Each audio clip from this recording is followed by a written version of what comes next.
pretty much broke, but at least I was on my way back home. One of the things we didn't have to contend with in those days was the level of internalized fear that exists today. I was only one of thousands, or tens of thousands, of people who hitchhiked all over the United States. People picked us up, and when we were driving a car, we picked up hitchhikers. Indeed, at least in my community, it was considered bad form to pass a hitchhiker by. Roger and his brother Peter had hitched from Seattle to Fairbanks and back, and I frequently traveled back and forth to places like Addy or San Francisco that way. On these trips, I would meet interesting people, both other hitchhikers and those who picked us up. There was an entire subculture living this way, always on the go, hitching from one place to another, and creating community in the process. My trip across the country took about 4 or 5 days. When I got back to Seattle and reflected on the trip, I considered it a great experience. I'd been gone for about a month, and Jill was glad to see me. I was getting caught up on local events, and people were asking me about my Buffalo experience. I decided to write an article for the NLG folks who had sent me there. I presented the prisoners' demands rather than those of the lawyers, and criticized the ABLD leadership for not listening to the prisoners, for using their volunteers to campaign for a guy running for some bourgeois office, and for a couple of other things. Since the NLG was mostly made up of lawyers, my critique of the ABLD leadership, all lawyers, didn't go over very well with the Seattle chapter. Not that that mattered, I didn't care too much about what the lawyers thought. In fact, I was becoming less and less tolerant of white liberals posing as revolutionaries. I was trying to make sure the voices of the Attica prisoners were heard. Things were heating up, and I figured that the same old marching in circles carrying signs wasn't going to get the job done. We needed to do more than that. The left needed some oomph. I was becoming increasingly dissatisfied with the mainstream left's fetish for constraining its actions within the boundaries of bourgeois legality. The Seattle police, like police departments across the country in those days, and still today, were shooting 15-year-old black children in the back, and the sheriff's department was murdering prisoners in the King County Jail. As George Jackson said, people are dying who could be saved. Adding to the sense of urgency was the plight of the Vietnamese people, who were dying by the millions in their struggle against foreign invaders. They too deserved more active solidarity from the American left. 4. I was not the only one who felt this way. Actions were becoming increasingly militant, my definition of militant mass action being a group activity that involves fire and smoke. When the Seattle Police Department asked the City Council to approve their use of hollow-point bullets, we took to the streets with heavy wooden torches that were 2 by 2 inches wide and 5 feet long, with lighted oil-soaked rags at the top.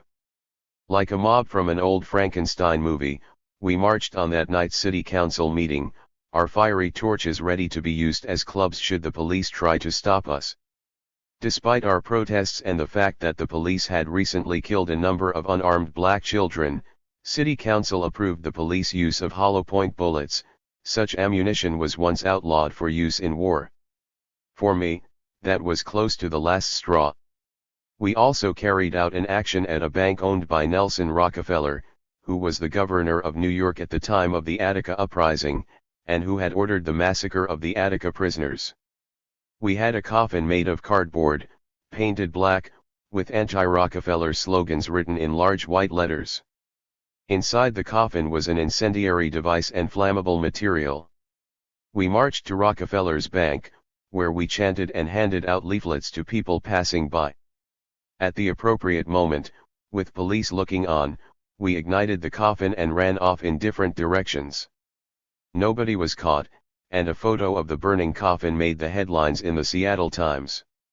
Success. The United Construction Workers' struggle provides another good example of the type of mass actions we were carrying out during this period. The Central District of Seattle is the city's black ghetto. As with black ghettos in other cities, the unemployment rate was significantly higher than in white neighborhoods. Nonetheless, when there were major construction projects in the Central District, the work went to white contractors with white construction crews. The United Construction Workers was an organization of black construction workers who felt that unemployed black construction workers should get some of the jobs on construction sites. The white contractors rejected the demand, and a mass struggle ensued. The United Construction Workers' struggle against the racist contractors was a big deal in the Seattle area, receiving a lot of local television and front-page news coverage. The entire left was involved, and it was a struggle we were determined to win. As this conflict developed, pickets morphed into rowdy demonstrations at the construction sites themselves. Our little group of about 30 would participate in these demonstrations and would otherwise support the efforts of the United Construction Workers. When peaceful protest failed to persuade the racist contractors, we moved on to direct action. Me, Bruce, and others would don ski masks, break free of the demonstration, and charge onto the actual construction site, destroying anything we could get our hands on. Then we would disappear back into the crowd of protesters at the edge of the site. Not everyone managed to disappear every time.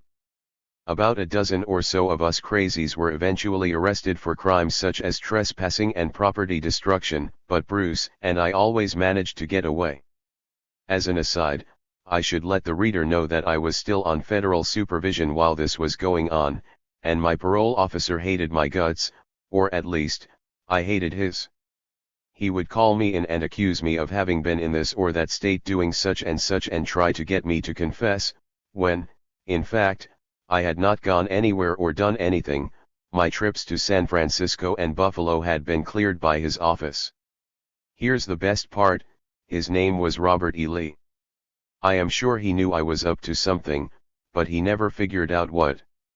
One night, after a hard day of demonstrating at construction sites, an ex-convict named Eddie, who was never caught, and thus will remain just Eddie, Bruce, and I were sitting around Eddie's house talking about the means we might use to maximize the impact of our small group. I think it was Bruce who suggested firebombing some racist contractor's headquarters. In any case, whoever it was, we all immediately agreed. Since I was on active parole, we decided that Bruce and Eddie should carry out the action. The next night, armed with a clear plan, they set out to do the deed, and do it they did. The racist contractors' offices were completely destroyed. After carrying out the action, Bruce and Eddie returned and recounted their adventure. We decided that we would all visit various sections of the progressive community the following day to feel things out and determine how the action had been received. We discovered that the response of the community was overwhelmingly positive. That firebombing was the small seed from which the George Jackson Brigade would soon sprout. 8. The George Jackson Brigade. For us there is always armed struggle. There are two kinds of armed struggle: the armed struggle in which the people fight empty-handed, unarmed, while the imperialists or colonialists are armed and kill our people, and the armed struggle in which we prove we are not crazy by taking up arms to fight back against the criminal arms of the imperialists. Amilcar Cabral. For some time, I had been reading books and pamphlets on the theory and practice of armed struggle in poor nations, and even some rich ones, around the world.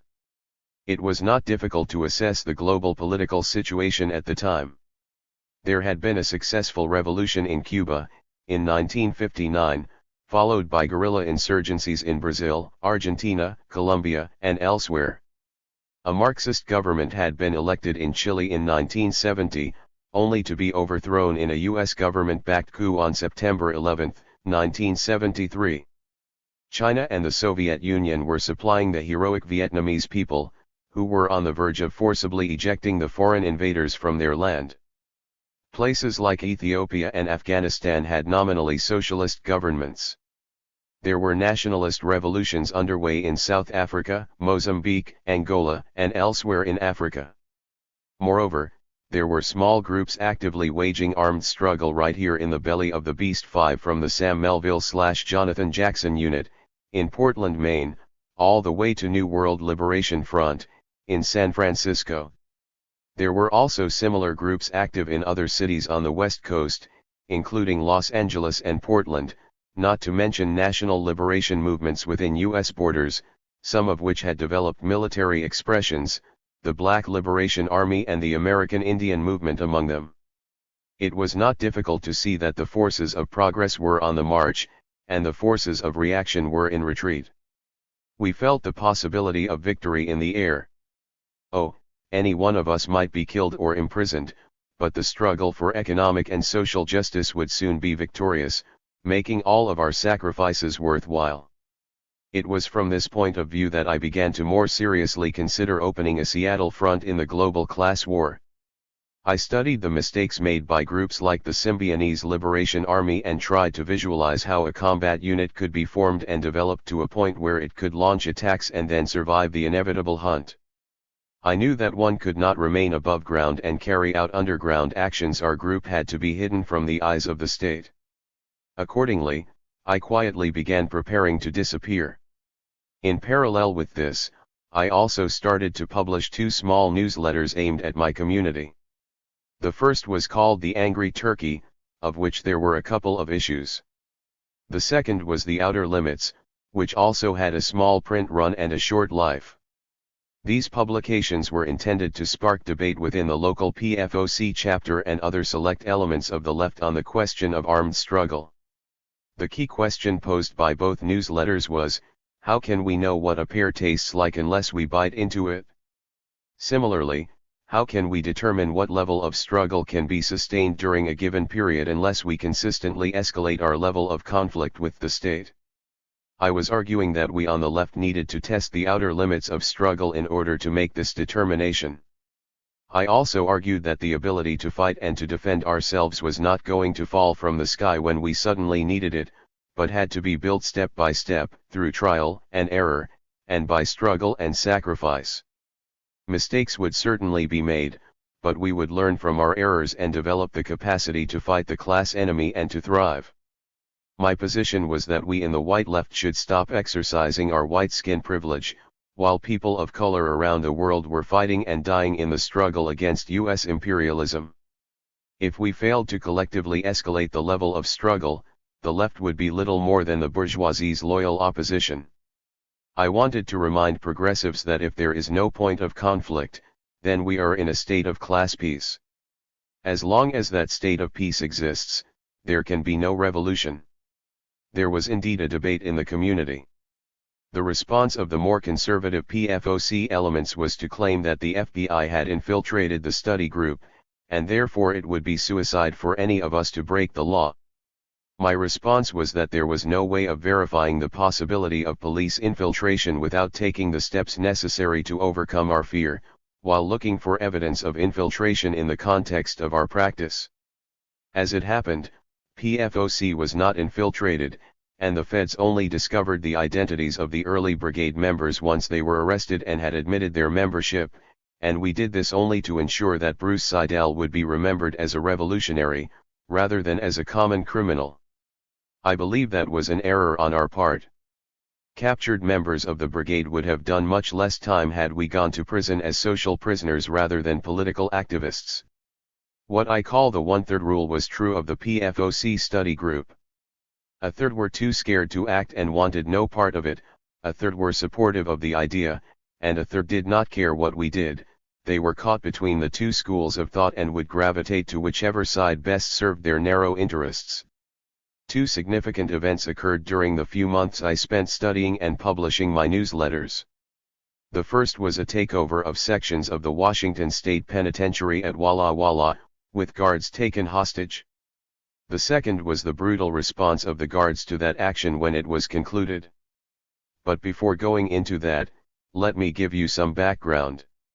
In 1971, while I was still at McNeil Island, prisoners at the Washington State Penitentiary in Walla Walla, the state's only maximum security prison, went on a work strike behind a number of demands, one of which was the right to wear their hair and beards however they liked. Unbeknownst to the striking prisoners, the state's liberal director of corrections, a psychiatrist named Dr. Conti, had recently come back from a trip to the Netherlands, where he had toured the region's progressive prison system. He returned with all of these newfangled notions about incarceration, so while the prisoners had gone on strike for the right to sport long hair and beards, what they ended up winning was in fact a form of self-government. 6. It goes without saying that people learn how to handle the responsibility of self-rule in the struggle to gain it. Power is not something that can simply be handed out, especially in a penitentiary full of criminals. Nonetheless, the prisoners did the best they could, which was far better than the guards or than Warden B.J. Ray liked. The guards and prison administration were resentful that some liberal in the state capital was telling them how they should run their prison, and worse, was essentially turning the place over to the prisoners. Given that the guards and the warden did everything they could to sabotage the experiment, and that this newfound responsibility was not something the prisoners had asked for, it worked out remarkably well. The experiment was based on what was called 50-50 self-rule, meaning the warden would hold half the power, and the prisoners would hold the other half. After their successful strike, something else the guards resented, the prisoners formed a legislative body to draw up rules and define the parameters of the office of the president, whom they then elected along with other representatives. 7 prisoners were allowed to wear their hair any way they wanted, dress in free world clothing, and pretty much live as best they could without actually being able to leave the prison. Programs were implemented that allowed temporary leaves, and there were also vocational programs and self-help groups during this period. If a prisoner got drunk from drinking too much Pruno, homemade beer, other convicts would take him back to his cell to sleep it off or to the segregation unit, from which he'd be released the next morning without charges. This rich and fruitful period at Walla Walla took place at a point when the prisoners' rights movement was on the rise nationally. Dialectics teach us that things are in a constant state of change, always either growing or decaying, and this was a time of growth in prisoner consciousness in the nation's penitentiary system, with New York, Illinois, and California prisoners in the lead. If there was a weakness in the prisoners' self-rule, it was their unwillingness to actually police themselves beyond taking drunks back to their cells. The prisoners' government looked the other way in the case of rape, murder, or other serious crimes committed by the population. 8. It was not exactly lawlessness, but there wasn't really any effective policing either. This was the opening the warden and guards were able to exploit. Slowly but surely, they clawed back the power that had been given to the prisoners, and then moved to put an end to 50-50 self-rule altogether in December 1974.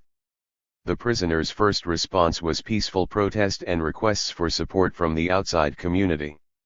Neither did any good. Finally, the Resident Government Council, RGC, the self-government body, led a takeover of the prison, taking about a half-dozen guards hostage. Mark Larson took over the recreation building. Danny Atterbury and his crew seized the hospital. Larson brought his hostages to 8 Wing, marching them across the yard at knife point where they were placed in adjoining cells. Carl Harp was supposed to secure 6 Wing, but chickened out. Instead, Harp joined the group in 8 Wing, where he was put in charge of watching the hostages. At some point, the order was given to move the hostages from the cells to the big shower room, or perhaps it was the other way around. Anyway, when the prisoners tried to move the hostages, they were confronted with a knife-wielding Carl Harp, who blocked their access to the captive guards. The prisoners backed off. This standoff would have ramifications later on. Meanwhile, other men were seizing hostages and buildings throughout the facility, and with the prison in convict hands, the administration agreed to most of the RGC's demands and promised there would be no retaliation against either the organizers of the takeover or the participants. The RGC ordered the hostages released, bringing the uprising to an end, except in the hospital, where Danny refused to give it up when he was informed that not all of the demands had been met. He said they would have to come and get him. He stabbed 2 hostages superficially, before being beaten unconscious by the goon squad. That was the end of the uprising, and since none of the promises made by the administration were honored, that was the end of 50-50 self-rule, too. Warden Ray did not lock up the takeover participants immediately, and they were not officially charged with rioting. However, other pretexts were found, and within days nearly everyone involved found themselves with Danny in Big Red, the prison's administrative segregation unit. Officially called the Intensive Management Unit, or IMU, Big Red was one of the first security housing units in the nation. The one exception was Karl Harp. He went to the administration and told them that his life was in danger because he'd prevented the other prisoners from killing their hostages during the takeover. The former hostages, knowing only that Harp prevented a group of convicts from coming to get them for unknown purposes, backed up these claims. Harp's reward was a transfer to the reformatory at Monroe, a much easier place to do time. His stay there ended up being brief, however. He ran his mouth too much, causing some trouble that got him shipped back to the walls. The story may well have ended there, and if it had, there may never have been a George Jackson Brigade. But you can always count on the guards to do the wrong thing. Once they had the ringleaders in the hole, they wreaked their revenge, brutalizing them with fists, feet, and clubs. Joe Green, one of the prisoners in the IMU, was eventually able to smuggle word of what was happening out to the streets. The letter about the abuse they were being subjected to was sent to Portland, but through a series of flukes found its way into my hands. Given the seriousness of the situation, I approached various elements of the progressive community, looking to hold a support protest of some sort. Nothing came of that. The Chicanos at El Centro de la Raza said no, as did a number of other groups that I contacted. It was clear there would be no mass demonstration over the beating and clubbing of these prisoners, who, say what you will, were defending democracy on the inside. 9. Unable to develop the necessary mass support for a solidarity demonstration, I finally decided to use revolutionary violence to make up for this shortcoming. With a sense of urgency, I made arrangements with Jill to move out. I told her that I was going to engage in armed struggle and that it would not be safe for her and Odessa to join me underground. Since she was also a part of the Prairie Fire Organizing Committee, she understood the politics of anti-imperialism and, in spite of her reluctance, that I had to go. Leaving Jill and Odessa was difficult for me, but like a man possessed of religious zeal, I did not look back. I rented a small, run-down one-bedroom house in Seattle's poor working-class neighborhood of Georgetown. Jill would sometimes come by to spend the night or to drop Odessa off for me to babysit while she ran errands. That wasn't particularly dangerous, as I had yet to do anything illegal. However, I did not inform my parole officer of the move, and as such, I was now on the other side of the law. Placing myself there further clarified my relationship to the state. The gap between me and capitalism's government was so wide that in my mind the only way it could be bridged was to shoot across it. Once I had moved into my new place, I went out to gun shops in the countryside and bought pistol powder, which burns faster and thus creates a better explosion than regular gunpowder. So that I wouldn't attract attention, I chose an area in the countryside with a lot of gun enthusiasts who loaded their own cartridges. I then went to 2 different plumbing supply stores, buying a foot of 6-inch diameter pipe at one, and the nipples that screwed onto threaded pipe at another. I didn't buy the pipe and the nipples from the same place, for fear that someone would suspect that I intended to build a bomb. I next bought all of the standard household items needed to construct such a device. I had a target, but little else, the headquarters of the Department of Corrections in Olympia, the state capital. I intended to plant the bomb there and issue a communique protesting the brutalization of prisoners in the IMU. At about this time, Bruce showed up on my doorstep. I was surprised he had found me, as only Jill knew where I was, but it was nice to see him. He had a big smile on his face, and I believe he said something to the effect of "I can't let you do this all by yourself." I welcomed him in, showed him the materials I had collected, and told him what the target was. He said he was in. We set up 2 card tables and placed clean sheets over each of them. Then, we put all of the bomb-making materials on one of the tables, pulled on rubber gloves, and carefully washed each item in isopropyl alcohol to remove any fingerprints or other potential evidentiary material. After we cleaned an item, we moved it to the second table. Once all the parts had been cleaned, we changed the sheet on the first table and began assembling the bomb. For legal reasons, I won't go into the specific mechanics of building a pipe bomb, it's a federal crime to do so. Thus, I cannot say more about the process lest the defenders of freedom and democracy censor this book, or worse, charge me with a crime for writing it. I would like to be able to say that we had our communique written and the name of our group all figured out before the brigade's first action, but alas, that was not the case. Bruce and I placed the bomb on the bed of my 3/4-ton Ford pickup truck. My old Volkswagen had long since given up the ghost, and headed to Olympia, Washington state's capital. I don't remember either of us being particularly anxious or anything. We talked and joked as we drove. At the Department of Corrections headquarters, I told Bruce to wait in the truck in the parking lot while I took care of business. Since I was the real burglar, he agreed to be the lookout. It was about 1 in the morning on June 1, 1975, when I took the gym bag containing the bomb and a crowbar from the back of the truck and went up the back stairs of the building. When I got to the 3rd floor, I think it was the 3rd floor, but it was a long time ago, I put the crowbar between the door and the jamb, pried it open, and went into the building. The old burglar in me wanted to look around and riffle the place for money, but I knew that I was on a political mission. I located Deputy Director Robert Tropp's office, he would later become the Director of Corrections for the State 10, armed the bomb, and placed it under his desk. I left the building as quickly and as quietly as I had entered. Back at the truck, I was greeted by an anxious Bruce, who was clearly relieved to learn that everything had gone okay. We were actually somewhat somber on the drive home. Back at the house, we started to work on the communique for the news media. We did not know what to call ourselves, but the communique needed a name of some sort. We settled on the George Jackson Brigade. 11. A brigade consists of intelligence gatherers, supply lines, and a combat unit, and that was our goal. The communique started with a quote from George Jackson. It said, "Settle your quarrels, come together, understand the reality of our situation, understand that fascism is already here, that people are already dying who could be saved, that generations more will die or live poor butchered half-lives if you fail to act.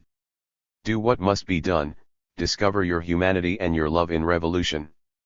We also liked the George Jackson reference, because he had taught us that a serious movement for revolutionary change must include the capacity for revolutionary violence from the outset. Moreover, he had promised to dog his tormentors from the grave. We wanted to play a small part in that dogging. I completed the final draft at about 4 in the morning and fell into an exhausted but restless sleep. I woke up at about 7 in the morning.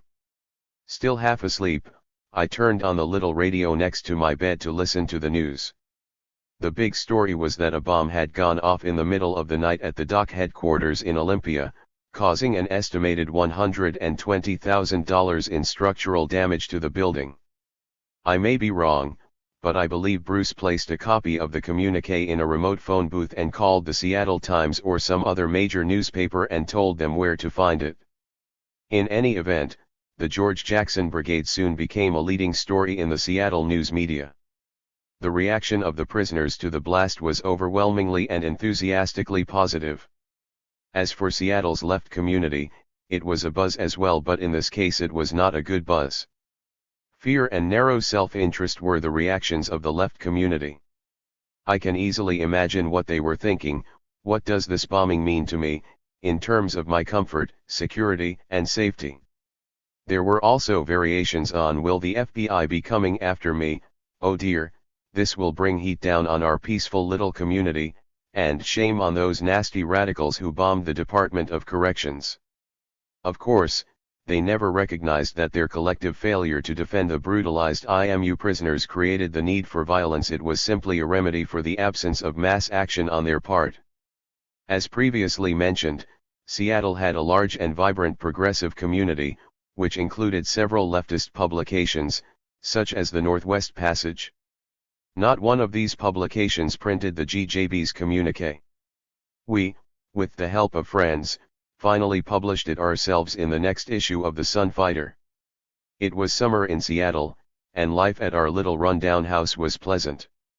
Bruce had brought his Honda 350 motorcycle with him, and after he taught me how to drive it, I spent a lot of my free time on that bike. Although the place was too small for them to move in, Eddie and his wife spent a lot of time with Bruce and me there. They considered themselves to be part of the brigade. Walt and his partner Sally, who were never captured, also joined us after the Olympia bombing. Even though we were now underground, and she was in no sense a part of the group, Jill would still sometimes come around to spend the night or, like I said, drop off Odessa for me to take care of. Those of us who identified as brigade members started gathering the tools of the trade. We had the necessary phony identification papers, but we lacked a lot of the other materials of war.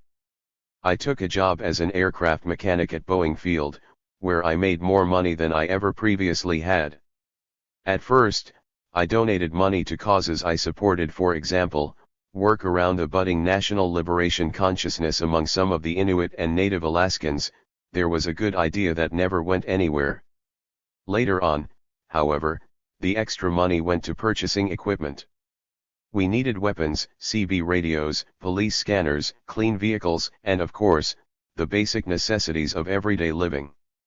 In terms of communication with people in other areas, we had already broken the codes for long-distance calls made with phone cards, and were able to figure out the changes they made to these phone card codes every year. So, we were pretty much always able to call anywhere in the country for free, which was a big deal in those days before the advent of email. Each of us had a slip of paper with a long series of numbers we could use when we needed to make such calls. To ensure that I hurt no ordinary working people, I would go to the yellow pages of the phone book and find some big company like IBM, and then fashion my phone code from their number. Still, before long, the money I was earning wasn't enough to support our growing needs. Bruce couldn't work, because he was a fugitive. He had an outstanding warrant for something stupid. Eddie, the ex-con, was unskilled and pretty much unemployable. Our solution to this dilemma took the form of a relatively new technology that had just come on the scene: the credit card. We learned that by sending in applications to credit card companies and listing ourselves as doctor this or lawyer that, superinflating our annual income, and using the return address of an empty apartment or house that we had access to, we would get credit cards sent to us in the names on our phony identification papers. Armed with what amounted to free money, we could do things like go out and eat big meals at nice restaurants around Seattle. The real value of these cards, however, was that they allowed us to buy things like radio equipment, antennas, guns, and other items we would have otherwise found difficult to afford. Prior to this, everything I owned, including all of my clothing, came from the Goodwill or some other thrift store, and that could be a problem as suspicion is often generated by evidence of poverty. The new clothing we could purchase with a credit card enabled us to dress in a way that wouldn't draw attention when we cased potential targets. Given our overall isolation from Seattle's left, we tended to spend the bulk of our time securing our base area and developing the group's political line. We were confident of success. Both right and history were on our side. We knew that Fidel Castro started the Cuban Revolution by landing on the shores of Cuba in a small boat named the Granma with only 26 men, and that with only a 9-person armed propaganda unit, Ho Chi Minh had built a Vietnamese movement that ousted the Japanese, the French, and finally the American imperialists. There were small groups of activists carrying out armed actions across the United States. We thought these units would multiply, eventually joining together to help smash the existing state and sweep the bourgeoisie from power. The 20th century cultural anthropologist Margaret Mead once observed, "Never doubt that a small group of thoughtful, committed citizens can change the world. Indeed, it is the only thing that ever has."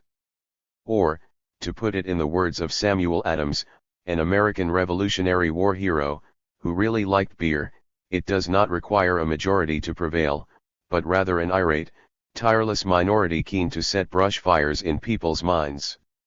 Just so you get the point, let me give you one more quote on the subject, this one from the author Neil Cole, who says movements are like this. They are grassroots, often underground, And they start with crazy people who are willing to believe in the impossible. Movements never start in corporate offices with executives drawing up a master plan. If we truly want to see the world changed, we must begin as a band of madmen, welcoming other crazy people who want to be a part of something bigger than themselves. Unlike the respectable left, we knew that revolution was an act of violence by which one class forcibly overthrows another. Indeed, when the 6th Congress of the Bolshevik Party held its last pre-power Congress in Petrograd on July 26, 1917, out of 175 delegates, representing 112 organizations with 176,750 members, 171 filled out a questionnaire about themselves. 110 delegates had spent a total of 245 years in prison, 10 delegates had spent a total of 41 years at hard labor, 24 delegates had spent a total of 73 years in penal settlements, 55 delegates had been in exile for a total of 127 years, 150 delegates had been arrested a total of 549 times. Who in Seattle's legitimate left was willing to risk imprisonment to move the cause of revolution forward? Lenin had been a train robber, and Stalin supported the movement by robbing banks. How could we do any less and still call ourselves revolutionaries? Yes, I was disappointed by the response of Seattle's left to our initial bombing, but rather than blame them, I looked for ways to build bridges. We knew that without mass struggle there could be no revolution, and without armed struggle there could be no victory. The contradiction between the mass struggle and the armed struggle was a non-antagonistic one. The brigade had come out of PFOC and was following the lessons of Prairie Fire to their logical conclusion. These were our friends, so we were stunned when PFOC joined the rest of Seattle's left in denouncing us. One particularly painful example was that of Roger Lippman. He was the leader of the Seattle PFOC and he had been there to wave goodbye when I set out to do this work, but once the work got real, he failed to support us. Worse, he subsequently organized against the brigade and signed a petition demanding that we leave the area. After leading me into these politics, he let narrow self-interest overcome his sense of revolutionary duty. The leader of PFOC cut ties to something he had helped to create. I would subsequently serve 18 years in prison for brigade-related activities, much of that time in Washington state. During that entire period, Roger never so much as sent me a dime, or even dropped me a postcard. Still, despite these ill feelings, I was looking for ways to mend the fences and support the above-ground movement. For instance, at around this time, the trial was about to begin for those charged with property damage and related things during the protests against the racist contractors in Seattle's Central District. This is when we moved to strike again. Late one night, we snuck onto one of the construction sites and poured sand and dirt into the oil and fuel tanks of many pieces of heavy equipment, including Cat D8 bulldozers and front-end loaders. We also poured fuel all over a bulldozer still loaded on the bed of a lowboy truck, and all over the truck, as well. Then we set the whole works on fire. On the day of the trial, the contractor refused to testify against the protesters, explaining to reporters that this was because of the tens of thousands of dollars in sabotage suffered just days earlier. He added that the damage caused by the protesters was nothing in comparison to that of the recent attack, and that he did not want any more trouble. Because the complaining witness failed to appear, the charges against the protesters were dismissed. The brigade did not issue a communique or otherwise claim this action. We felt the deed spoke for itself. We saw this as an example of the armed front acting to defend the mass movement. As I mentioned in an earlier chapter, I had a pretty good relationship with the American Indian Movement, AIM. In August of 1975, the FBI and U.S. Marshals initiated a wave of terror against Native American militants on the Pine Ridge and Rosebud Indian reservations in South Dakota. This was in response to the alleged killing of 2 FBI agents by AIM members on the reservation.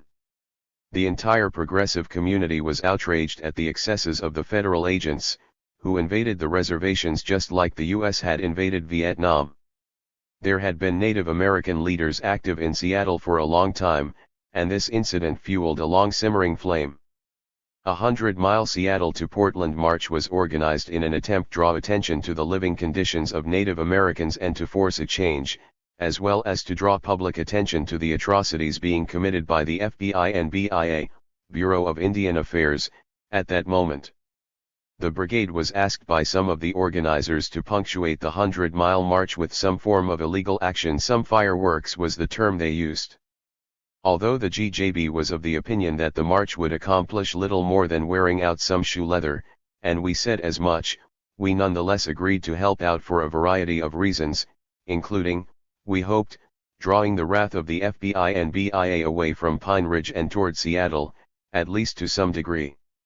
Accordingly, in coordination with the mass march, the George Jackson Brigade simultaneously bombed the FBI office at the Tacoma Federal Courthouse and the BIA office in Everett. Rather than issuing a communiqué, the group simply called the media and explained that the actions were in response to FBI and BIA terrorism at Rosebud and Pine Ridge. Despite these positive examples, the brigade remained isolated from the Seattle left, and we soon managed to compound this problem with a terrible mistake. As noted earlier, armed groups were springing up like mushrooms all across the U.S. Another group surfaced in Seattle, calling itself the People's Forces, Unit 9 of the New World Liberation Front, after the similarly named NWLF in the Bay Area. This group planted 3 or 4 bombs, one of which was at the federal building where the FBI offices were located. None of their bombs went off, they were all duds. While the wiring connections on brigade bombs were tightly soldered and carefully tested, the wires on the local NWLF devices were only held together with alligator clips.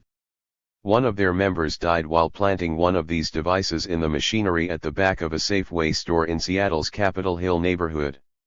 His name was Ralph Ford, but he was generally known as Poe. 2 people played a key role in my becoming an anti-sexist male, to the extent that I am. One was Bo, whom you will meet shortly, and the other was Poe. Poe was 23 years old and a very rare breed of male. Not only was he extremely gentle, but he had taken on the issue of sexism long before it became popular for men to do so, and he did it in a manner that was both caring and loving. Poe did not deserve to die, especially not because some incompetent built a sloppy bomb and gave it to him to plant. The incompetent in question was a Zionist anarchist named Paul Zilsel, one of the founders of Left Bank Books, who has since died of natural causes. But I'm getting ahead of myself again. Safeway had been an ongoing target of the progressive community for its exploitation of both farm workers and its store employees. It ripped off the public through price fixing and sold food poisoned by preservatives. Safeway was an agribusiness giant, its tentacles sucking dry the spirit and blood of poor and oppressed peoples across the planet. These crimes were well documented and had been the subject of numerous educational events, marches, demonstrations, boycotts, strikes, and even antitrust suits. We were angry as we grieved over the death of our friend and comrade Poe, and we decided to turn our anger into direct action. We felt that the left was strong enough to force Safeway out of the Capitol Hill community. All that was required was the will to do so, a strategy built on a combination of peaceful and violent tactics, and a campaign to educate people. The brigade had not planned to attack Safeway, but now we felt that someone had to finish the job that Poe had started, and finish it promptly. It would be wrong to allow the target he died attacking to go on with business as usual. It took us 4 days from Poe's death to gather what we needed, plan the attack, and build and plant the bomb. While we were in the final stages of preparation, news came over the radio. We did not have a television set. That added to our sense of outrage. Bill and Emily Harris, along with Patty Hearst, had just been captured. What had been a rather ill-conceived plan of action to begin with was now further fueled by a pressing need to respond to the arrest of our slaw comrades. After the death of Poe, we in the brigade established a policy that whoever built a bomb planted that bomb. Not only would the person planting the bomb be confident that the device would work properly, but everyone would learn how to build bombs. Bruce built the Safeway bomb, with Eddie and me looking on. We were all very conscious of the townhouse explosion. It was on March 6, 1970, when 5 members of the Weather Underground accidentally detonated dynamite at a makeshift bomb factory in their basement, 2 of their own members dying in the blast. The bombs were, according to rumors, destined for a military compound in New Jersey. Actually, allow me to digress again. One of our Georgetown neighbors was a Native woman with an infant child. Her husband, also a Native American, had such a heavy alcohol problem that he would often drink up the money needed for infant formula and the like. She had no idea that she was living next door to the now infamous George Jackson Brigade. I don't know what she thought about us as a household, but whatever it was, we had grown close, and she was more than just a neighbor, she was our friend. Anyway, Bruce had the 2 tables set up, and all of the bomb components had been cleaned. He had a nipple on one end of the pipe and was in the process of pouring the gunpowder into the other end. We were in a rush, and we didn't have any pistol powder, so we used the more readily available regular red slow-burning gunpowder. The back door suddenly swung open while Bruce was loading the bomb, and in walked the neighbor woman. She said, "Oops," and started to back out of the house. It was clear that we weren't going to be able to talk our way out of this predicament, so I took a gamble and leveled with her. I told her that we were the George Jackson Brigade, and that we were preparing for an attack. Her response was as quick as it was sincere. She said, "I want in." I told her we would talk about it, but the fact that she was a mother was a major obstacle. She stayed and watched Bruce finish building the device, talking all the while about how much respect she had for our goals. Our plan was to go into the Capitol Hill Safeway store and buy a 50-pound bag of dog food, take the bag home, carefully open it, place the bomb inside the bag, and reseal it. With the bomb in the bag, we would drive back to the same Safeway and buy another bag of the same dog food, take it out to the car, and exchange it for the one with the bomb inside. With the explosive dog food in hand, I would go back into the store, show the busy cashier my receipt, and say, "My wife says I got the wrong brand, I'll replace it with the right one." Once I got the okay to get another brand, I would place the bag containing the bomb under a couple of 100 pounds of similar bags, to ensure that no customer bought a bag of dog food only to have it blow up on the way home. While I was making the dog food exchange, Bruce and Eddie were calling the police and the Capitol Hill Safeway, warning them of the bomb. I might have placed a call, as well, I really don't remember. In any event, on Thursday, September 18, 1975, at 9:15 p.m., a call was placed to the Safeway store at 15th and E. John, and the employee who answered was clearly told, "This is the George Jackson Brigade. High explosives have been planted in the store and will go off in 15 minutes. Evacuate the store immediately." Simultaneously we called the newsrooms of King TV with the same message. As we pointed out in our subsequent communique. At 9:30 p.m. the bomb exploded inside Safeway. There had been no effort to heed our warnings and no evacuation even in process. Our warning procedure was based on our own experiences and similar experiences of guerrillas in other parts of the country where injuries have also occurred. We clearly realize that our attacks must be discriminate and both serve and educate the everyday person. We also realize that as the contradictions heighten, it becomes harder and harder to be a passive and innocent bystander in a war zone. Our attack on the Capitol Hill Safeway had 2 purposes. First and foremost, it was an act of love and solidarity toward the courageous comrade who gave his life in the furtherance of his political convictions. Second, the bombing was in retaliation for the capture of 4 members of the Symbionese Liberation Army. Bruce had written a poem that expressed how we all felt. We attached it to the brigade's Safeway communique. It went like this: "We cry and we fight. We have a right to cry for our dead. For every life is unimaginably precious. And the death of even one woman or one man who loved the human race is an intolerable loss. Only the frozen robot rulers of America have no tears for human suffering. Only the fascists watch gleefully when people die. For us, the life of each comrade is everything, and is always remembered. Someone somewhere thinks today of every fallen comrade, of each of the thousands killed in 1927 at Shanghai, of the vanguard at Moncada, of the Vietnamese sapper blown up inside Bien Han. Someone somewhere cries today for every fallen comrade.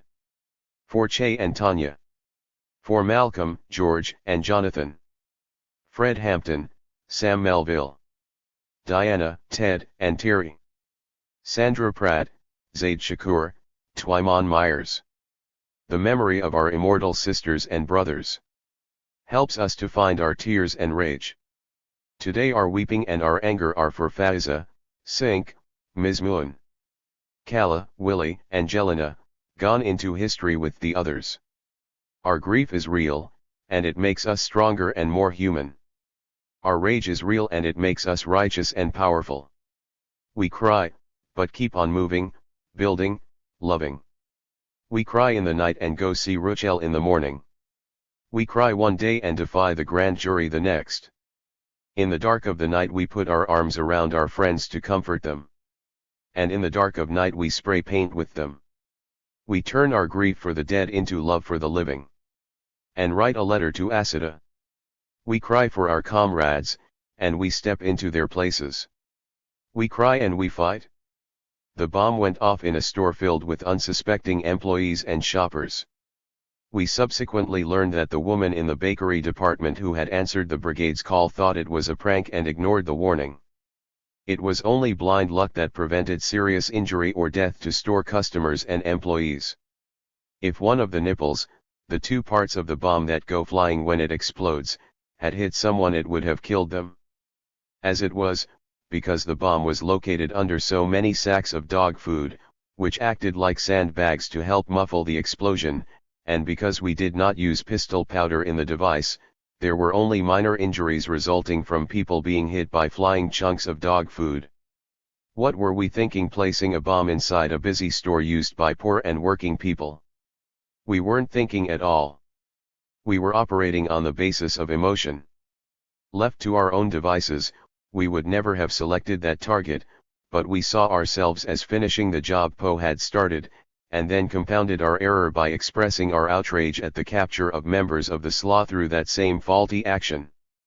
Yet Poe had been planting his explosive device behind the store, where the refrigeration unit was located, and not inside the store. In any event, if the brigade's isolation from the Seattle left was pronounced before, it was now complete. What followed was a period of retreat and reflection lasting several months. Adding to our woes, word got back to us that Eddie was bragging to people about his connection to the brigade. He was a loose cannon in a number of other ways as well, a classic member of the lumpen proletariat. Mao admonished that without proper and decisive leadership, the lumpen class is not a reliable revolutionary vehicle. He wrote that the lumpen proletariat lead the most precarious existence of all. One of China's difficult problems is how to handle these people. Brave fighters but apt to be destructive, they can become a revolutionary force if given proper guidance. Eddie would not accept that guidance, so he and his wife were expelled for lacking sufficient self-discipline. During this period of reorganization and analysis, we moved from the small Georgetown house and rented a much larger place on Beacon Hill. Even with our problems, we were able to grow in size and strength during this period.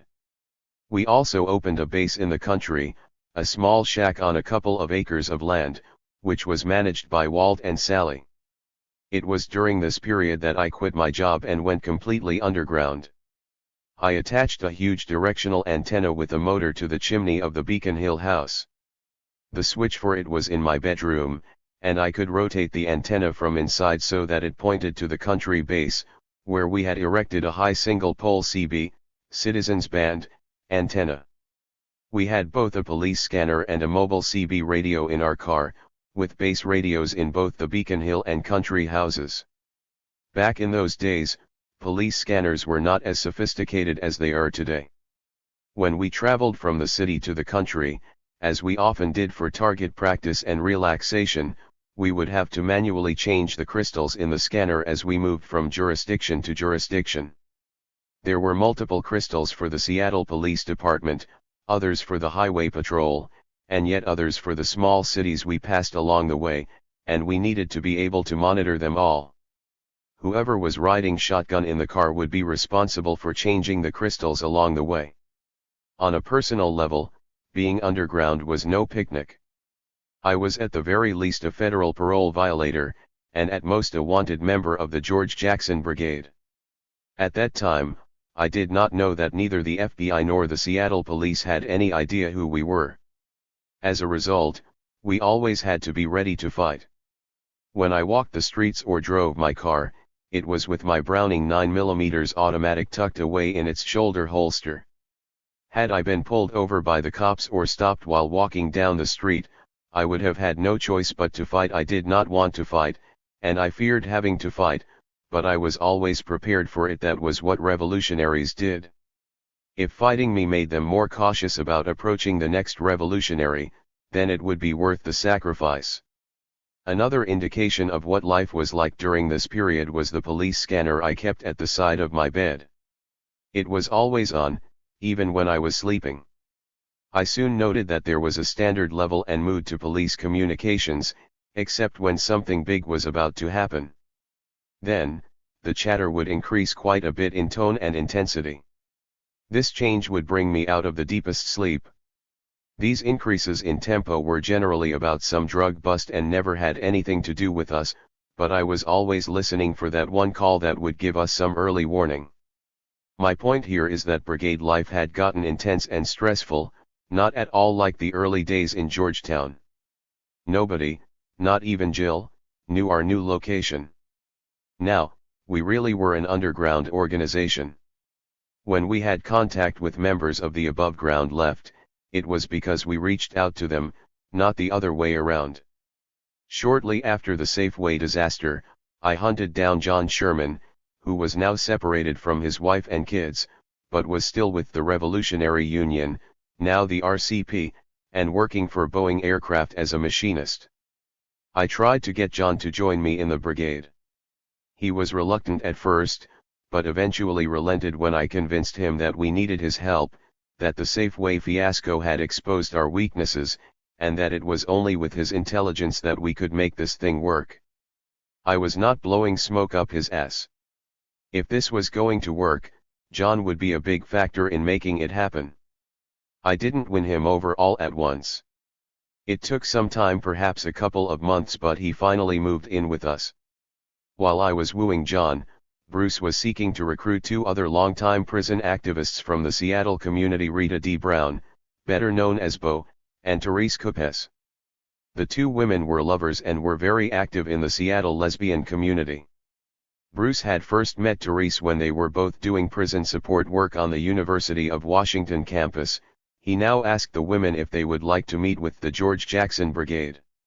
Like Bruce, Therese was of an intellectual bent, and Bruce had made a favorable impression on Bo when she encountered him during convention, an event put on by Mark Cook, a black member of the prisoner support community and an ex-con himself. The women agreed to the meeting. All these years later, my memory is somewhat sketchy about who said what, so I will respectfully borrow a couple of pages colorfully describing the meeting from Daniel Burton Rose's book on the brigade, Guerrilla USA, the George Jackson Brigade and the Anti-Capitalist Underground of the 1970s, University of California Press, 2010. The meeting took place at the new safe house Bruce and Ed had established on Beacon Hill. As they entered the house, it became immediately apparent to Rita that the brigade consisted only of Bruce and his former prisoners' union colleague Ed.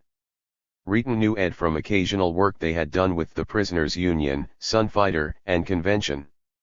As they sat down to talk, Ed laid out a flashbulb in a sprinkling of gunpowder on a pen and connected a timer to the wires that protruded from the bulb. He set the timer, placed the pen at a far end of the room, and came back to discuss business. With his characteristic penchant for drama and oratory, Ed initiated the discussion with the proclamation, "It's time to join with our brothers and sisters around the world to fight imperialism in its heart." "Why are you so sure the time has arrived?" Rita demanded skeptically. "We know the time will arrive. When it does, are the skills to fight a guerrilla war going to drop out of the sky? We need to prepare ourselves so that when the time does arrive, we'll be ready. The gunpowder exploded with a flash, causing the visitor to jump. Mead laughed conspiratorially. Rita calmed down and joined in the laughter. You've read Comrade George's Soledad, brother, I imagine? Ed asked her. I was reading it in prison when he died, Rita stated with pride. Ed nodded enthusiastically. Rita noticed his glass eye. Then you'll recognize this quote, he continued, and recited forcefully, the monster they've engendered in me will return to torment its maker, from the grave, the pit, the profoundest pit. Hurl me into the next existence, the descent into hell won't turn me. I'll crawl back to dog his trail forever. It's been 4 years since Comrade George's death and conditions have only gotten worse. A rising tide of oppression is sweeping the country and U.S. imperialism is still killing our brothers and sisters around the world. In the event of his death, George wanted something to remain, to torment his ass, to dog the imperialists and their lackeys. We've formed the George Jackson Brigade because we think it's high time to deliver on this promise. So you did the Olympia bombing? Rita inquired. Olympia isn't the first action we did, Bruce volunteered. You followed the struggle of the black construction workers against discrimination. Ed asked, the words were midway between question and statement. Rita nodded. We participated in their demonstrations. They quickly became increasingly militant, Bruce interjected. Ed continued, in one, we, with our fellow oppressed workers, broke away from a march and stormed through a construction site, tearing up equipment, kicking things over. Some of us wore hoods. People were obviously open to more than picketing or appealing to the city to protect their civil rights. We decided to push our advantage. Bruce picked up the thread, we made Molotovs and threw them through the windows of one of the racist contractors. Then we asked people in the community if they'd heard of the action and what they thought of it. We didn't tell them we were the ones who had done it, of course. The response was positive, Ed boasted, smiling broadly. So we developed our capabilities, Bruce continued. We didn't claim these actions because we didn't want to draw attention away from the jobs issue. A lull ensued, which Bruce interrupted, we've invited you here to ask if you would like to join the brigade. We know you do good work and are committed to the overthrow of capitalism. Are there any other women in the brigade? Rita asked. No, Ed answered. But we're committed to anti-sexism, we're committed to creating an organization as diverse as the people oppressed by the system. Rita paused for a moment, processing. She came back with, I liked the Olympia action, but the Safeway one was stupid. If we're against the company, hit the company, don't blow up the customers. I called the store, Ed responded defensively. I said very clearly, this is the George Jackson Brigade. We have planted a bomb in your store. Evacuate immediately. The clerk decided to blow it off as a prank call. The papers said you called the wrong store, Rita retorted. Yeah, well, everything the bourgeois press says is true. Ed countered irritably. Another pause. I'll think it over. Rita mulled over joining the brigade for a few days. The men had read her correctly. She too believed that it was an appropriate time to join in armed struggle in the United States, but she did not want to throw in her lot with inflexible dogmatists. She decided to join on one condition, that the group apologize for the fucked up Safeway action, as Brown put it. The men consented without protest. That is Daniel's version of that meeting, and I suppose it's fairly accurate, if a bit embellished. For some reason, he left out the fact that Therese was there and was also being invited to join. She and Bo were inseparable at the time, and I also seem to remember that John Sherman, who had participated in our earlier armed robberies, was present too. Did I neglect to mention that after I had quit my job, we turned to supporting ourselves by doing armed robberies? At that time in Washington state, liquor was not sold in privately owned liquor stores or supermarkets, as was the case in most other states, for example, California. Instead, the state itself had a series of stores that sold hard liquor and wine. If you wanted a pint of whiskey, you bought it from the state.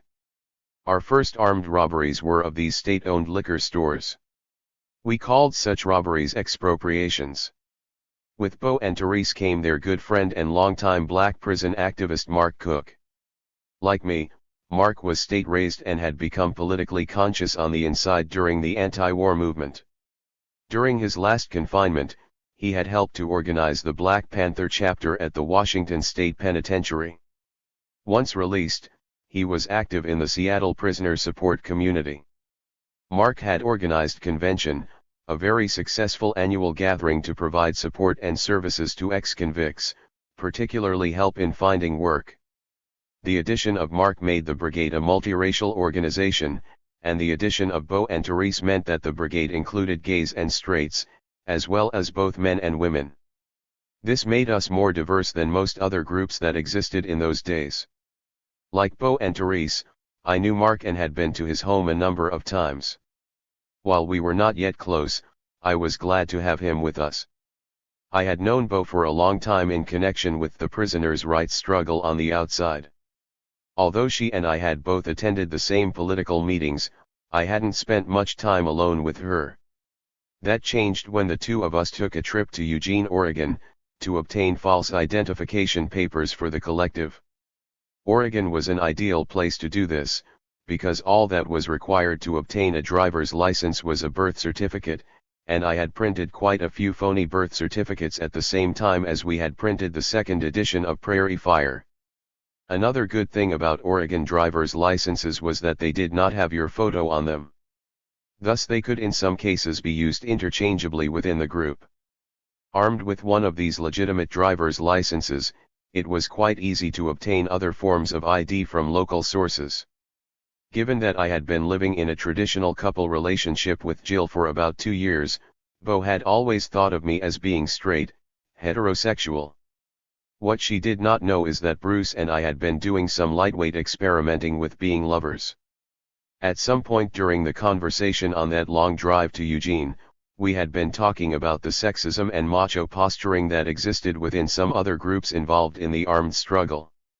During that conversation, I said that I believed the only way to provide women with the space they need to heal themselves from thousands of years of patriarchy was for men to take care of each other's needs, both emotional and sexual. It wasn't just talk, for during the subsequent period of my life, all of my emotional and sexual needs were met by men. I did not want to be an energy drain on women. By making this change in my life, I became a political faggot, i.e., a man who is willing to engage in sex with other men for political reasons. I believed then, and still believe, that it is difficult for a man to become a true anti-sexist male unless he's sucked a cock or two. While I make no claim to being a true anti-sexist male, at least I was able to earn my bones in that one regard. Bo and I returned to Seattle after a successful quest for phony ID. We felt much closer to each other after that trip. Although she and Therese did not live with us, we would all meet regularly, share meals, and celebrate victories together. It was now time to start planning the brigade's next actions. These we planned to carry out on New Year's Eve. As I later wrote in The Theory and Practice of Armed Struggle in the Northwest.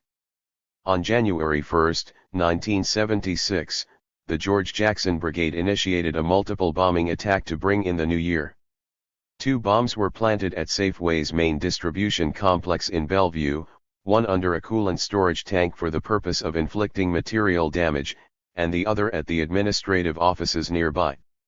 It was the group's intention to demonstrate, through its practice, the lessons learned since their last attack on Safeway. A communiqué issued that night contained an insightful self-criticism of the previous action against the store. On the same night and time to explode at the same time as the Safeway bomb, the brigade planted a powerful pipe bomb at a transformer complex in the very rich Laurelhurst neighborhood. The attack was in support of the long and courageous strike then being waged by Seattle City light workers. The blast completely destroyed the $250,000 transformers and shut the power of the rich off during the height of their New Year celebrations. More importantly, the action had a marked impact on the length of the then stalled negotiations and a positive effect on the terms of the settlement between the city and its workers. The morning after the action, strikers set up pickets on the bomb site to prevent scabs from repairing the damage. When the media tried to get city light workers to denounce the brigade, they refused to do so. The Bellevue and Laurelhurst actions reflected the growing strength of the brigade, which led to more people wanting to join. That strained the group's resources to the limits, setting in motion plans for another expropriation. 9 trialing times. I should just like to make one last point about solidarity between the international working class movement and our national liberation struggle. The main aspect of our solidarity is extremely simple, it is to fight. We are struggling in Guinea with guns in our hands, you must struggle in your countries as well. I don't say with guns in your hands, but you must find the best means and the best forms of fighting against our common enemy, this is the best form of solidarity. Amilcar Cabral. Supporting ourselves by sticking up state-owned liquor stores worked well for a while, but as our needs grew, our budget had to follow suit. More people said they wanted to join us, but to take in new members we needed to have the money to support them, as well as the additional facilities and resources they would require. The GJB was at a threshold, with adequate finances there would be substantial growth and a corresponding increase in security. Without it, the group could not grow. One afternoon of target practice cost up to $50, an average bomb attack generally ran about $250, and of course, there is rent, transportation, and food. Some brigade members, such as Bruce and your author, were fugitives at this juncture and could not risk taking a regular job. Besides, as we did not have intelligence units, it was necessary for members to spend most of their time planning and casing future actions. Other armed groups were developing around the U.S., and we felt that we were entering a period of growth. I was of the opinion that our next action would set the tone for the group's future. If we were successful, we would be able to grow and become stronger and better organized. Were we to fail, of course, the outcome would be the exact opposite. After talking it over, we decided that robbing a bank was the only way we could raise enough money to sustain the group. Otherwise, we would be endlessly doing small robberies, and the law of repetition would ultimately get us that law, of course, being that if you keep doing the same type of crime over and over again, then sooner or later you're going to get caught. You need to regularly change your method of operation. In Carlos Mariela's mini manual of the urban guerrilla, we learned that money, weapons, ammunition and explosives, and automobiles as well, must be expropriated. The urban guerrilla must rob banks and armories, and seize explosives and ammunition wherever he can find them. None of these operations is carried out for just one purpose. Even when the raid is to obtain money, the weapons that the guards carry must be taken as well. Elsewhere he emphasizes that, the most popular mission is the bank assault. This type of assault is widely used, and has served as a sort of preliminary test for the urban guerrilla in his training in the tactics of urban guerrilla warfare. Mariela also wrote that, it is impossible for an urban guerrilla to subsist or survive without taking part in the battle of expropriation. The growing cost of our military and survival needs drove the truth of this last statement home. We decided to rob a bank. We thought a small bank branch in a suburban area with easy getaway routes would be ideal, so we started to look for a bank that met that criteria. The one we chose was located just outside the small town of Tukwila, one of Seattle's many suburbs. Having found our target, we then set about determining the best way to rob it. We borrowed a van from a friend who did not know what we were using it for. We parked it in an empty lot across the street from the bank, and for several days, one or the other of us would be in the back watching what went on inside the bank and noting daytime traffic patterns, particularly any police traffic in the area. We monitored the police channels for that part of town, scoped out the police station, planned our escape route, and attended to all of the other details that surround such an undertaking. The plan we drew up was fairly simple. To divert the local police, we would plant phony bombs in several locations at a good distance from the targeted bank. These dummy bombs consisted of shoe boxes containing cheap ticking alarm clocks, a brick or two to add weight, some electrical wires coming out of the box at one end and re-entering it at the other, with the whole thing sealed with black electrical tape. We may also have written something like "bomb. Do not touch," on each box, but I am not sure. Next, we got some maritime smoke flares, which we were going to throw over the nearby I-5 overpass onto the freeway in order to draw off any state troopers who might be in the area. I went up to the small town of Mount Vernon, about 70 miles north of Seattle, and used a phony driver's license to rent the car that would be used in the robbery. A switch car would be parked several blocks away. While I was renting the getaway car, the rest of the group went to the country for some target practice. The plan was that Bruce, John, and I would enter the bank shortly before closing time when there would be the least likelihood of endangering customers. Mark would drive the getaway car, and Bo and Therese would drive the switch car to ground, home base, once the bank robbers had piled in and ducked down on the floor. We figured that if there was a fight with the police, it would be on our way home. We anticipated being out of the bank well before any pigs arrived on the scene. We also wanted to avoid a fight at the bank, which might expose customers to danger.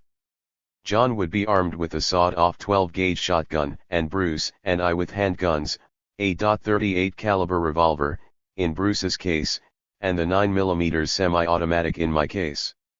Mark, who would be in the getaway car across the street, would also have a .38 caliber pistol.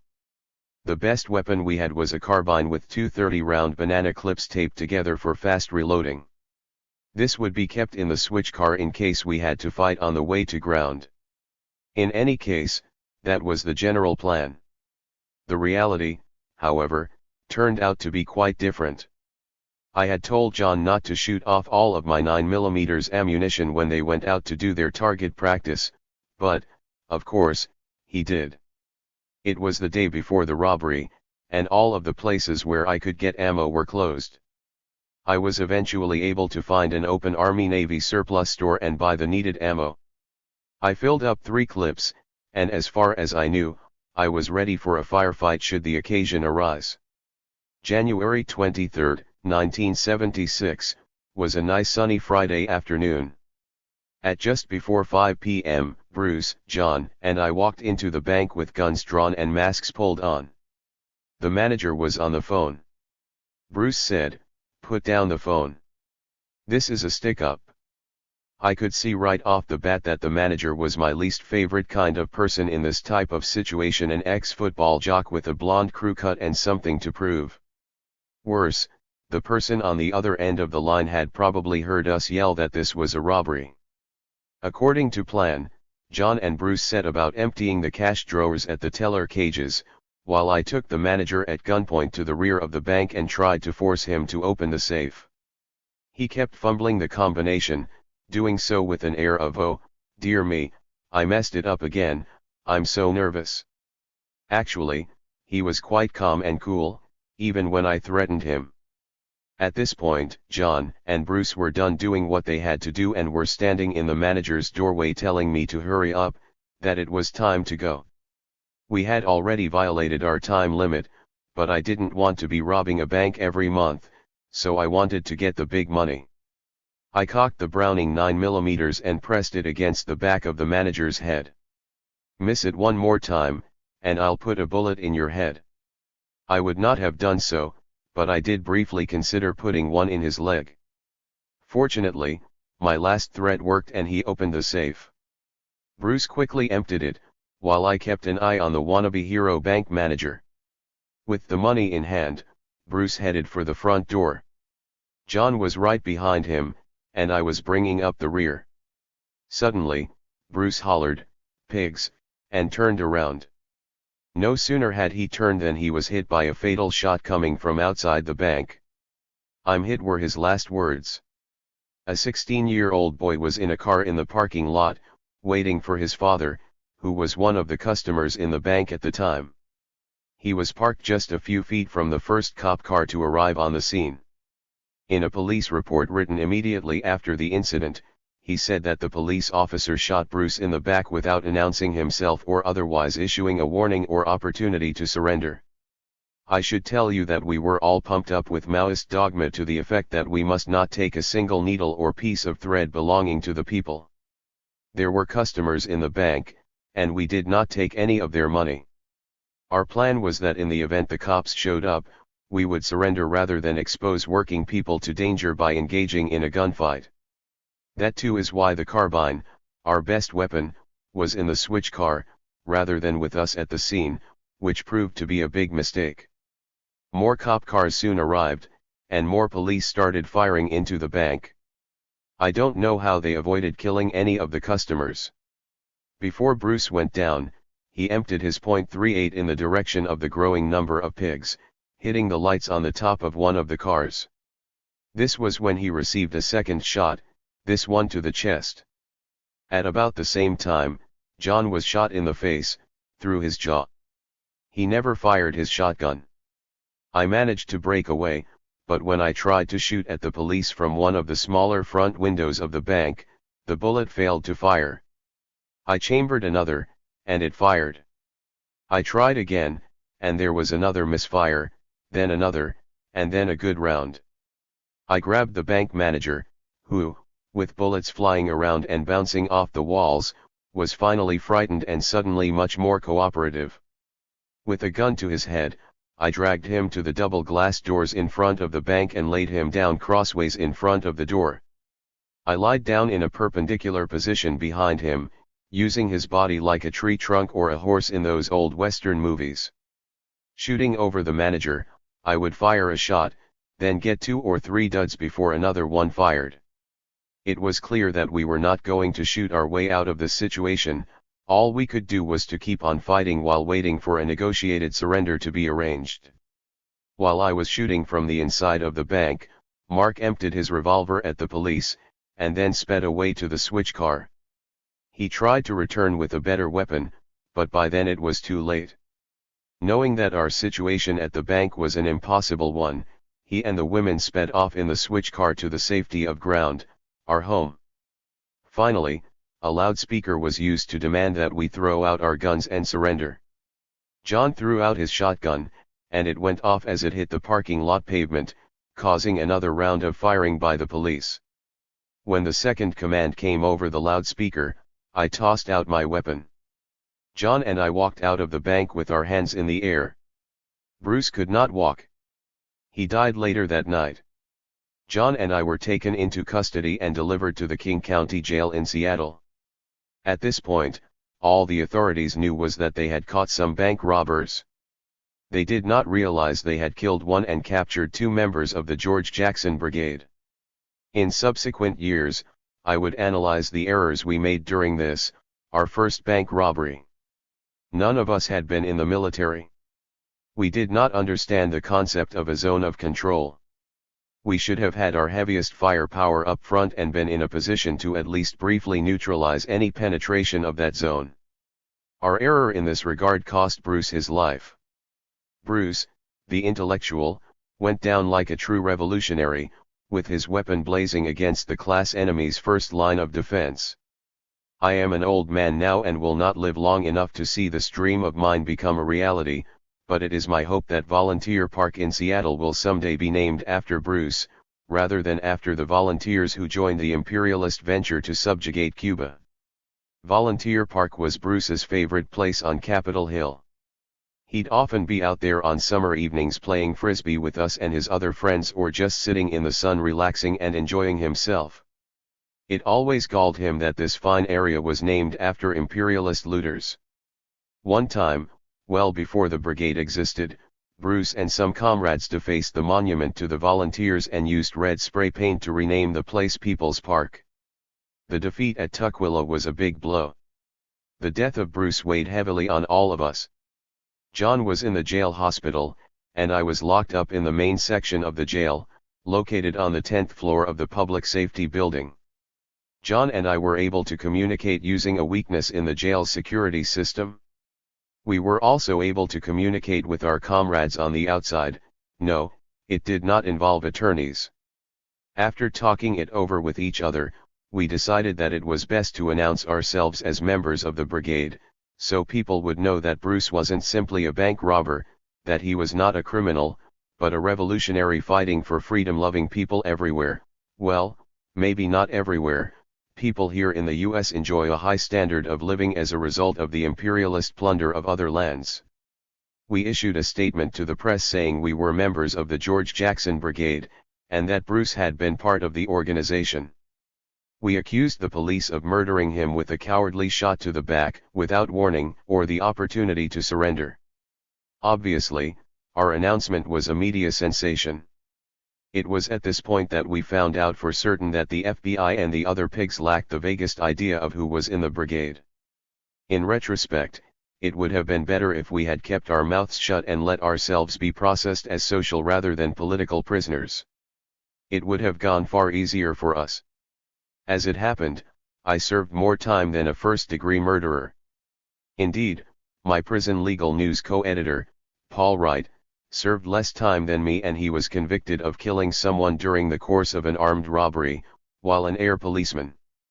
The first duty of a captured revolutionary is to escape. Barring that, the second duty is to transform the prisons from instruments of repression into schools of liberation and revolution. One day, when John was being transported to Harborview Hospital for treatment for the gunshot wound to his jaw, a man approached the officer transporting him and said something to the effect of, "I'll take your prisoner."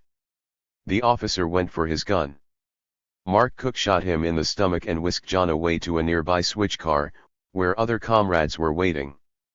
After the bank fiasco, the remaining members of the brigade had emptied the Beacon Hill house, so John now joined them in a new location, one where they would all be safe. The brigade was back in action, but not without a cost. Mark Cook, along with almost every black radical in the Seattle police's files, was brought in for questioning that day. He was released, and should have gone underground right there and then, but he had a family and didn't feel he could. The cops picked him up a couple of days later. After John's escape, the media was once again abuzz. One day, I was pulled from my jail cell and taken to a room full of men in suits. They were very friendly and said they just wanted to talk. They introduced themselves as FBI agents. As soon as they identified themselves, I told my captors to take me back to my cell. I did not want to talk to these people. The lead FBI pig tried to get me to change my mind, but I wasn't budging, so he tried to get me to take his card, just in case I had a change of heart. I declined. He kept pushing it at me, and I kept saying, "I don't want your fucking card, and I won't change my mind." Finally I snatched the card from his hand, tore it into tiny pieces, and threw them on the floor. He got angry and said, "You'll have a long time to regret that mistake." It is an act I've never regretted. The pigs approached me like they would a social prisoner, thinking I would rat out my friends to save my own skin. I would have died first. What they did not understand is that after risking our lives for the revolution, we would not suddenly turn in our comrades just to save ourselves. So, there I was in the King County Jail, where I too had an escape plan of sorts in the works. I had found a weakness in the jail's security that would have enabled me to reach another floor of the courthouse. It was risky, but I thought it could work. I gathered what I felt would pass as civilian clothing and stashed some other items that would improve my chances. All of this came to an end when I was locked up in what they then called the Annex, the section of the jail used as the segregation unit. I didn't end up in the hole of my own doing. A fellow prisoner, then unknown to me, named Mark Larson, helped to get me there. Mark had actually been one of those involved in the 1974 Walla Walla uprising. He had since been paroled, and then busted for burglary, and was in King County Jail with me on his way back to the walls. Mark was certainly well-meaning, but he was also a bit of a bumbler. He decided to give me a note. I was in the jail's mess hall having a meal and minding my own business. Mark walked by the table I was eating at, and as he passed, he dropped the incriminating note on the floor. It was actually a folded up piece of yellow legal paper. It outlined his grand scheme to cause a riot, take hostages, escape, etc. The only problem was that the guards noticed the note before I did and snatched it up. That was the end of my stay in the jail's main population. It also put an end to any dreams I might have had about escaping. I was to spend the remainder of my time in the King County Jail in the annex. Conditions were terrible. It was a closed-off tier with a solid steel door and about a dozen cells. In the summer, the unit was swelteringly hot, and in the winter it was downright cold. Meals were served late, and sometimes not at all. The food was cold and close to being unfit for consumption. Medical treatment was a joke, and that was a serious problem since there were a couple of people on the tier who had chronic health problems and required more care than they were receiving. We filed complaints with the jail staff and I filed a petition with the Superior Court in an effort to get some relief for our fellow prisoners, but these efforts were unsuccessful. The guards ignored our complaints, and the courts did not want to get involved in running the jail. That's when we discovered that if we all beat on the steel walls of our cells at the same time, they would reverberate so loudly that the whole floor of the jail would shake. In fact, it seemed like we were making the whole building shake. We weren't, but it felt that way. I should explain that at the time, the King County Jail was in the same 10-story building as the courts, and that although we didn't know it at first, our banging could be heard in the courts below, and was even disrupting the proceedings. One hot summer day, we were pounding on the walls, and the noise got so bad that the judges in the courtrooms below complained to the guards, demanding that they do something about it. So, they did not by addressing our modest complaints, of course, but by running in on us with pressurized gallon jugs of mace fitted with spray nozzles. Mace is a chemical agent that burns the eyes and lungs. It is only intended for crowd control in open areas, for example, quelling street riots. This goon squad, thus armed, moved into the plumbing chase behind the cells. Without any warning, they started spraying mace through one of the two vents at the back of each cell. They must have pumped several gallons of mace into our cells, in an area with no air circulation except what little came in through the annex's solid steel door, which was usually open. When a guard started squirting the irritant through the top vent of my cell, I jumped up onto my bunk and tried to cover the opening with a towel, so he started spraying the stuff in through the bottom vent. When I dropped down to cover that one, he returned to the top vent again, and so it went. While one guard was dousing my cell, other guards were in the plumbing walkway behind the cells doing the same thing to all of the other men on the tier. When they finally stopped, the floors and walls were dripping with mace, and our mattresses and bedding were soaked with the stuff. We were left to cook in the unventilated summer heat of the annex for 3 days. It was a crime, no less of an assault than if they had beaten us with clubs. We didn't bang on the steel walls again. I witnessed the beating of prisoners, along with any number of less dramatic crimes, while I was at the King County Jail. It seems to be a rule that when beating prisoners doesn't lead to the desired outcome, guards take to killing them. After I left the jail, I read that guards used the infamous chokehold to kill some black prisoners.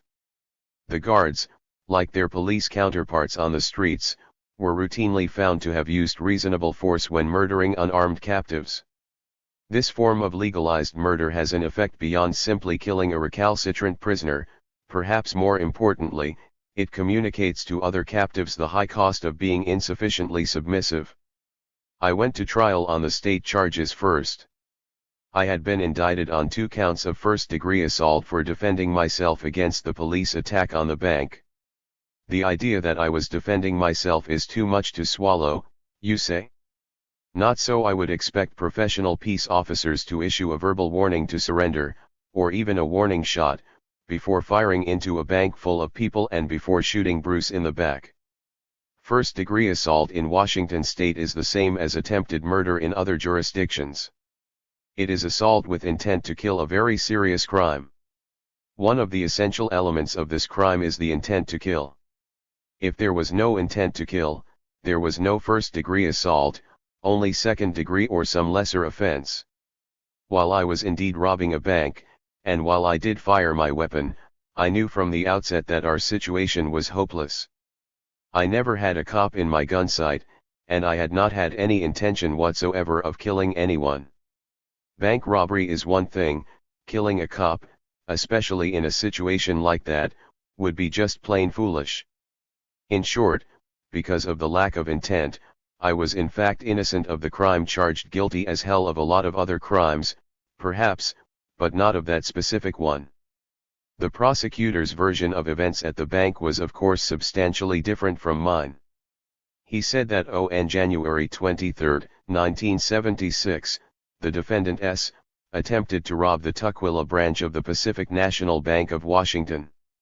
They were armed with a 9mm automatic, a .38 caliber revolver, and a sawed-off shotgun. The purpose of the robbery was to take money to purchase automatic weapons and explosives to further the activities of the George Jackson Brigade. Detective Joseph Matthews of the Tukwila Police Department arrived in front of the bank and the defendant and Seidel began to shoot at him. Detective Matthews returned fire and hit Seidel. At this time, Officer Robert Abbott arrived and Seidel fired one round at him, knocking out a light on the patrol car. Abbott then returned fire with one round which struck Seidel in the chest and killed him. I had to live with this lie being the official version of events throughout my incarceration. During the trial, I took the witness stand and tried to explain to the largely working-class jury why we did what we did, placing our actions in the context of the crimes committed by U.S. imperialism around the globe. I was not sure I was doing all that good a job until the trial had to be stopped because one of the female jurors was in tears. After a 20-minute recess, the trial resumed. I had a good attorney, David Allen. When the trial was nearly over, and he was preparing the instructions for the jury, he included an instruction on second-degree assault. This would have indicated to them that they could find me guilty without hitting me with the heavier first-degree charge. Since I had not tried to kill any police officers, I did not want to accept anything less than a full acquittal, so I told him to remove this instruction. That was one of two big mistakes.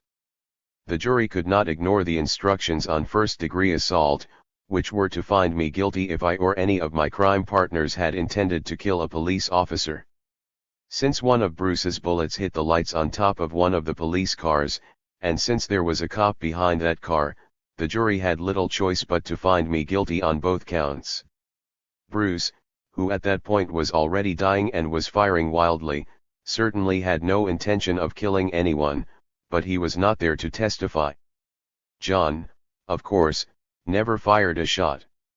I think the jury might have been sympathetic enough to find me guilty of second-degree assault, had I not foolishly taken that option away from them. My second mistake came at sentencing. After the trial, my lawyer talked to the judge, and during that conversation, the judge told him he planned to give me a single life sentence, with a 15-year mandatory minimum. In other words, I would have been eligible for parole after 15 years of confinement. Thinking I would be getting this single life sentence no matter what, I refused to cooperate with the pre-sentencing report. At the sentencing hearing, when the judge asked me if I had anything to say, I stood up and declared, "I have been framed and railroaded, like all poor people who appear before this court." The judge's face turned red and he got visibly flustered and angry. He pounded his gavel on the bench and hit me with 2 consecutive life sentences, with a mandatory minimum of 15 years on each. In other words, it would be 30 years before I would even be considered for parole.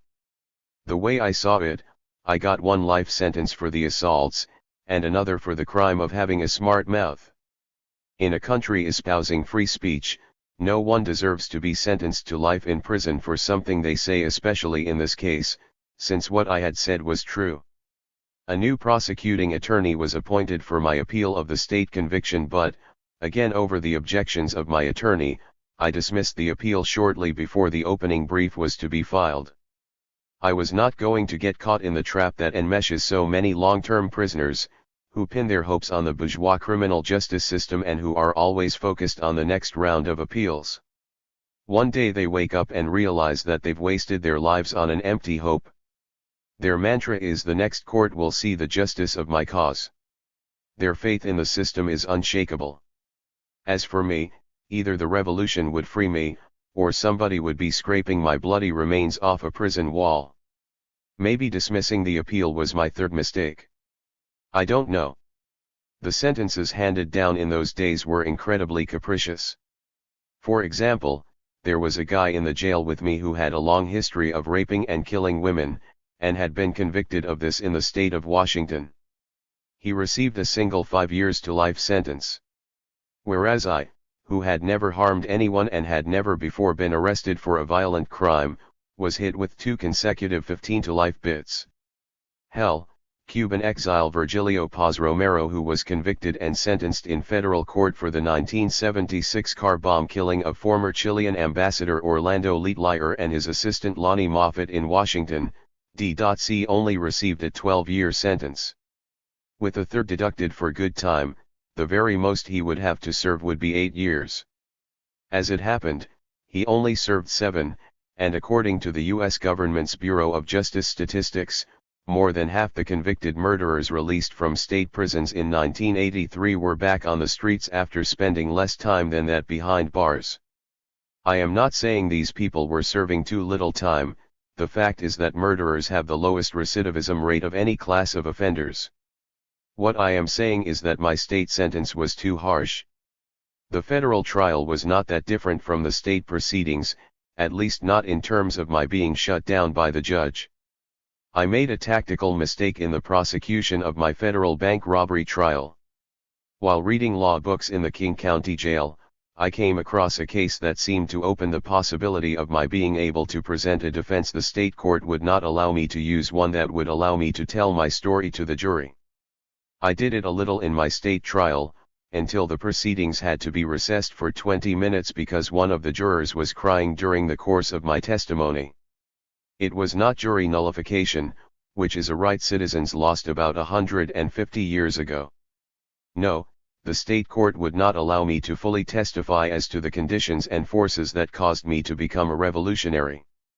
In other words, I wanted to use the courts as a platform for attacking U.S. imperialism and capitalism, while at the same time explaining to the jury how I came about being an armed revolutionary. At the time I'd found a then recent Ninth Circuit Court of Appeals case that might let me do what I needed to get done in the federal court. In the case of United States v. McGraw, 515 F2D 758, 9 Sir 1974, a bank robbery case in which the defense of insanity was raised, the appeals court reversed the conviction on the basis of the trial court's failure to properly instruct the jury on the issue of moral rather than criminal wrongfulness. The court held, a defendant lacks substantial capacity to appreciate the wrongfulness of his conduct if he knows the act to be criminal but commits it because of a delusion that it is morally justified. McGraw, Super at 760. I certainly knew robbing a bank was against the law, but I nonetheless felt it was the moral thing to do, so I figured we'd let the jury decide the question of delusion. The insanity defense was not a case of my trying to slip out from under doing bank robbery time. I was already doing consecutive double life sentences for the state. It was, rather, an effort to communicate to the jury the reality, the reasons, that had me and my comrades inside that bank. I knew that a revolutionary raising an insanity defense was, well, crazy, at least in terms of my political reputation. Yet I thought I could pull it off using the negatively loaded defense in such a way as to use the device as a means of educating the jury and the public about a system that produces so much crime, wages wars of aggression, and treats its own workers like garbage. Even though I entered the insanity plea, the judge would not allow me to present the defense I wanted. He shut me down at every step. I could hardly say a word. It was a huge gamble and I lost. Nobody today remembers or even cares about that plea, which was over 40 years ago, yet to me it was representative of bad decision-making on my part. I should have known better. I was being tried on one count of armed bank robbery and one count of being armed during the commission of a federal felony. The fact that I'd been caught inside the bank with a smoking gun in my hand made the jury's job pretty easy. This trial took place shortly after President Ford pardoned former President Nixon, saying he had suffered enough. Nixon is the one who escalated the Vietnam War, and then, without any legal authorization, bombed and invaded Cambodia. He was responsible for a good part of the 3.2 million people that former Defense Secretary Robert McNamara says were slaughtered in the region during the war. When the federal judge asked me if I had anything to say before he passed sentence, I said, yes, like Nixon, I too have suffered enough. Well, needless to say, I received the maximum 25 years on the armed bank robbery and the maximum 5 years for being armed during the commission of a federal felony. These two sentences and the 2 life sentences on the state charges were to run consecutively. In short, the way it was going to work was that I would serve my 2 state life sentences one after the other, boxcar, then I would serve the 25-year bank robbery sentence, followed by the final 5-year sentence for being armed during the commission of a federal crime. That was a whole shitpot full of time. It was more time than I could possibly do, but I was certain there would be a revolution and I would be freed or else I would escape. In my mind, it was just a matter of which would come first. And here is where it gets interesting. Part 3. 10 Imprisoned and Segregated. I envy you. You North Americans are very lucky. You are fighting the most important fight of all. You live in the heart of the beast. Che Guevara. How should I start this section? What do I say? That it was a dark and ominous day when the prison bus pulled up to transfer me and 20 other prisoners from the King County Jail? Actually, I do remember what the weather was like that day, although it was so long ago and the weather was one of the last things on my mind. As it happens, it was a beautiful summer day when we left. I had done 8 months of difficult confinement in King County Jail. The barbarity of that experience would prove to be just a warm-up for what was to come. I was transferred from Seattle to the reception unit at the Shelton Corrections Center. Shelton is where new inmates coming into the state's prison system were initially housed and processed. The short-timers were weeded out and scheduled for transfer to minimum or medium security custodial facilities, while those of us serving long terms were sent onto the walls, as the penitentiary at Walla Walla is known. Located in the farthest corner of the state, as far away from Seattle as possible, the walls was considered to be the roughest, toughest, highest security prison in the state, the government's ultimate revenge, the end of the line, and the last stop for many men. I knew it might be my last stop, too, not only because of my extensive prior record, but also because I had a very long sentence to serve. The time I spent at Shelton was delightfully uneventful. I was placed in a 6-by-8-foot cell with 2 other men. Those who were there the longest slept on one of the 2 steel bunks, the last man in slept on the floor. We stayed crowded in those tiny cells for 23 hours a day. There is only one incident that really stands out in my mind about my stay there, other than being confined to my cell all of the time. One day, they called me out to take a psychological test, the Minnesota Multiphasic Personality Inventory or MMPI. This is a test based on the outlook of some white middle-class farmers in Minnesota.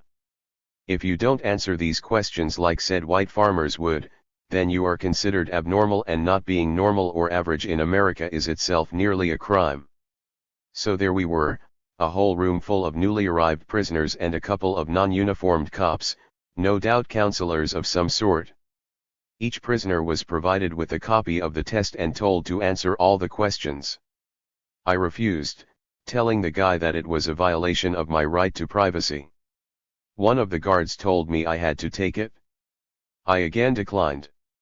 He got more insistent. I told him that if he wanted me to take the test, he was going to have to physically pick up my hand and make marks on the answer sheet, because I wasn't going to do it myself. He realized that I was serious and ordered me to leave the room. I had entertained a hope that some of the other prisoners would follow suit, but none did. Like obedient sheep, they all submitted to the state invasion of their most private thoughts. I guess it was their training at school that conditioned them to comply, not to mention the fear of punishment. Some years later, in connection with pending litigation, I was able to obtain copies of documents pertaining to this. Psychological tests were refused. He claims that tests are irrelevant, sick, inaccurate, outdated, and an invasion of his personal privacy. His attitude was adamant refusal without compromise. He was released from testing. Refusing to subject myself to the testing was a smart move on my part, but I followed it up with something stupid. I was called in for a psychological interview by Shelton psychologist Felix E. Masaya and its psychiatrist P.B. Smith. I don't know why I agreed to talk to them, perhaps because I had been ambushed, rather than given the time to think about whether or not to cooperate. They wrote a 3-page report about me that wasn't all that negative, but which would later be misused by the state's parole board. What the report said, in essence, was that I saw myself as a revolutionary, which should not have come as a surprise to anyone. They said I came across as a relaxed, affable, and articulate individual. Mr. Mead presented himself as a revolutionary who was imprisoned by his captors, as he perceived himself as being at war with society's institutions and systems. The part of this July 26, 1976, psychological report that really hurt me read, Mr. Mead presented himself much as he did in court, where he viewed his actions in his war as being justified, thus his robbing of a bank being an appropriate expropriation, and his setting of bombs which destroyed the Laurelhurst Power Substation as well as the offices of the Division of Adult Corrections in the Capitol Center building in Olympia as an acceptable tactic in his fight. Mr. Mead acknowledged by intimation that his group in this area was linked with the groups that have identified themselves as being part of the George Jackson Brigade in other areas such as California, where they were involved in a bombing in San Francisco, and banks in Santa Barbara. What's with this acknowledged by intimation thing? In reality, no group in Santa Barbara or anywhere else in the country ever claimed to be a part of the GJB. Moreover, the brigade never carried out any bombings outside of Washington state. Nonetheless, the parole board would subsequently use this bogus information against me, claiming that the quoted material constituted a confession to those crimes. My assertion that the information was patently false on its face carried no weight at all with prison officials. The psychological report concluded by saying that he does not primarily fit into any particular category of the DSM, a diagnostics manual used by psychologists, as he is difficult to pigeonhole, as he has a great deal of insight and is very much aware of the internal dynamics operant in his personality configuration, and thus definitely not a person who could be categorized as being psychiatrically ill. The good lying doctors went on to finish their report by providing the following assessment: it is anticipated that Mr. Mead will make a satisfactory adjustment to confinement as long as he does not perceive himself as being singled out for discriminatory negative attention and is allowed to live as any other resident. Prison officials at the penitentiary would have been well advised to pay special heed to the wisdom of that recommendation, but of course, they didn't. We were brought from Shelton to Walla Walla in an old prisoner transport vehicle, a bus that was not so affectionately referred to as the Green Goose by its unwilling passengers. It was August of 1976, the bus was full, and it was hot. Sweating prisoners were handcuffed to chains looped around their waists, and then attached to the similarly restrained man next to them. We all wore leg irons, as well. This arrangement was called a chain. As I recall, the trip took about 6 hours. If a prisoner needed to use the toilet facilities, which consisted of an open and very smelly bucket at the back of the small bus, he had to get permission from a guard to shuffle like a penguin to the bucket, where, with hands chained, he did his best to urinate as the bus merrily bounced its way over the bumpy 2-lane highway. As we approached the prison, low rolling thunder clouds hovered over the surrounding area, and the wind came in earthy smelling gusts, that smell that precedes a big rain. I also had that feeling you get just before an electrical storm. I could sense the soon-to-be-discharged static electricity filling up the hot afternoon air. It was as if it was looking for some channel through which to release its pent-up energy. The mugginess of the day and the general atmospheric conditions only added to my sense of dread. A storm was certainly looming. Most of the passengers on the bus were looking out the window in the direction of the prison, feeling a strange mixture of dread and anticipation. On the one hand, we were happy that this unpleasant journey would soon be over, while on the other, we all felt a considerable foreboding about what lay ahead. We had all heard many terrible stories about Walla Walla while we were in the county jail. The old-timers on the bus suddenly grew in stature in our first-timer eyes, because they knew the ropes.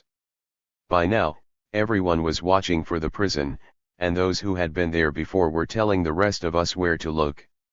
When it finally came into view, I knew I was looking at a place I would probably not be seeing the outside of again for a long, long time. I took a mental picture of the surrounding area, just in case I managed to escape at some point. The land was flat, the endless wheat fields broken only by occasional outbuildings and the fences that separated them. The bus pulled up and entered through the prison's double-gated sally port. When the first gate closed behind us, guards casually inspected the bus for possible concealed weapons or other bulky forms of contraband. Then, we passed through the second set of gates and into the prison proper. The bus stopped behind a large red brick building. We were ordered to disembark. Marching 2 by 2 in chains, we shuffled off the bus and into the guts of the prison. We were greeted by a seemingly tough sergeant, who read the new prisoners' names from a clipboard, barking out our housing assignments. From behind a nearby chain-link fence, we were also greeted by a collection of bored Walla Walla prisoners, for whom the weekly arrival of the chain provided some relief from their humdrum daily routine. Some came to look for friends arriving from the county jail, and if they saw them they would exchange greetings or instructions. Some came simply to gawk at the fish, as new prisoners were called. Others, the predators, came to look over the meat for possible prey, the young and more vulnerable newcomers who did not have any friends to protect them. Those who had partners on the inside would get shouts from their friends like, "Hey Bob, tell em you want to move into 6E21, I've already put in a kite for you." Others, the young and fair, might be subjected to embarrassing catcalls of one sort or another. "Oh, look at that one, ain't she pretty," and so on. Those who had friends and a place to go were the lucky ones. The rest of us would be placed in a 4-man cell with 3 strangers. The cells were designed for 2 people and were so small that the 3 already there generally resented the addition of the newcomer. I was one of those who didn't know anyone, but at 33, I was also relatively old and con-wise enough to escape the notice of the sexual predators. When my name was called, I was assigned a cell number in 6 wing, had my chains and cuffs removed, and followed those ahead of me through the back door of the brick building. It was the clothing room, where we were each issued a set of clothing and some old but clean bedding. Those who had friends were picked up and the reunions began. Other inmates wandered around in small groups, acting like they had no place to go. I stood there alone, taking in my new environment. What struck me was the age and filthiness of the place, so unlike the federal prison system at that time.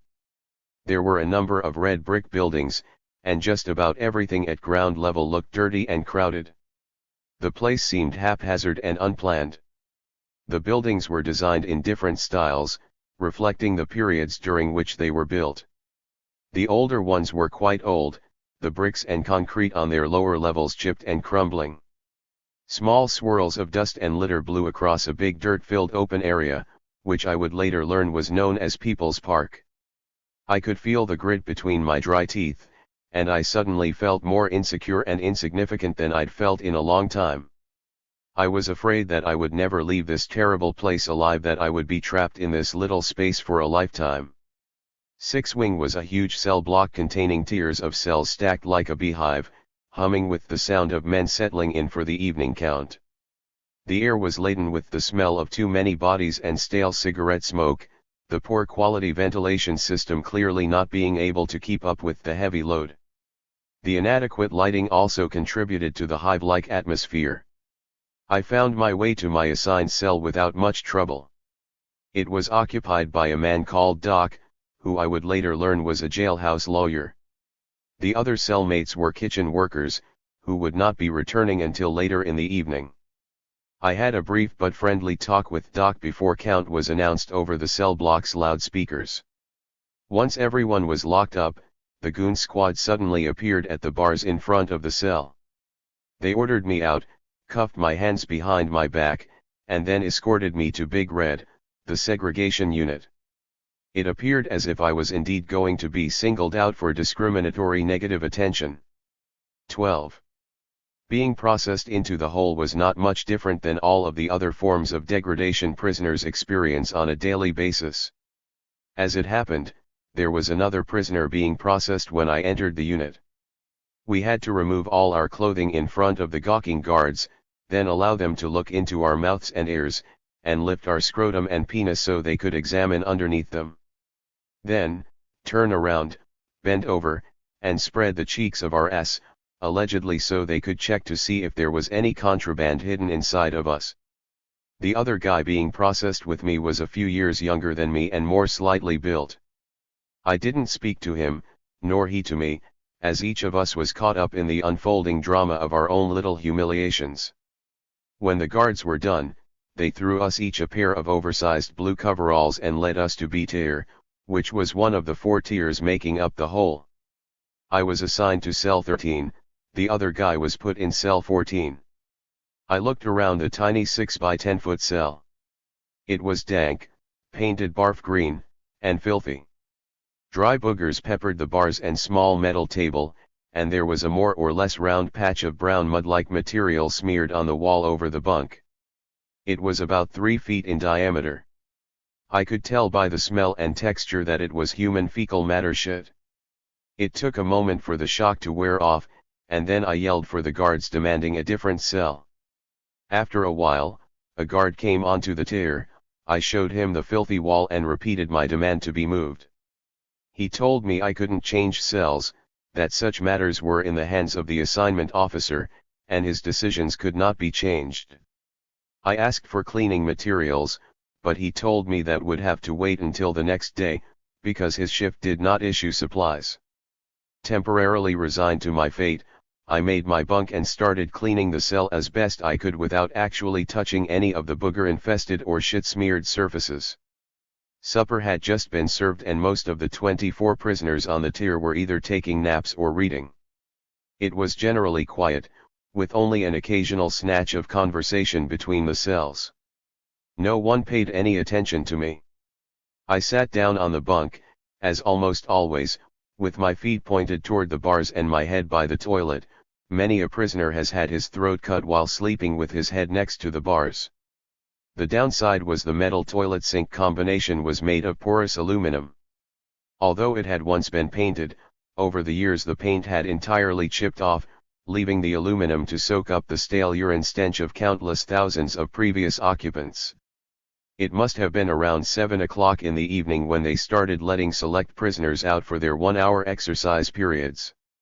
While I didn't know it at the time, most prisoners on B tier spent 23 hours a day in their cells. There were about 6 men who served as trustees and spent considerably more time outside their cells, but still on the tier. These were the toughest men in the toughest prison in the state. Some of them were in the hole serving administration segregation time or awaiting trial for murdering other prisoners. I did not pay a whole lot of attention to what was going on beyond my cell, the traffic of prisoners exercising and talking with friends. One guy stopped by on his way to the front of the tier to use the phone. He said his name was Danny Atterbury, and that he and a couple of others on the tier were in the hole for participating in the December 1974 takeover. He said he had heard of me and, of course, completely supported what the George Jackson Brigade had done on their behalf. He identified the other rioters and hostage takers as Joe Green, Mark Larson, and, to a lesser degree, Carl Harp. I knew most of these men by name and was happy to learn that I had some friends and allies on the tier. At about 9 that evening, events took a very ugly turn. A gang of about 6 prisoners decided they were going to rape the prisoner in the cell next to mine, the kid who was booked into the seg unit at the same time as me. I could not believe my ears when the sound of their efforts to get his door opened invaded my then more or less peaceful reality. The guard on the tier was trying to unlock the door of cell 14 so these guys could get in and rape the young man. Why would a prison guard facilitate the rape of a prisoner? I didn't know it then, but these men had been on the tier for a long time, and during their stay, there had occasionally been periods of intense struggle. Fires would be set, toilets made to overflow, urine and fecal matter thrown at the guards, etc. The guards did not like any of this, of course, so they would elicit the help of the more influential prisoners to keep the peace. This particular guard, who had been promoted to the rank of lieutenant the last time I saw him, was friends in this way with one or more of the predators. At the time, all I knew was that the guard was helping these guys to rape my neighbor. I sprang from my bunk and looked through the bars at the unfolding scene. The Repo gang of prisoners was led by a muscular man who I would learn was awaiting trial for the murder of a fellow prisoner. The victim was holding a book in the bars, preventing the sliding door from opening. His attackers would try to grab the book, he'd pull it back, the guard would try to open the door, and my neighbor would stick the book back in the bars. One of the Repo went to the sink at the end of the tier and got a pitcher of hot water, which they threw on the kid. Still he would not let them get the book, nor would he move far away enough from the bars for the guard to open the cell. I was afraid to shout out in the other man's defense, fearful that the mob would turn on me. I just stood there, wallowing in anguish for the both of us, and hating myself for not taking a firmer stand. Who knows, had it gone on much longer, or had they gained entrance to the cell, I might have actually done something, like shouting for them to stop. On the other hand, maybe I would have continued to stand there trembling in fear. In any case, the guard got bored and gave up, putting an end to the prisoner's hopes of getting into the younger man's cell. I haven't often been confronted with an ethical or moral issue that also appears to be a question of life or death. It is not a good feeling. I didn't sleep well that night. The next morning my cell door opened, and I was released, along with the men on each side of me, for my 1-hour exercise and shower period. The first thing I did was to clean the walls of the cell. I then went to the cells of Atterbury, Green, Larson, and Harp, to talk about the events of the night before. They shared my outrage, but were unwilling to physically confront the gang of Repo killers. Only one man said he would take a fighting stand, and that was Carl Harp. He was understandably reluctant, and his support shaky, but it was a start. I also talked to one of the old-timers on the tier, an escape artist named Arthur St. Peter. Arthur was thin, small in stature, about 65 years old, and had the respect of everyone on the tier. He told me not to get too riled up about what was happening. He said the kid was a punk anyway and would be giving his ass away if people weren't trying to take it. Art told me that prisoners were raped at Walla Walla all the time, some were even bought and sold by other prisoners. That's the way it was and the way it had always been. I was taken aback and responded that that was an attitude that would have to change if we were to have any hope of improving conditions in the whole. While it did not appear as if I made much progress during my hour out on the tier, I later learned that Danny, Art, and the others spent their respective exercise periods talking to members of the gang about what was right and what was wrong. The change was not profound, but still, there was a new mood on the tier. The Repo leader's followers began to fall away, which was a positive development. On the negative side, the big Repo took this turn of events as a direct challenge to his masculinity, and he clearly thought I was behind the shifting consciousness on the tier. It seems that he had decided that the only way to prove that he was a real man would be to rape my neighbor. It may sound dumb today, but back then maleness was not something that was biologically determined, rather it was a state of being that these men felt they had to reinforce and prove anew every day, most often at some weaker prisoner's expense. The next morning the Repo was the first out on the tier. He promptly set up camp outside of my cell and started his daily exercise routine, expertly using the tier's jump rope directly in front of me, looking me in the eye.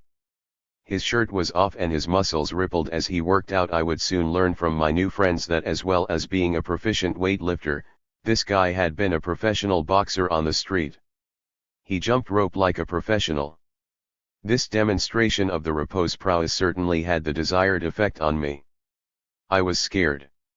Nonetheless, when it was my turn to exercise, I took the tiers jump rope down and stood in front of his cell doing my rather pathetic workout. I was skinny and not at all tough, but I needed him to know that he was not going to be able to make his move without some resistance from me. I did not particularly like the kid in the cell next to me. It was not for him that I was doing this, it was a matter of principle. We had to stop preying on each other. That afternoon, I found out that the Rapo had had his yard time changed, so that he would be out on the tier with me and the kid the following morning. I didn't sleep much that night. I was pretty sure that come morning, this much stronger and far more vicious man was either going to kill me or beat me very badly. Morning finally came, of course, and when my door opened, I stepped out onto the tier determined to put up as good a fight as I could. The Rapo had never spoken to me, and this particular morning was no exception. He went about his business, exercising as if I wasn't there. While he did talk briefly to the kid, he didn't rape him. When it was time to lock up again, I walked back to my cell, greatly relieved. Later that day, the Rapo put in a move slip to be transferred to another tier. He was gone soon thereafter. I subsequently learned that the reason he did not attack me was that public opinion on the tier was in my favor. The bombing attacks on the Department of Corrections and the FBI, as well as other brigade actions, provided me with a certain amount of moral authority. Killing me would have been very bad politics on the Rapo's part. However, not doing so also cost him a lot. His position as the prison's top dog was now shaky. A short time later, two prisoners I will call Kevin and Andy, former members of his Rapo entourage, who had since joined him in moving from B to D tier, offered him a nose hit from a joint, and then used the opportunity to knife him. Yeah, they pulled knives on him while blowing him a nose hit. The Rapo suffered serious stab wounds, but was still strong enough to take the knives from Kevin and Andy and drive them off. Those two would subsequently prove to be serious obstacles in the path of prisoner organizing, but that was still in the future. As days faded into months, I fell into the routine of life on B tier. Mostly I did a lot of talking, particularly with Danny, Joe, Mark, and Carl, all of whom had participated in the December 1974 takeover. It was from them that I learned that there had been long periods of spontaneous resistance to conditions in segregation, a resistance that sometimes took violent form. From what I could gather, the battle would run hot and cold, sort of like the seasons in that remote corner of Washington state. A few months before my arrival, there had been some serious struggle, a guard or two were taken hostage by seg prisoners, convicts were beaten by their captors, prisoners were throwing fecal matter at the guards when they came onto the tier, and the guards put urine, bleach, and soap chips in the prisoners' food and drink before serving it. These struggles went on for a while, then the warden made a few token concessions, and struggle was once again replaced by peace and cooperation. Many of those who had participated in the earlier protests, such as Kevin and Andy, would befriend the guards, or at least some of them, and those guards, our former enemies, would reciprocate by pulling stunts like what I had witnessed on my first night in the unit. I arrived during a season of peace between keepers and kept in Walla Walla segregation unit, a kind of peace that made it okay for prisoners to brutalize and victimize each other. There was another young kid on B tier, an innocent 20-year-old, whose principal crime was probably just being more confused than those around him. The youngster did not bother anyone on the tier, and for the brief time he was with us, he tried to mind his own business. One night, two guys, a couple of wannabe toughs, passed themselves off as the kid's newfound friends by giving him some barbiturates. Once the young man was groggy from the drugs, the two of them went into his open cell and raped him. Then, in an effort to conceal their crime, they made him take a shower. When the kid returned to his cell, the two of them strangled him to death, then tied one end of a bed sheet around the victim's neck and the other end to the bars and arranged the body to make it look like the youngster had committed suicide. While the guards did not fall for the suicide ruse, they charged and convicted only one prisoner for the murder. The other guy made parole a short time later and went home. I saw this sort of thing happen on more than one occasion. Someone rapes and or kills another person, and shortly thereafter is released. It's not the release that I find so disturbing, it's the murder. It is more than that, it's the wrong-headed notion that by sending someone to prison you stop murder. Or more to the point, you out there don't care if we kill each other. Your indifference should be a crime. Why was this happening? Why did prisoners prey on each other? Frantz Fanon's The Wretched of the Earth provided one possible explanation, and it was one that I found useful. Fanon was a Martinique-born psychiatrist, who was educated in France, the nation that had colonialized his homeland. He wrote about the process through which he believed people developed the capacity to struggle against French imperialism. I will badly paraphrase what Dr. Fanon had to say on the subject of violence among the oppressed.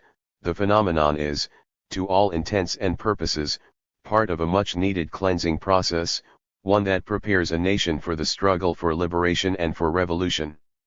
After completing his education, Fanon went to Algeria, another French colony, where he joined the opposition FLN. The Algerians in Fanon's book, not unlike blacks in America's ghettos or prisoners in the nation's gulags, have internalized their oppression and tend to take it out on each other in a form that essentially expresses self-loathing. This isn't surprising. For example, the tribal people of Algeria considered the French colonialists to be gods of a sort, and gods cannot be killed. Fanon noted that at first this violence was characteristically intrafamilial conflict, husbands beating their wives, women violently abusing their children, and so on. According to Fanon, this domestic violence slowly evolved into intratribal conflict. The men of the tribe drank and fought with each other, resulting in many deaths and injuries. The next phase of the process was intertribal violence, with tribes that had formerly been loosely united now fighting among themselves. As the process continued and the tribes became more skilled in the application of violence, they united for the final phase, turned on the French occupiers, and eventually drove the foreign army from their land.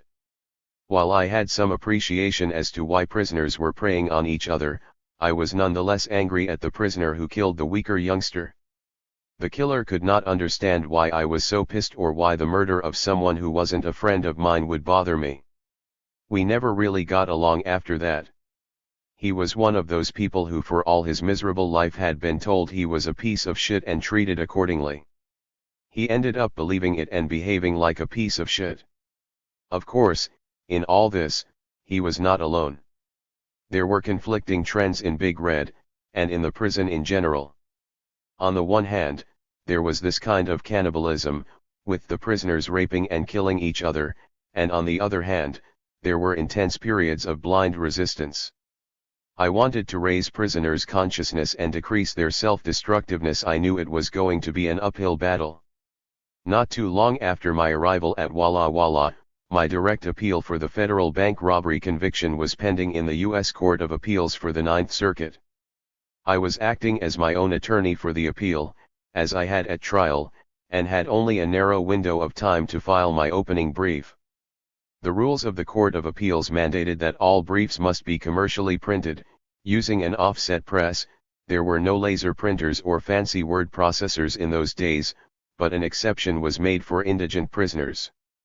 We could submit briefs prepared on a typewriter. The problem was that there were no typewriters available to prisoners in Big Red, and my constant requests to the administration to provide me with one for temporary use were routinely denied. As a result, I was forced to file a motion in the U.S. District Court in Spokane, asking the federal judge to issue an order that I be provided access to a typewriter for the limited purpose of preparing for my pending federal appeal. The judge issued the requested order, instructing Warden Ray to provide me with an institutional typewriter for the purpose of typing my appellate brief. The warden ignored the court order. I reapplied to the court and received another order, this one providing a concrete deadline for compliance. The deadline came and went, and still there was no typewriter. I next filed a motion asking that Warden Ray be found in contempt of court for his refusal to respect the court orders. A contempt hearing was held at the federal courthouse in Spokane, and both the warden and I were subpoenaed. The judge found Ray in contempt of court, but told him that he could purge himself of his contempt by merely providing me with access to a typewriter. The warden said, "Okay," and we all went back to the joint. I still didn't get the typewriter. I filed yet another motion, detailing the history of this issue and emphasizing that time was running out for me to file my opening brief. The court responded by rescinding all of its previous orders, leaving me with no typewriter and no avenue for relief. The warden had successfully worn down the judge's resolve, once again successfully defending the prison's tradition of being a law unto itself, untouched by the rules that govern other agencies. What I was not able to win in the courts, I did however achieve through persistent political effort.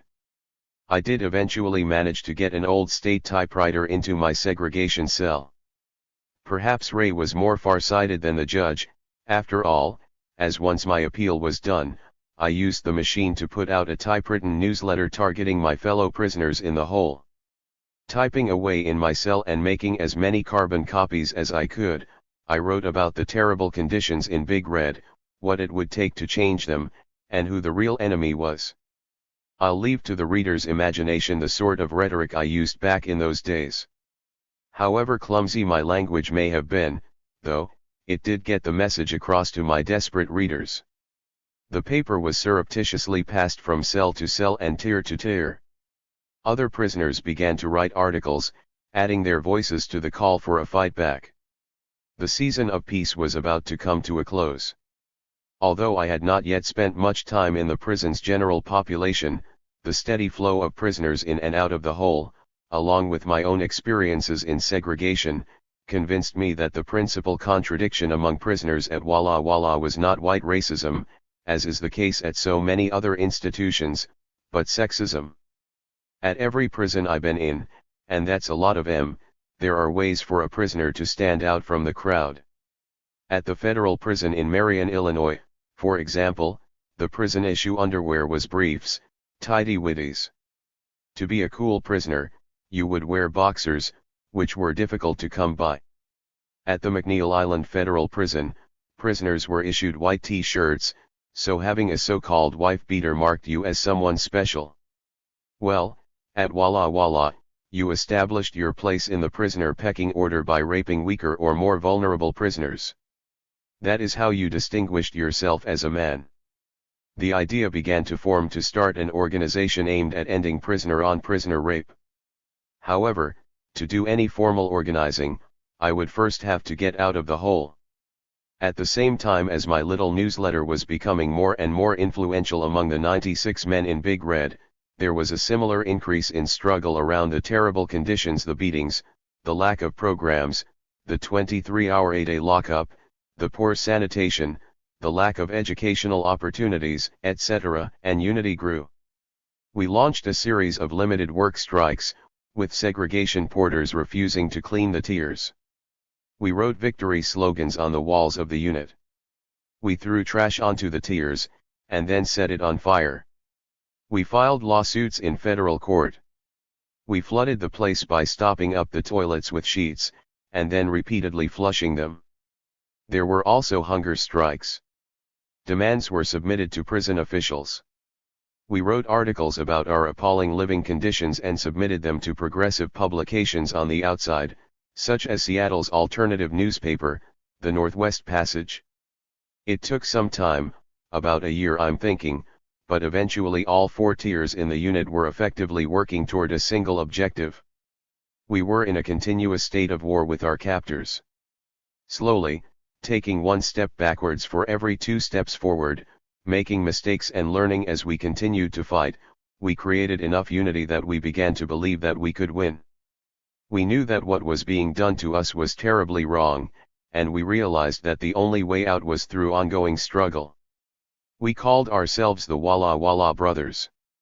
A lot of time has passed, and my memory of these events has faded, so I don't remember whose idea it was or how it came about, but at a particularly intense moment during our strikes and protests, we came to the conclusion that to prevail we would have to enlist the support of the general population.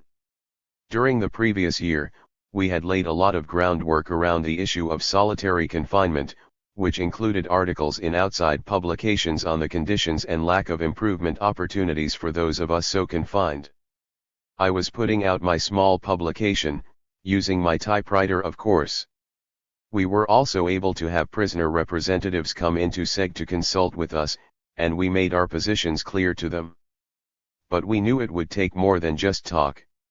We still weren't really connected with the population not until we started our drumming. It was the drumming that did it. There was a steel wall separating the individual cells in Big Red, and in each segregation cell, there was a metal table attached, welded, to this wall.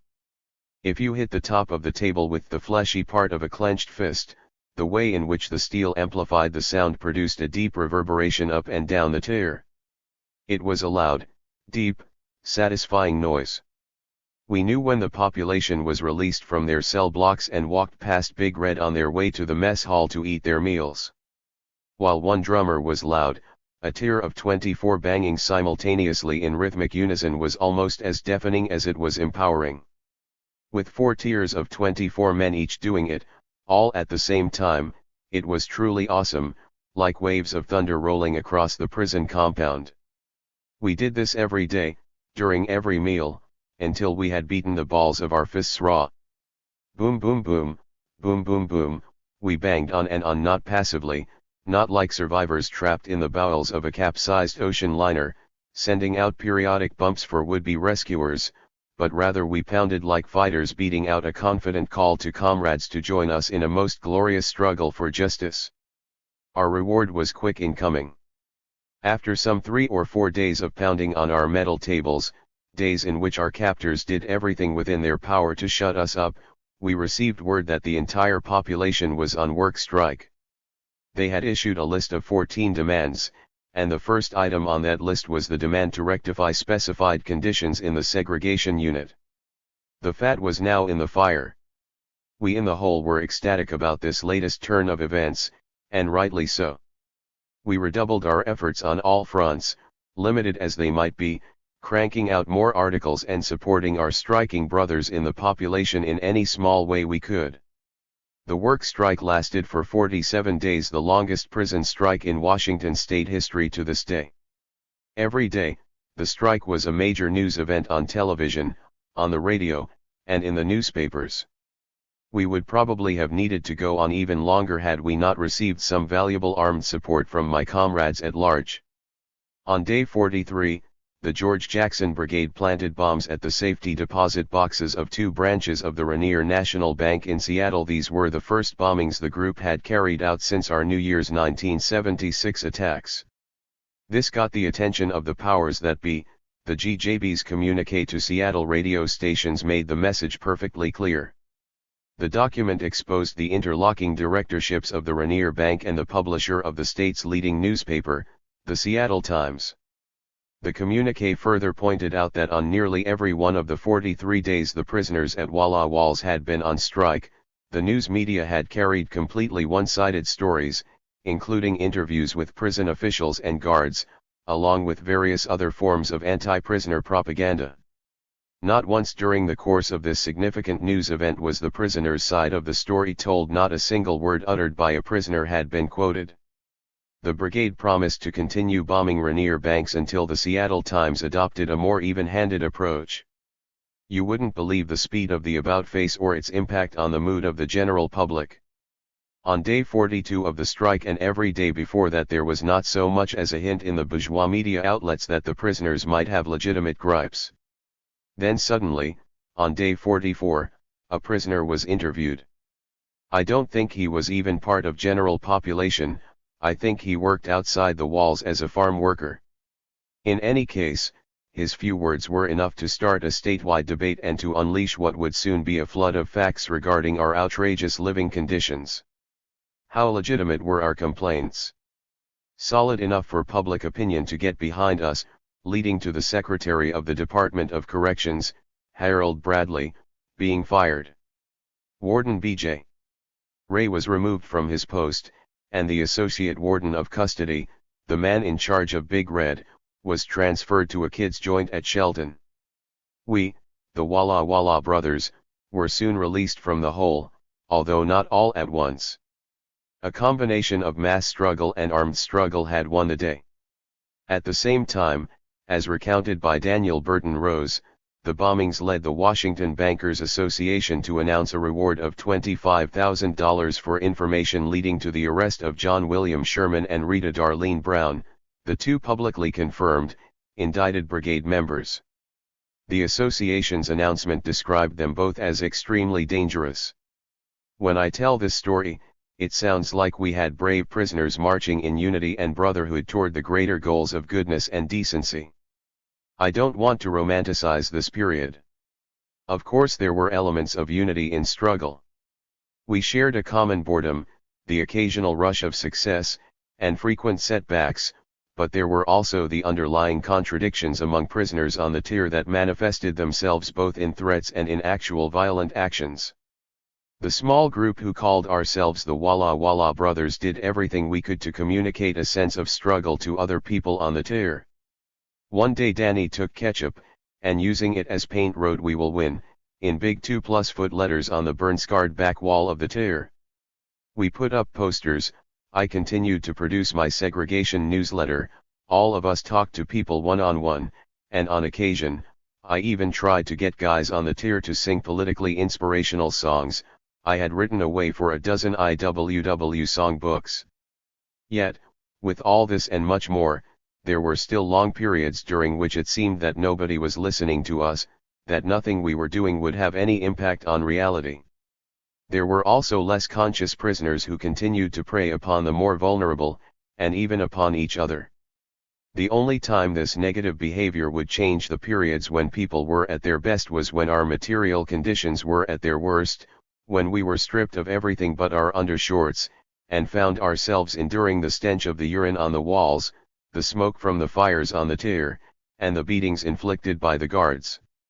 The bottom line at times like that was one of total resistance, with nothing between them and us except a near-perfect hatred. I would feel good when we were together like that, when the injustice was clear and the battle lines indisputable. I still have vivid memories of being on hunger strike and of the times when together we rattled the bars of our cages and hollered with a single voice. That was when it was obvious who the enemy was, and we would feel powerful, in spite of our stark living conditions. My life in Big Red during those days vacillated between exhilaration and hope, on the one hand, and fear and despair on the other. There was a small but vocal group of prisoners who appeared to dislike me, and who out of sheer boredom were looking to kill someone, and sometimes I thought that someone was going to be me. My fear of this particular group was the result of the fact that they would suddenly stop talking when they passed my cell and furtively glance in. I felt as if they were stalking me. This fear was strong enough for me to keep a homemade knife and to have a big book or something else near the door that I could use to prevent it from sliding open. The memories of the attempted rape of my neighbor and the rape and killing of the youngster on the tier were still fresh in my mind. The general atmosphere of violence in Big Red was totally alien and different from anything I had ever experienced. One of the things that fed my fear was that in most situations in life where violence might occur, there are set rules, however irrational, so you can navigate the threat. The violence at Walla Walla didn't follow any rules. It was random, senseless, and all too often over some stupid thing not worth a second thought. There were always intricate power politics at play on the tier, who's on what side, who wants to kill who killed who in the past. I feared that this violence would strike me, and I didn't feel confident that I could effectively deal with the confrontations that even at the best of times seemed to be hovering at the edge of my reality. In a word, I felt insecure. I couldn't think of anything else to do but to directly attack the administration with everything I had. If I was going to go down, it would be at the hands of my real enemies, the government and the tiny class that controls it, not the confused products of their system. When I had doubts about whether I'd see the next day, when the hatred, bitterness, and tension on the tier became overwhelmingly oppressive, I'd do what I could to increase the struggle against our captors. My thinking was that if somebody was going to knife me in the back, it should at least be clear that this amounted to open collaboration with the pigs. At the same time, it was in this context that I started exploring the feminine aspect of my nature, coming out to myself and the people around me as a homosexual and learning to accept that about myself. I disliked some of the men I found myself with, and I loved some of them. I wanted to be free to explore and develop those feelings of love by giving them an emotional and sexual expression. However, homosexuality and anything perceived as feminine was seriously looked down upon in prison. Feminine behavior or mannerisms were considered a sign of weakness, and anyone who displayed such tendencies was fair game for victimization. The very worst insult you could hurl at someone was to suggest they were in some way like a woman, bitch, cunt, etc. Nothing good was ever said about women. It was a case of totally powerless people looking for a way to have a semblance of control by oppressing others they saw as weaker than themselves. The nicest way most prisoners could bring themselves to refer to some woman they knew would be as a girl.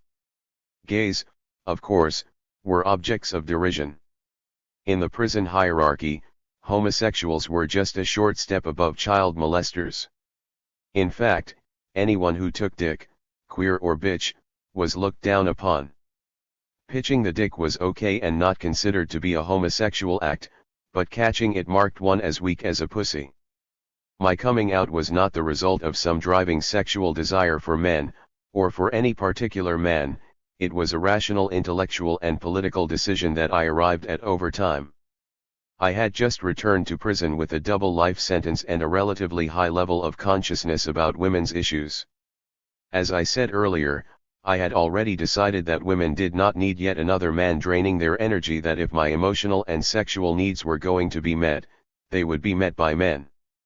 I had occasionally had sex with men in the past, while living on the outside, so the notion wasn't at all abhorrent to me.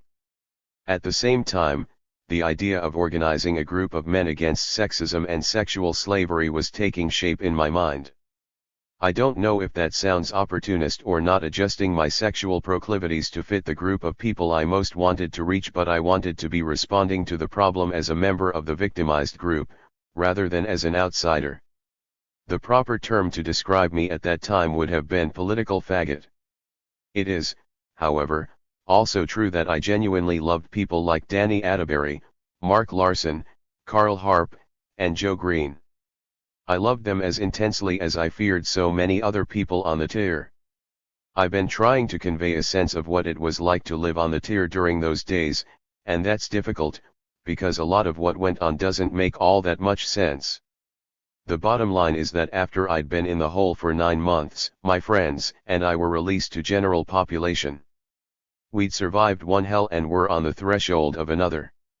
We now had a freshly appointed secretary of the Department of Corrections in Olympia, a more liberal warden, and a new associate warden of custody. We also collectively received a certain measure of respect from most prisoners, because of the successful sex struggle. However, for me and some of my friends, nothing had really changed. Just as coming from the streets to prison had merely meant a change in terrain, the move from seg to population was nothing more than a transfer to another front in the global class struggle. There was still a lot of work to be done. 11 Men Against Sexism and Escape. It is wrong to expect a reward for your struggles. The reward is the act of struggle itself, not what you win. Phil Oakes. As I recall, it was mid-1977 when I was released from Big Red and moved into cell B6 in 8 Wing, a 4-man cell on the flats that was owned by Danny. Yes, cells were owned by individual prisoners and bought and sold much like real estate on the street. One had to be approved by the owner to move into a cell.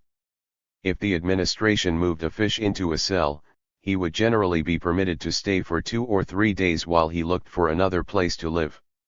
If it took any longer than that, his stuff would be thrown out on the tier, and he'd have to fend for himself. I was fortunate enough to be moving into a cell already owned by a friend. I did not have to play the musical cage game so many other prisoners were subjected to. Joe Green was already in the cell when I moved in. He was the first of us to be released from the hole, and shortly after that I was turned loose, followed by Danny and Mark. Our cell itself was designed for 2 men, but contained 4 beds, 2 bunk beds along either of the dingy cobalt blue walls. Joe was the cell's sound man. The noise in the prison was a cacophony of loud radios and blaring televisions, all playing on different stations and channels. On top of that, prisoners added to the general sense of pandemonium by yelling to each other from tier to tier, trading coffee, insults, and gossip in loud voices. What Joe would do was set his portable tape deck, boom box, near the bars at the front of the cell with the speakers aimed inward, and then he'd crank up the volume until there was a virtual wall of sound drowning out all external noise. Joe's artistry in this regard was truly awesome. He didn't play the tape deck uncomfortably loud, yet we couldn't hear the sound on the other side of those sensitively balanced speakers. Of course, Joe's favored music didn't allow for a lot of silence, either between notes or between songs, not unlike the heavy metal of today. While Aerosmith and the absence of any silence could be stressful, it was far better than the noise it replaced. There were between 16 and 1700 prisoners in general population at Walla Walla and only enough jobs for a handful of them. I did not have to work, leaving me free to devote the bulk of my time to prison politics, talking to fellow convicts and trying to learn more about local concerns. I was also trying to adjust to this very different reality. Weaker prisoners were routinely bought and sold like chattel, the young and vulnerable ones were raped, and then forced into prostitution. While some might have felt this was wrong, initially there was no support within the population for the idea of a group of anti-sexist men willing to combat this sexual slavery. Straight prisoners were not going to put their prison status and personal safety on the line for a bunch of queers, and for the most part the gay population was too demoralized and defeated by the heavy oppression to stand up for itself. While our decisions were not as conscious and straightforward as they may sound in retrospect, our cell did manage to slowly develop an agenda of sorts. We decided to work with the existing resident government council, with the goal of forming an RGC-sponsored subgroup called the Prison Justice Committee. The Seattle branch of the American Friends Service Committee, AFSC, a Quaker church group with a long and progressive tradition of involvement in prison issues, agreed to support our efforts. This was going to be an above-ground operation. At the same time, we had also decided to escape, going so far as to develop 2 distinct plans for achieving that lofty goal. Plan A involved sections of pipe that could be easily assembled into a ladder. There were a fair number of foggy nights in that area, and on one of these we would go out the shower window in 8 wing and use our pipe ladder to scale the wall. I'll have more to say about how that worked out and about our plan B later on. Establishing the Prison Justice Committee wasn't all that difficult. We were, to some degree, recognized as leaders of the recently victorious 47-day strike. If we thought that the RGC should have a wing called the Prison Justice Committee, then influential members of the population would throw their support behind the proposal. Most prisoners agreed that it was important to build upon and consolidate the gains made and ensure that the administration's promises were honored. That was the PJC's mandate. The committee was led by a former segregation graduate named Edwin Jordan. He and his brothers were well-respected members of the black prison population, each of them with a long history of struggle. I was the group's vice chairperson.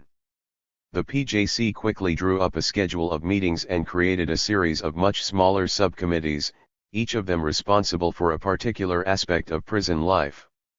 We also arranged for outside guests to come into the prison every week for joint meetings around prison-related issues.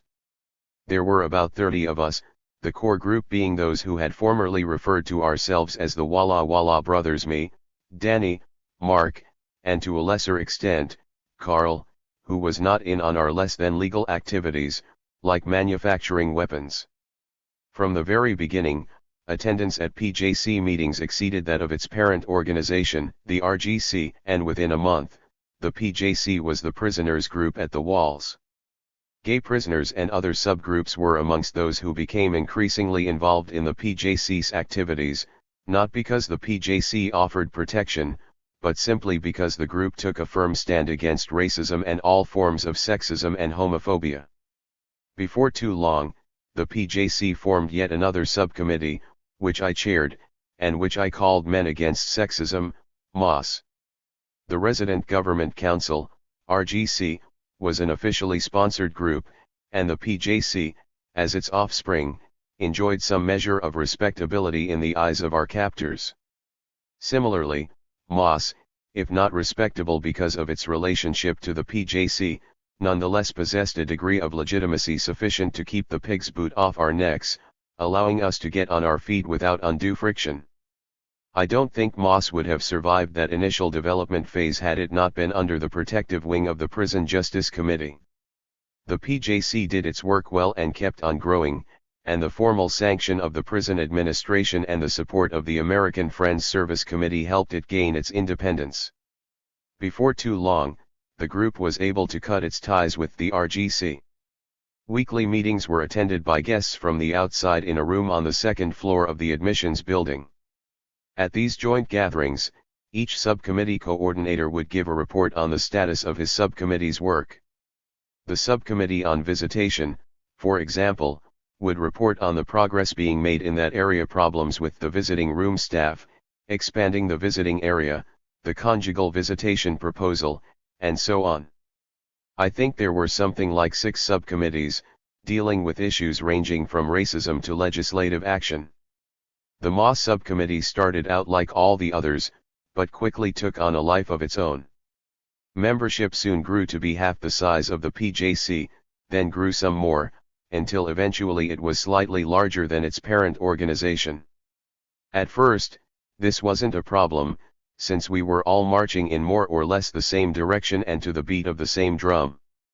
MOS started having separate meetings in the PJC's office, in addition to attending the weekly PJC gatherings. We invited people from Seattle's gay and lesbian communities to join us for discussion at these subcommittee meetings, as well as members of Olympia's Theater of the Unemployed, a political satire troupe, and the feminist prisoners' rights organization Women Out Now. It wasn't long before meaningful friendships developed between people on the inside and people on the outside. We were also busy with other MOS activities, largely focused on building a sense of pride and community within the walls, something that had to be accomplished through deeds. There was an underground paper called The Bomb, which had been started years earlier by Mark Cook and his comrades when he was at the penitentiary. The Bomb had continued to appear sporadically, usually when someone in the population thought some sort of call to arms was necessary. So we started a monthly newsletter and called ours the Lady Finger, a lady finger being a very small firecracker. In addition to addressing general issues of sexism and containing news of interest to gay prisoners and the more or less politicized social prisoners, the newsletter was meant to send a message to the scumbags who were involved in the ongoing rapes and trade in prisoners. I also sent away for catalogs of progressive films with titles like Men and Masculinity, as well as others addressing sexism or issues such as the Vietnam War. The film companies would loan us the films at no cost, we only had to pay the postage and insurance. As long as we used the PJC name on our authorization memos, getting a room and projector wasn't a problem. A typical MOS action during this period would be calculated to strengthen gay unity, while simultaneously isolating and exposing those powerful elements within the population who believed it was their God-given right to rob, rape, and otherwise pillage their peers. It was going to be a slow process. We knew that if we stuck our collective neck out too far, someone would chop off our head. Let me provide one example of the sort of thing we were doing. There was a nationwide religious organization, the Metropolitan Community Church, that primarily ministered to the spiritual needs of gays. It took a while, but we eventually managed to get the administration to agree to allow the MCC to come in and hold regular services in the prison chapel. The Catholic priest didn't have a problem with this, but the Protestant chaplain, a right-wing, born-again, fundamentalist preacher, stooped to petty acts of sabotage against the MCC minister and his congregation. One Sunday morning, a prisoner came running up to me and said, "Chaplain Jacobson is going to deliver a sermon this morning on the evils of homosexuality, specifically targeting the MCC services." I immediately sent runners out to spread the word to gays in every cell block, calling on all MOS members to attend that morning's Protestant service.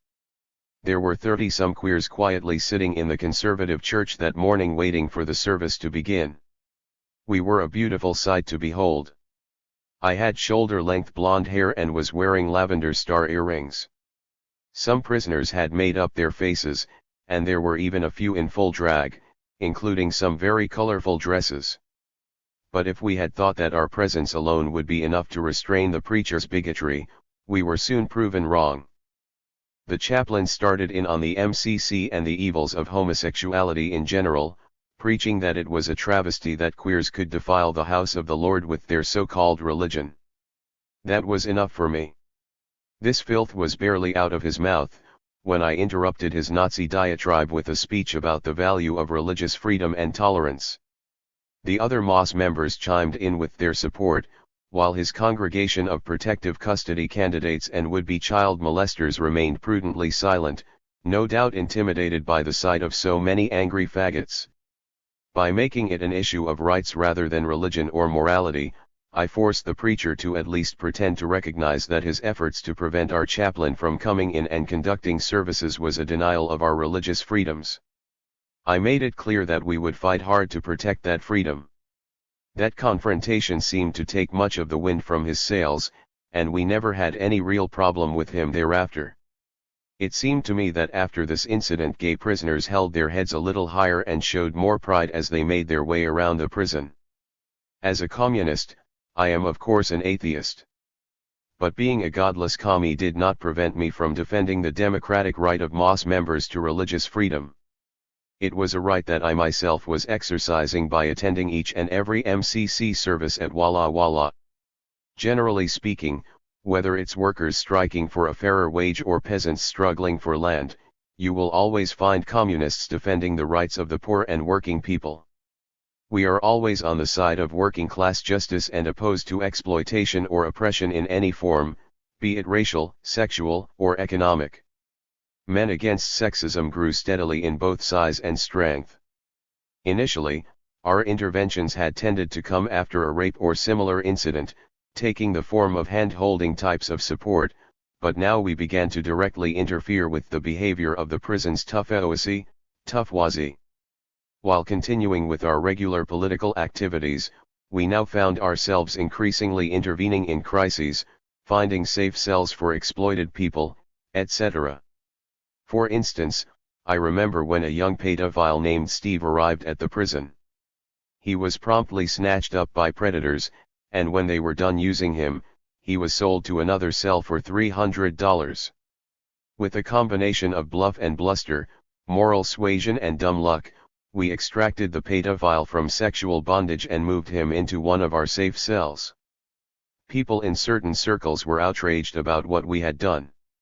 I was accosted in the mess hall by one of the tough guys. He wanted to know how could we possibly justify taking a stand against real convicts over a stinking child molester. I stood by my principles and, in the end, managed to hold firm in the face of the shifting tides of prisoner opinion. We had won another round. However, it was an ongoing struggle. For every situation we were able to address, there seemed to be two others that we weren't strong enough to resolve. There are two types of contradictions in the world, antagonistic and non-antagonistic. Antagonistic contradictions are like the one between us, the poor and working people, and the ruling class and its government, and must ultimately be resolved through class struggle and revolution. Non-antagonistic contradictions, on the other hand, are those among the people themselves, which should be resolved non-violently, with persuasion and criticism. At least that's the theory. In practice, it didn't always work out that way, at least it didn't in that prison at that time. Eventually, things got to a point where we were ready to confront some of the predatory rapists. Some prisoners had captured and enslaved some kid for sexual purposes. We'd talked and cajoled until we were blue in the face, without any success. Violence was the next option. It was time to fight or back down. That narrow choice was pretty clear to everyone. I felt that the more of us who confronted them, the less likely it was to get physical. At the next Prison Justice Committee meeting, when I gave the weekly Moss progress report, I asked for the PJC's support in this showdown. The PJC refused to back our play, saying it was a matter for us to resolve on our own. In retrospect, they were right. Just as blacks must be their own liberators, gays must free themselves. We cannot rely on anyone else to do our fighting for us. At the time, however, we didn't see it that way. We were outraged that our parent organization would cut us loose to fend for ourselves at a time when the already violent seas were becoming even more turbulent. Moss promptly withdrew from the PJC. It was a fairly acrimonious split, and it led to the almost immediate demise of our parent organization. Within a month, the PJC was no more, and Moss was to all intents and purposes pushed underground. However, our outside support network and inside membership were both intact. It was time to relocate and reorganize. There were a number of roofed walkways at the penitentiary, but unlike those on the streets, they had chain link fencing from top to bottom on both sides. To walk from the block to the mess hall, you had to pass through one of these open-air tunnels, known as the breezeway. That is where much of the violence took place. In fact, there were so many stabbings in one area of the breezeway that both the prisoners and guards called it Blood Alley. As I previously noted, there were far more men than there were jobs in the walls, and even those who did work were only being paid pennies an hour. The breezeway was where the unemployed or underpaid hustlers liked to hang out. They would use the area to sell used street clothing and drugs and to pimp out their punks. The breezeway was, in short, the commercial and social hub for much of the joint's riffraff, Moss included. In the absence of an office, it was where we met and conducted the group's day-to-day business. The prison was not entirely dirty and ugly. There was a single lovely island of beauty, the Lifers Park. It was bordered on two sides by huge cell blocks, 7-wing and 8-wing, and faced the breezeway fence, with the Lifers Clubhouse, a 2-story brick building, in the rear. The park had a nice manicured lawn, with carefully cultivated flowers. There was always an inmate guard at the park gate, and no one got in unless they were a member or a guest accompanying a member. The Lifers Club was run by a big black man named Tommy and his 2 white lieutenants, both of whom were young and tough. Tommy was a well-built ex-boxer who liked having sex with men. He pitched as well as caught, meaning he would suck or be sucked, fuck or be fucked, although for public consumption he presented himself as exclusively pitching.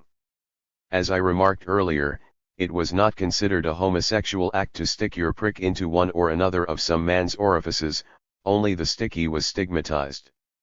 Tommy fancied himself quite the progressive, on occasion going so far as to let it slip that he considered himself to be another George Jackson.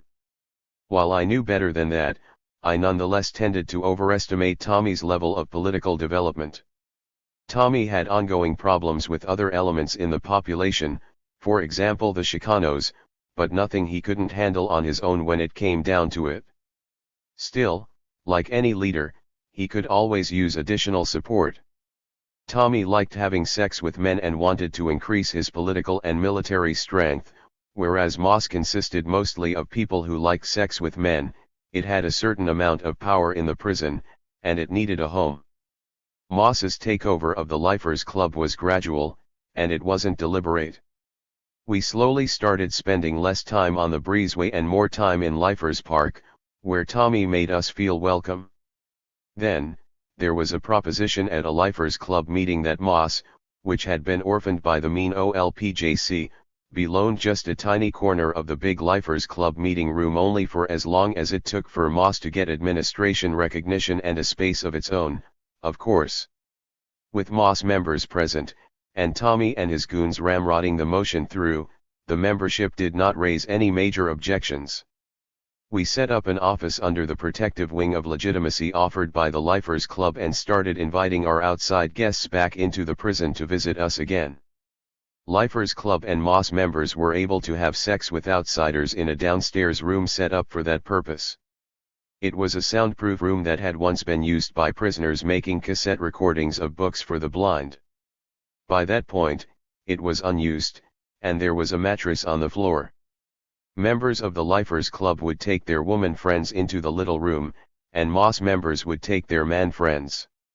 I was in a sexual relationship with a guy on the inside, and he and I used that room. Whenever a Lifers Club officer was attritioned by release, transfer, or dismissal, they were most often replaced by an Moss member. This was not because of some grand conspiracy or master plan, but simply because we were hard workers, and we did have the interests of the Lifers Club at heart. Gradually, the line between the two groups grew blurrier. I chaired Moss, with Danny Atterbury, Mark Larson, and Carl Harp as my officers. I was also the Lifers Club treasurer, and Danny, Mark, and Carl were on the club's board of directors. While I had all but lost sight of the distinction between the two groups, others, those outside of our gate, had not. Moss contributed a lot to the Lifers Club. We implemented a candy sales program that allowed all prisoners to trade prison scrip for our specialty sweets. The candy business was very successful. It was the first time the Lifers Club had made money in a long time. We bought a pool table for the clubhouse and made quite a few other improvements. I put an end to Tommy looting the club's treasury and made regular and accurate financial reports to the membership. Any decision about what to spend our profit on was arrived at democratically. The Lifers Club was in better shape than it had been in many years. Moss was doing well, too. We'd received a lot of support from Seattle's gay community and were applying both direct and indirect pressure to the administration to recognize Moss and to provide us with a space of our own. That's what was happening at a visible level, but below the surface, something else was going on. The officers of Moss and the Lifers Club had made a pact. I'm reluctant to say we formed an organization, in which it was agreed that we would all escape, using the pipe ladder plan Danny and I had already fashioned. We had also agreed, at my insistence, that the principle of democratic centralism would apply to all decisions made by the group. What that meant in practice, I explained, was that every significant decision would be discussed by the entire collective, with every point of view examined, and then a vote would be taken. The decision of the majority was binding on the minority, who must, at least in their actions, adopt the majority position as their own, or else leave the group. This, I emphasized, would give us unity in action against our enemies. I started a study group that regularly read and discuss the Marxist classics. We also fabricated 6 homemade shotguns out of lengths of 3/4 and 5/8 inch pipe, with a cap on one end of the larger pipe and a sharpened sheet metal screw, firing pin, in the center of the cap. The smaller length of pipe was the perfect size for .410 shotgun shells, both slugs and shot, which were small enough to be rectally smuggled into the prison. Under the Gun Control Act of 1968, it is illegal for an unlicensed person to make a firearm for sale or distribution. These weapons were not made for sale or distribution. Moss had been doing its anti-rape work armed with only knives. Now we had 6 single-shot shotguns to more readily impose our will on the repo. Downstairs in the clubhouse, we set up a gym and martial arts training room, with a heavy bag, weights, exercise bars, etc. On one wall, we painted the life-size silhouette of a man, which we used as a target for kicking practice. I wrote the letters KKK on the target's chest. We were at the pinnacle of our power. As far as I was concerned, racist repo were the immediate enemy. Gone were my quaint political notions about antagonistic and non-antagonistic contradictions. The fight with the repo was, at least to my mind, a conflict with the enemy. We had to be prepared to confront our fellow prisoners whenever necessary. It has been my experience that the privileges and arrangements of the status quo work to make the prisoners who benefit from it the administration's collaborators and its first line of defense. The collaborators are generally well-respected leaders who the population looks up to. It is only when there is struggle in the offing that they show their true opportunistic colors. I'm getting ahead of myself again. By this point, there was almost no rape occurring, and prisoners were no longer being bought and sold. Nobody was particularly happy about this, except, of course, the weak and vulnerable. Most other prisoners had not seen the rape or the trade in weaker prisoners as a problem. Aggravating this ill feeling, our sex with each other and with male outsiders was freaking out many members of the Lifers Club, which people on the breezeway started referring to as the Faggot Club. I knew people were complaining, but I was sure we would have our own space pretty soon, and besides, we were doing a lot of good for the club, and I figured this would eventually win us the respect of the Lifers. We had certainly made the clubhouse a nicer place. What I failed to recognize was that the new financial success of the club made the opportunists want it back, and I must confess that I paved the way for their return. Our little collective was on the verge of a conflict with one of the other clubs over something that seemed important at the time, but at this point I can't even remember what it was. We'd discussed the problem at some length and through the process of democratic centralism had arrived at the conclusion that we would attack this other group if they did something or other, and it appeared very likely that they would. Even though we would not be using our weapons against them, Carl and I were in the minority who thought the proposed violence was unnecessary, but we were outvoted. Democratic centralism meant that Carl and I had to accept the group's decision and act accordingly, either that or leave the group, and leaving the generally positive work we were doing was never an option for me. Everything would most likely have worked out had Carl not taken it upon himself to play the peacemaker. It was his anarchist nature that caused him to ignore the collective decision and strike out on his own, and that proved to be a big mistake. The leader of the other faction told Tommy that Carl had told him exactly what our plans were. We immediately confronted Carl, who acknowledged he had discussed the matter with our potential adversary, in an effort to make peace, but insisted that he hadn't divulged our tentative plans. We didn't believe him. The information they had about our plans was simply too specific. Carl was dismissed, and the question of disciplining him was discussed. Again, the process of democratic centralism was used to arrive at a decision, and once more I was in the minority. I read from my Marxist political books and used every other argument I could, but in the end I had not changed anyone's mind. It was decided that we would beat Carl with clubs made from sawed-off broomsticks we used for martial arts practice. That meant Carl was brought to the club, where we confronted and attacked him. Along with the 4 or 5 others, I began beating him. I hit him 2 or 3 times, half-heartedly, disgusted with myself for what I was doing, then I threw my stick down and walked away from the scene. Blue picked it up and continued beating him with it. Carl managed to make his way to the prison hospital. We would subsequently learn that both his arms had been broken. A few days later, Associate Warden of Custody Larry Kinchelow called me into his office to ask if it would be okay to release Carl to population.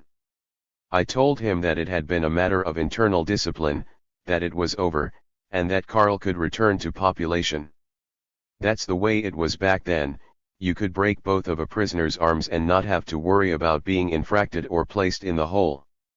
There was an unwritten understanding that influential convicts could do what they wanted short of murdering someone, and I suspect the only reason they objected to us killing each other was because it riled up their masters in the state capitol and caught the attention of the news media. When Carl returned, both of his arms were in casts from the shoulder to the wrist. To make matters worse, or at least to make me feel worse, Carl continued to insist that he was innocent. I had had some nagging doubts about his guilt, and had disagreed with the punishment, but I had been alone in both respects. The reader may recall that some of the other men involved had unresolved issues dating back to the 1974 takeover, where Harp had showed his true opportunistic colors.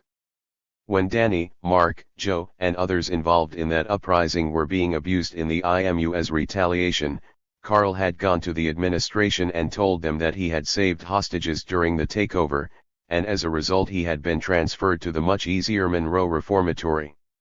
His stay there ended up being brief, however, and he was soon shipped back to the walls, ultimately ending up in the hole, where I would eventually meet him. I had discussed the takeover with Carl and the other participants. They all told the same story, with one difference: Carl called going to the pigs getting over, while the other participants saw it as crass opportunism. There are more than a few people in this world whom I dislike. Nearly all of them started out on my wrong side, and then continued to do wrong by me or my friends. Carl is the only person I can think of whom I started out liking, even loving, and then over time came to respect less and less, until eventually, I disliked him. As I mentioned earlier, Carl had been locked up for shooting at people on the freeway. The newspapers had called him the Bellevue Sniper, as well as for the rape of two 15-year-old girls. He came across them in the woods, tied them to trees, and sexually assaulted them. When we first got close, he talked about the rapes. He freely acknowledged his guilt, but sought to justify his behavior as a response to the personal problems he was having at the time. I sent away for books on rape, sexism, and women's issues in general and made him read this material, along with some Marxist literature. Carl made some progress, but soon enough, he found a political clique to exploit and went his own way. He became the anarchist guru Karl Harp, a political prisoner framed for rape. I reproached him for suspending his political development in order to exploit gullible outsiders and accused him of wanting to be a celebrity rather than doing the right thing. Our relationship went downhill from there. The beating pretty much finished things off between us. 13. This is where Kevin and Andy re-enter our story. These two dope fiend rapists were agitating among the lifers to take the club back from the niggers and faggots, my inside lover, many of my friends, and no few Moss members were black. Kevin was planning to run for the office of lifer president, and Andy was helping to stir things up. It soon became clear that the lifer population was going to vote for Kevin, and that once elected he would kick Moss out of the lifers club. On the surface, everything was civil and polite, but underneath there was a struggle raging. The day-to-day pressure of this nice-to-your-face stab-you-in-the-back situation became too much for tough guy Tommy. One night, he and his two sidekicks went to the pigs and offered to hand over our homemade shotguns and shells in exchange for a transfer to what was then the kids' joint at Sheldon. The administration agreed. They were gone the next morning, as were our guns and ammunition. This left Moss both weaponless and, by default, in complete control of the Lifers Club. Elections were held at the Lifers Club and the Lifers won. Kevin and Andy were now the new heads of the club. There's an old Kenny Rogers song about gambling, with a line that goes, "You got to know when to hold 'em, know when to fold 'em." It was time for Moss to fold 'em, to pack its bags, and move back to the harsh reality of the breezeway. Nearly all of the 30 or so Moss members came with me. Danny, Blue, and Mark, most of the leadership, stayed behind. They were not going to run in the face of danger. They were not concerned about whether it was right or wrong for us to be there or whether it would be politically better for us to take a step back before advancing again. They were only concerned with losing face. Mark and Danny were soon driven out of Lifers Park at knife point, losing a lot of face in the process. Blue quit Moss and became a part of the new Lifers Club clique, or in any case, they tolerated him. Moss went back to trying to get the administration's sanction and a meeting space of its own. I gave up the position of Moss president, turning the job over to a more respectable person, a guy that had a better chance of winning recognition than me or any of my friends. Given that the buying and selling of weaker prisoners had been stopped and rape had gone from being an established test of manhood to a very rare occurrence, an unarmed Moss would do fine, and, in any case, most of us would continue to attend the group's meetings and participate in its activities. Moss eventually became little more than a social club for gays. The organization started working on inoffensive projects like collecting newspapers for recycling, doing sewing and mending jobs for the population, and generally showing a harmless face. Some people thought we should have fought Kevin and Andy for control of the Lifers Club, but most Moss members weren't lifers, so they didn't belong there anyway. Besides, I didn't want to hurt anyone else, and in any case, We were unarmed and without allies. After the Lifers Club experience, the old Moss leadership, Danny, Mark, and I, quietly turned our attention to other matters, like rearming ourselves and getting out of prison. Which meant we also started to work more seriously on our escape plan. Although Joe Green would from time to time have male lovers, he was more of a Moss supporter than an active participant in the group's everyday activities. Similarly, while Joe supported our efforts to escape, he didn't actively participate in the preparations. He was due for release in the coming year or so, so he was short enough not to want to get directly involved in a prison break. At a certain point, Mark also started to drift away. He'd found a woman friend on the outside, who was now visiting him. They managed to have surreptitious sex in the visiting room. Mark and I had tried being lovers, but it hadn't worked out. I wanted to be more than just a vessel for him to jack off into. I wanted an emotional connection as well. The walls was invariably a tense place to be. People would find themselves unceremoniously tossed out of their cells for one reason or another, with no other cell willing to take them in. Fights were a matter of course, and stabbings, sometimes fatal, a frequent occurrence. Many of the deaths were avoidable, the result of the prison medical staff's incompetence. I'll give you a typical example. On May 23, 1978, a black prisoner named Robert Redwine was stabbed in the side by one or more of his fellow prisoners. The stabbing was over nothing of consequence, just another senseless act of violence. The victim went to the prison hospital, where a doctor briefly examined him and diagnosed the wounds as superficial. Redwine did not receive X-rays, nor did anyone verify how deep the stab wounds were, as should have been standard practice. He was just stitched up and placed in a hospital isolation room, unattended. After a while, he started to protest by banging on the solid door at the front of his room, yelling for the prison hospital staff. He managed to attract the attention of one of the hospital porters, an inmate, who asked what was wrong. Redwine told the porter that he was in pain and needed to see someone on the medical staff. When the porter reported this to Chief Nurse Eva Nelson, he was told to ignore the victim, as he was only playing for drugs. Redwine's cries went unanswered, and a few hours later he lay dead from internal bleeding alone and ignored. Our collective response to the ongoing prisoner-on-prisoner violence was to rearm. Although largely unspoken, there was a clear sense amongst us that if our enemies attacked any one of us, the survivors would launch an immediate counterattack. We still had a potentially deadly problem. While we were no longer in any way part of the Lifers Club and were out of the clubhouse, nobody really believed that our contradiction with Kevin, Andy, and their henchmen was even close to being resolved. The gap between us was not measured by the mere yardstick of them tossing us out of the club or pulling knives on Mark and Danny, but by the resurgence of rapes, heroin use, murder, drug dealing, and gangsterism that characterized their stewardship. They looted the club's treasury, used the clubhouse as a heroin shooting gallery, and mercilessly exploited and terrorized the membership. Whereas Moss had contributed to the Lifers Club, made it solvent and a better place to be, Kevin and Andy, like good capitalists, wrung every cent they could squeeze out of the club, and then destroyed the carcass. Meanwhile, after many long months of work, including submitting, revising, and resubmitting our proposal numerous times, Moss's dogged persistence and the outside support we received finally paid off. The prison administration sanctioned the organization. We'd been on the breezeway for about 2 or 3 months. Official recognition got us a meeting space in air-conditioned offices that had previously housed some counselors who'd moved to another area of the prison.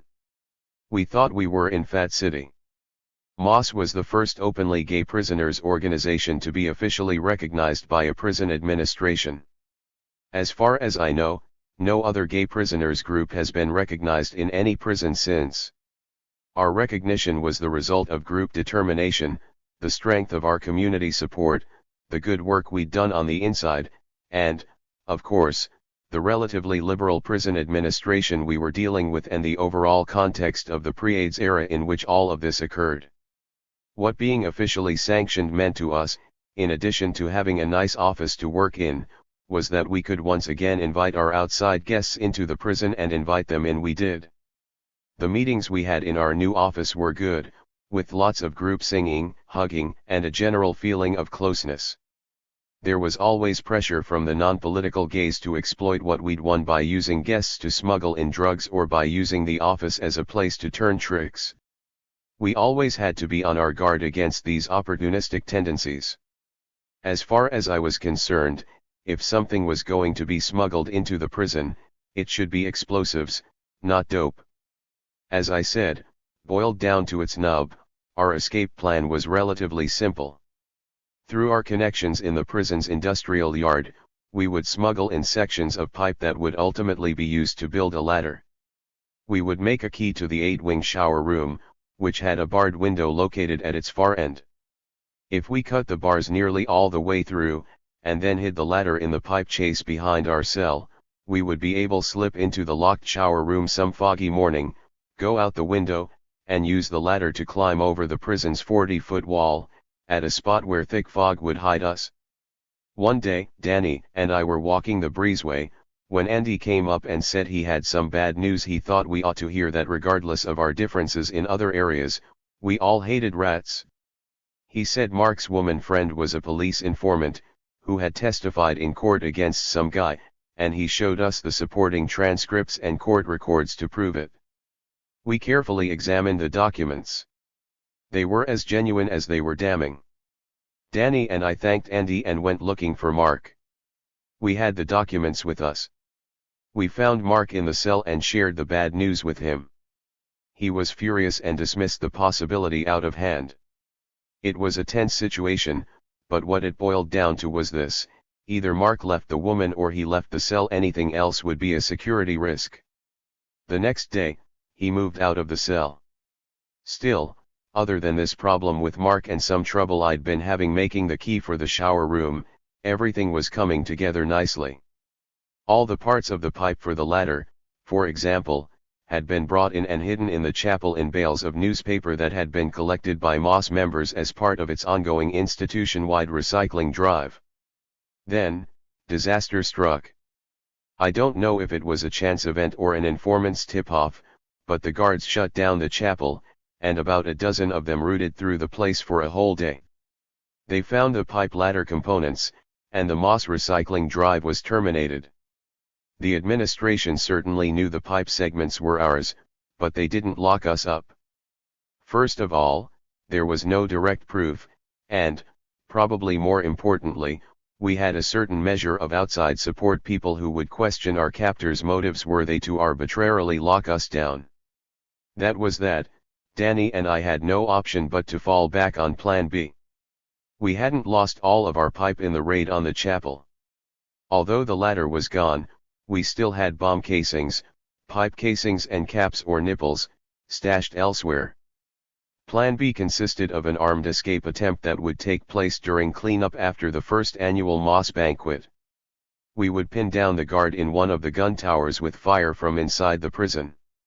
That fire would be the signal for automatic weapon fire on the same tower from the outside. While the guard was lying on the floor of the tower ducking the bullets, our group would climb the single chain link fence standing between us and freedom. A waiting car would take us to a switch van, which would be equipped with camping equipment and other items we would need in order to survive in the mountains until things cooled down a bit. We'd have several homemade hand grenades with us, just in case the gunfire was insufficient to keep the guard in the tower down. Our plan was that from that point on our group would call itself the Red Dragon Unit of the George Jackson Brigade. We would have been a welcome reinforcement, as Bo had been busted in November 1977 while casing a bank, and Therese, John, and Janine, who had joined after my capture, had been captured a few months later, in March 1978. 14 To say the brigade was somewhat on the defensive would be an understatement. Our escape plan did not come together all at once, but rather was developed bit by bit on the basis of the materials we had on hand, various opportunities that happened to present themselves, and the general level of threat from our enemies on the inside. Prison is always a terrible place to be, but just how terrible it is can vary considerably from day to day. On some days, particularly when Moss was doing well, the relative level of pain was not too great. At times, we were almost happy. At other times, the fear and tension were so heavy in the air that we didn't know if we'd make it through the day. We now found ourselves in one of these oppressive periods. There were senseless killings, racial conflicts, and other forms of violence. The drug dealing and murders were getting out of hand. Moss would escort older prisoners to and from the inmate store to keep them from being robbed by the narcotic users, but there was always someone to victimize. It was going to take more than a finger in the dike to stop this flood of predatory behavior. It was during this period that Andy raped a young kid in the Lifers Club office. When we had been at the height of our influence, rape had all but stopped, but now it was raising its ugly head again and being rubbed in our faces by our old lifer foes. I began to wonder if there would ever be an end to the sickness in this place. Mark's bunk was empty, so we took the rape victim into our cell. We all tried to help him heal. I had a talk with Andy, whom I found lounging about in front of the bikers club. When I confronted him about the rape, he lied, claiming the incident had never occurred. Now what? I'd talked to the kid and knew all the intimate details surrounding the rape, and I'd seen the youngster's bruises. He had no reason to lie. Nonetheless, we were still inadequately armed for a showdown with Andy and his growing gang of killer dope fiends. When tension built up in Seg, I would try to redirect the prisoners' anger against their captors and to educate them about the nature of their real enemies. It was something that our cell now tried to do with the general population. We began putting all of our energy into organizing a prisoner work strike, only to discover that Kevin and Andy had become the administration's first line of defense. They had a vested interest in the status quo, they needed the candy scam, the business Moss had started, and their other schemes to support their growing heroin addiction. Their narrow self-interest and opportunism meant they could be counted on to collaborate with the pigs. It was just a continuation of the old love-hate relationship they had developed with their captors during their Seg days. They worked to prevent the protest, and they were successful. We had knives in our cell, but so did just about everyone else in theirs. I carried a 12-inch spring steel shank with me at all times, but this didn't even come close to keeping up with the arms race that was taking place in the walls. Kevin and Andy had a .38 caliber pistol, and we were told that they were also building bombs. The beatings, robberies, and killings, most of which were directly or indirectly connected with the Lifers Club leadership, were not the only argument for arming. The overall mood of violence in the prison made it clear that it would be a good idea. For nearly 40 years now, various prison officials have tried to find out how I managed to get a pistol with a 9-inch barrel and 80 rounds of ammunition into the prison. I'll take that secret to my grave. We also brought in 4 pounds of gunpowder to make homemade bombs. Constructing bombs in a cell was a new experience. On the street, brigade bombs were made by rotating teams, the bomb maker and an assistant, or a trainee, and for safety's sake, everyone else would leave the house until the task was completed. Doing this job in a cell was both dangerous and challenging. These bombs were actually electromechanical hand grenades. Flash bulbs wired in parallel were used as detonators. One of the wires coming out of the cap of the pipe went to a small 9-volt battery, then into one side of a mechanical stopwatch. The other wire went to a small screw placed in the plastic face of the watch at the 5-second mark. There was a small automotive safety toggle switch between the wires. For safety's sake, all of the wire connections were soldered.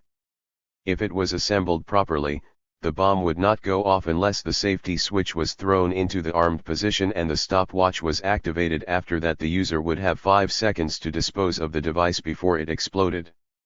We used toilet paper, rolled up into tight, donut-like balls and set on fire, to create heat for our little homemade soldering iron. When we were finally done, we tore the guts out of my huge boombox radio and stashed the gun, ammunition, bombs, and related contraband inside of it. It took a while to gather and assemble all of the necessary materials, but once it was done, we felt much more secure. Making these bombs in the cell was a unifying experience, one that required a great deal of trust among Joe, Danny, and me. We were now prepared for whatever arose. We had a pistol with 80 rounds of ammunition and 3 homemade hand grenades. We also had an agreement that if any of us were attacked by the Repo, the remainder of us would retaliate in a manner that would be long remembered. With the bombs built and the gun and ammunition secured, our plan to escape after the Moss banquet became more concrete. Rapes had been for the most part stopped and the trade in prisoners had been brought to an end. It was no longer fashionable to commit rape to prove your manhood. While an occasional crisis would still arise, for the most part, Moss's key work had been done. The club's current leadership, in its plush, air-conditioned office, also recognized the new situation. Moss became far less political, increasingly moving in the direction of being a social club for gays. The Moss banquet was just one example of the club's increasing legitimacy. Danny and I had no problem with using the Moss banquet as a vehicle for an escape attempt. Our thinking was that we'd created Moss for the purpose of implementing revolutionary ideals, and it was now just another prison group. To us that was a failure. As such, Danny and I had no problem with using the Moss banquet as a vehicle for an escape attempt. We were of the opinion that the organization could best fulfill its political function if we crashed it into the wall in an effort to escape from prison. If Moss was going to die, it might as well be a quick, clean death, for a progressive purpose, rather than a slow, lingering death that opened the way for forms of opportunism like smuggling drugs or turning tricks in the group's office. Sure, there were value judgments involved in the decision, but from our point of view, smuggling gunpowder was acceptable, bringing in drugs wasn't. By this point, the kid Andy had raped had moved to a safe cell, and Mark had returned to our cell. "You guys were right," he said, "that dirty bitch ran off with all my guns and money." Having learned his lesson, Mark smoothly slid into the unfolding scheme to escape. Slowly but surely, our plan came together. Mark worked tirelessly, helping to arrange every little detail, until about a month after his move back, he received a letter. Living together in a small cell and being a political collective, as well as close to if not lovers with each other, we pretty much shared everything, even our mail. After supper that evening, I asked Mark who the letter was from. He said, "My ex-girlfriend." "What did she want?" I asked. "She's pregnant and asked me to phone her," he replied. "You're not going to, are you?" "No," he responded, as he walked off in the general direction of the phone room. Mark did, of course, phone her, as we would soon learn, and asked her to visit. She showed up a few days before the planned July 4th escape. Mark saw her, but did not have much to say to the rest of us about their afternoon together. He knew we disapproved. I had never been particularly happy with this second escape plan, mostly because it relied on violence rather than stealth. I was going along with it, because violence was inevitable even if we didn't escape. If we stayed we would have to fight with the reactionary prisoners, and given that alternative, I preferred to fight with guards. While there is always the possibility of a security breach, and I wonder just what our captors might know about our plans, I didn't have an oppressive feeling of impending doom until after Mark's girlfriend visited. At that point, I was pretty certain that the scheme was going to end in a spectacular failure, but it felt like we had passed a point of no return. Thousands of dollars had been spent on tools and equipment, and people were ready to move and could not easily be told to stand down. I shuffled, zombie-like, through the final steps of the plot. I wanted to call it off, and I think the others might have felt the same, but no one wanted to be the first to say it out loud. At the same time, violence between prisoners continued to go from bad to worse. At about the same time as this was going on with Mark, the Chicano Club made a move on one of the joint's most attractive and desirable gay prisoners, an effeminate homosexual I'll call Sally. Sally was not a member of Moss and was one of the few gays who had never contributed in any way to the group. It was not that long before our planned escape that we found out that the Chicano leadership, allies of the Lifers Club, told Sally that she had to leave the man she was living with by choice and move into one of their cells. We older MOS members and former MOS officers tried to dissuade them, but they refused to see reason. I called an emergency MOS meeting. Once the members had assembled in the office, I explained the situation, saying we were going to have to fight and probably kill people, but did not, of course, tell them we had a gun and some grenades. They probably thought we had knives. Mark, Danny, and I were going to walk into the Chicano Club and start killing the slavers. We had the gun and bombs with us. The other members would march on the Chicano Club with us, but would wait outside while we took care of business. Our membership had no idea of the true extent of the violence we planned to unleash. We did not talk for all that long. As we were getting ready to march, Blue, who clearly grasped what was going to happen, said he wanted to give the Chicanos one more chance. We told him to be quick. He was, and when he returned, he told us the situation had been resolved. This proved to be true. Sally was promptly returned to her lover. We packed up our weapons and went home. I never asked Blue what he told them. I didn't care. I had been fairly certain that we were going to kill some people that afternoon. I thought that it was necessary to deliver the message that rape and slavery would not be tolerated. I was fully prepared to write that message in the blood of my fellow prisoners. We had avoided committing mass murder on that particular day, but there was always tomorrow. We had to escape so we could focus our energy on the class enemy, rather than on other prisoners. While this had been going on, it had been necessary to move the bombs and to gather materials to make more. We briefly stored some empty pipe casings in Sally's cell. We would later learn that she reported this to the pigs. We were prepared to kill and perhaps die for her right not to be forced into sexual slavery, and she rewarded us by turning us into the administration. That kind of thing wasn't rare enough. I'd written a communique explaining our reasons for escaping and warning our enemies on the inside not to harm the friends we'd left behind.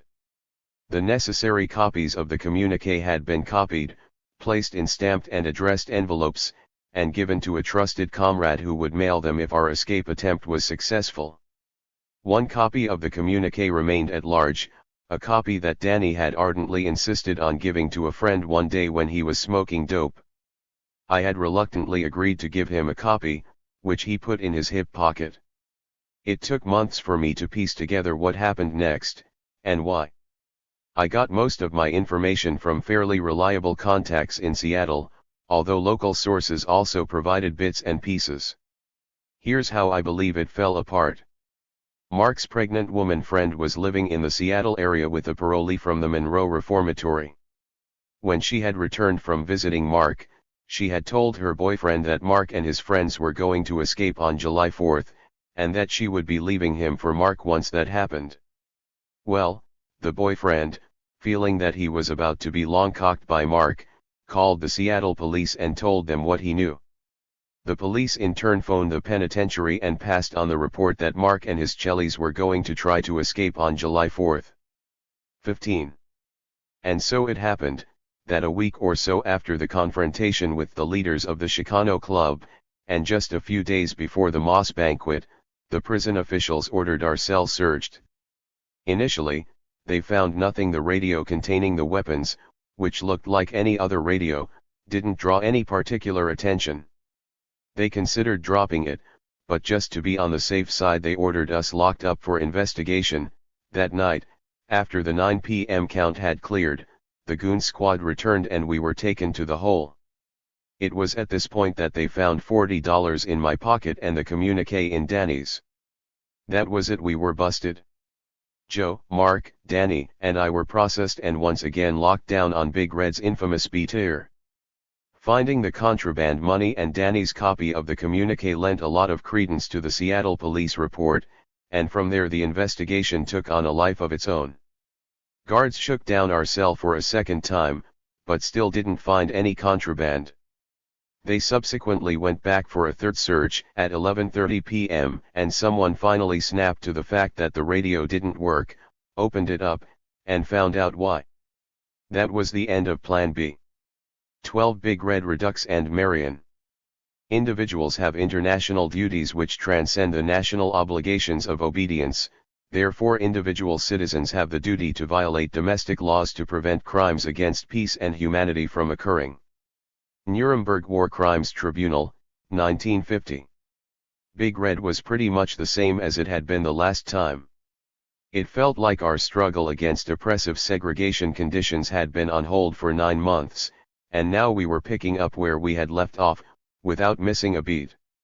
Seg had been painted in our absence, and there had been some other superficial changes made, but the key problems, the open flaunting of policy and the use of strip cells, remained unchecked.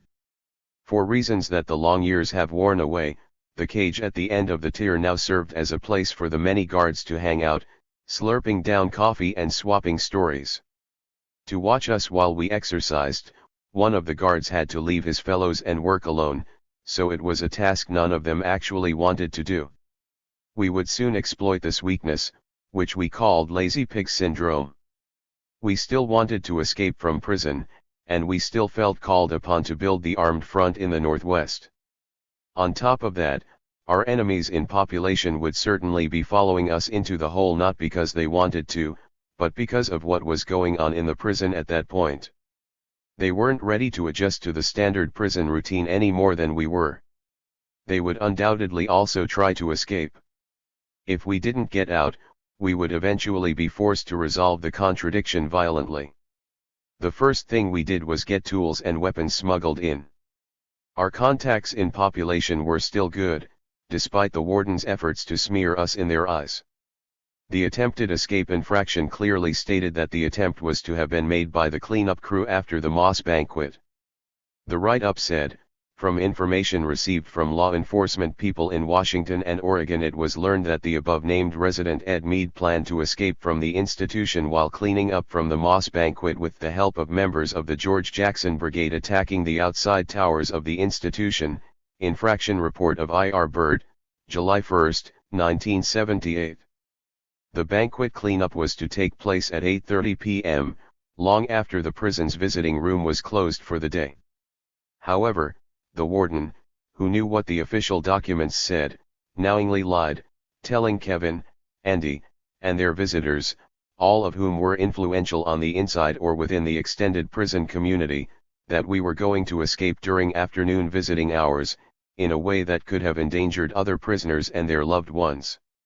We tried to get the truth out, but it was a difficult job. Kevin, Andy, and their supporters acted like they were in the know and spread the administration's lies. Nonetheless, we still had enough support to get a hold of knives, a file, hacksaw blades, paint, etc. Even after these many years, the precise mechanics of how these items were smuggled into the segregation unit must remain a mystery. We decided that we would escape from the hole. The plan was for me to cut an approximately 4 by 6 inch hole in the half-inch steel plating over the door of my cell.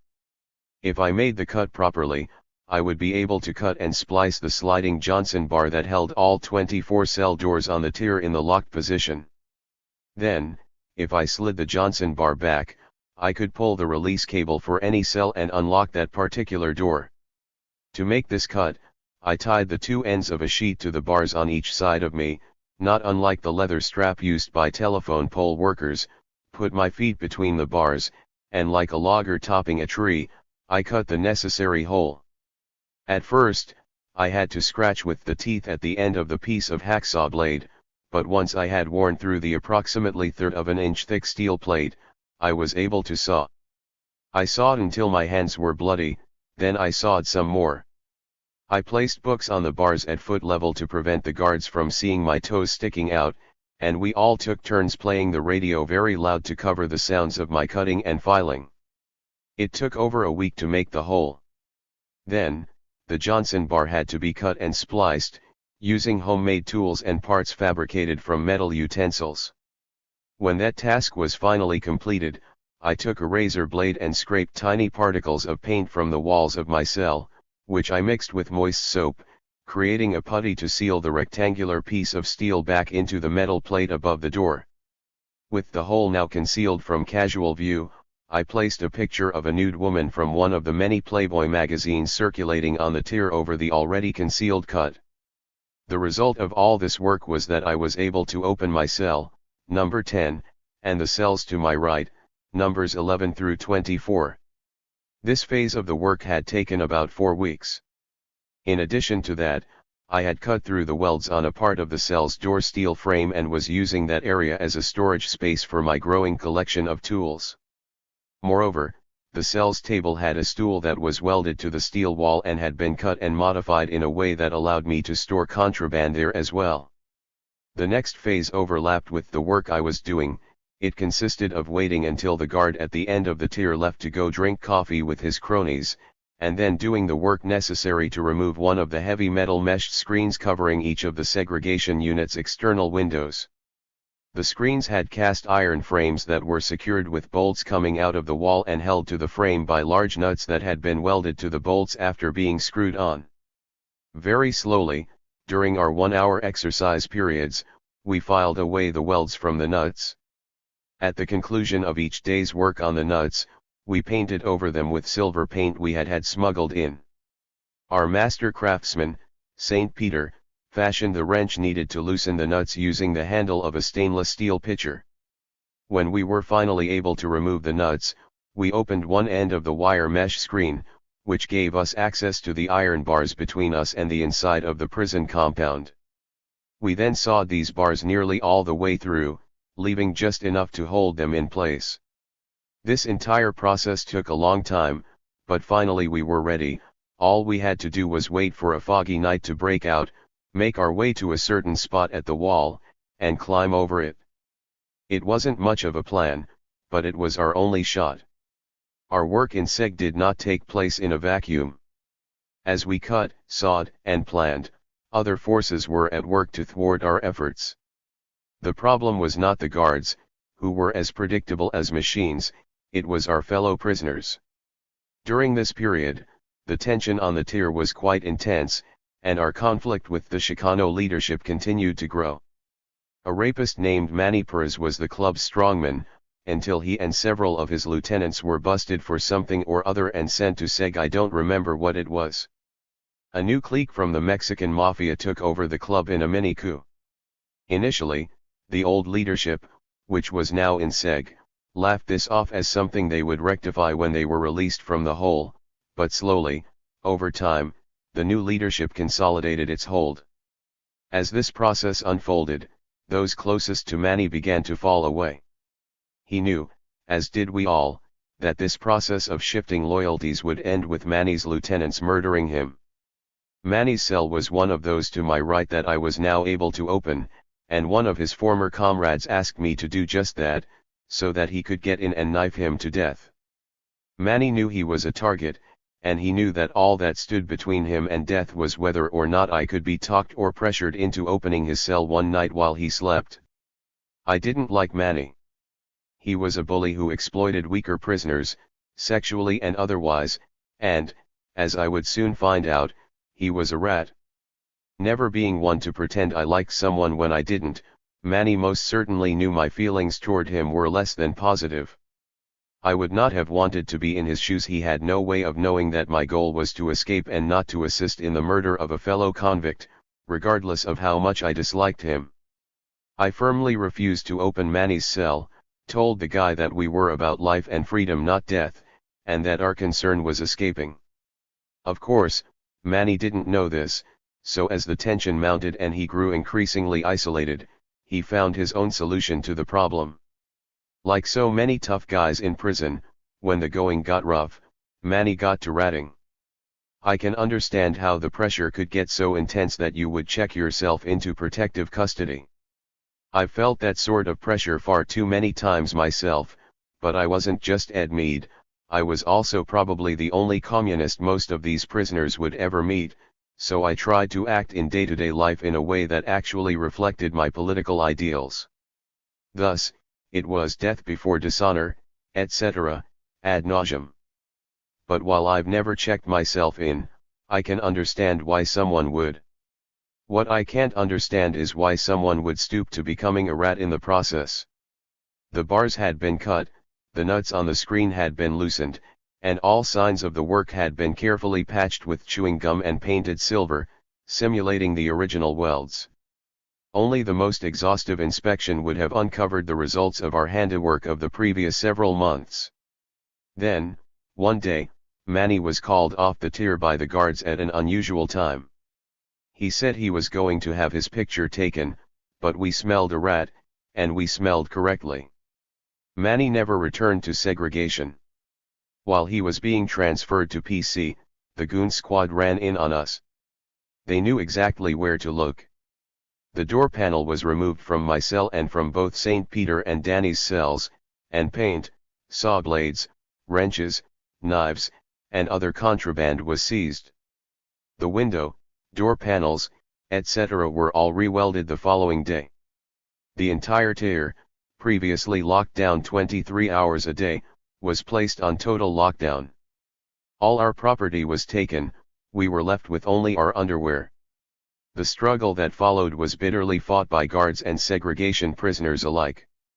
While Moss had always worked around issues that affected the most victimized in general population, we had always understood that no real progress could be made with only the narrow base of support provided by these prisoners, particularly since they were some of the least respected elements in the population.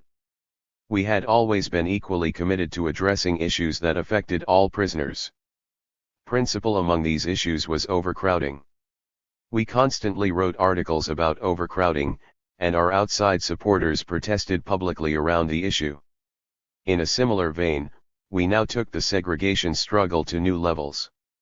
From the moment Manny Perez ratted us out until the end of the year, and on into 1979, B-Tier became a full-fledged battleground. Our captors were out of control. At 2 or 3 in the morning, a gang of them would bust in on the sleeping tier and harass us with shakedowns, beat us, and abuse us, sometimes dispensing with the pretense of a search and just moving straight to violence. As I've mentioned before, there were 4 tiers in Big Red. B tier was for long-term or administrative segregation. C and D tiers were for those who were doing shorter terms in the hole, and a tier was the punitive segregation tier. The cells on a tier were pretty much like those in the rest of the building, except they had twice as many bars, not even leaving enough space for you to get your hand through. A few feet beyond the bars, there was a solid wall, broken only by a window and a door that looked out over the tier. The window had a shutter that could be closed, and the door was solid. Lighting was controlled from outside, so if the guards closed the shutter and the door, and then turned out the lights, not so much as a crack of light penetrated into the darkened cells. Prisoners called these boxcar cells. Regulations stated that a person could only spend a maximum of 20 days on a tier, an injunction that was routinely ignored by both the custodial staff and the prison administration. At first, they would get around the rule by taking the man who'd done his 20 days to another tier for a meal, then returning him to a tier for another 20-day stretch. After a while, they didn't even bother with that charade. While I had been housed on a tier many times, there was one occasion that particularly rankled me. Someone had yelled or thrown something at a pig, and I was wrongly blamed for it.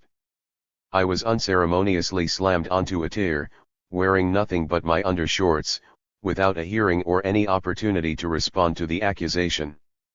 That in itself was no big deal. Prison justice is always arbitrary. What got to me was the condition of the cell, which had obviously been occupied by some nutcase before me. That was how the state dealt with the many prisoners suffering from mental problems. They locked them up in segregation. The previous occupant had pissed all over the mattress, walls, and floor. It reeked of urine, puddles of which remained on the cell's concrete floor. As I was being put in the cell, I looked into the eyes of the man doing this to me. I saw a flash of guilt, but then it was gone. The cell was blacked out, and I was denied any cleaning materials. It was at that point more than any other in my life that I knew who I was and who my enemies were. There was no confusion, no shades of gray. I knew rage on an infinitely more intimate level. When I was returned to B tier, I filed a lawsuit on a number of segregation issues, one of which was the use of boxcar cells. I was transferred out of state before the suit came to trial, but the issue was raised in another suit, Hoptoit v. Ray, and the boxcar cells were eventually ruled to be cruel and unusual punishment. Are such cells still in use at the walls? It would not surprise me as prison officials wipe their asses with federal court orders. Remember my typewriter struggle? All during this period, my visits were being messed with by the administration. Robert Parker, one of Moss's outside supporters and a close personal friend, would make the 300-mile drive from Seattle to visit me, only to be turned away on one hollow pretext or another. The next time he would call ahead to ensure that all of the paperwork was correct. Then, after once again driving all the way out to Walla Walla, he would be told that I was refusing to see him or some similar nonsense. This same thing was happening to Danny and Mark. The state was trying to cut us off from our outside support, and to some extent they were successful. Even when we got visits, they were through a thick iron mesh screen you could barely see through. I filed a suit about this as well. It was subsequently settled out of court for $22,500, divided between Danny, Mark, and me.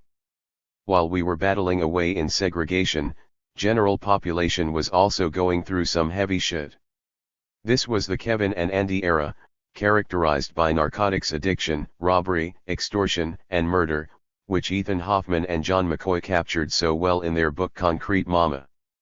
Nonetheless, Moss had evidently had an impact, because rape remained all but non-existent. Kevin and Andy were ultimately busted during an armed escape attempt.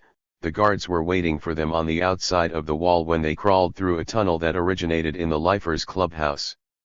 They were placed on C tier, as B tier was buried calf-deep in burned refuse and water from us flooding our toilets and sinks, and reeked of the urine we had been throwing at any guard brave enough to show his face.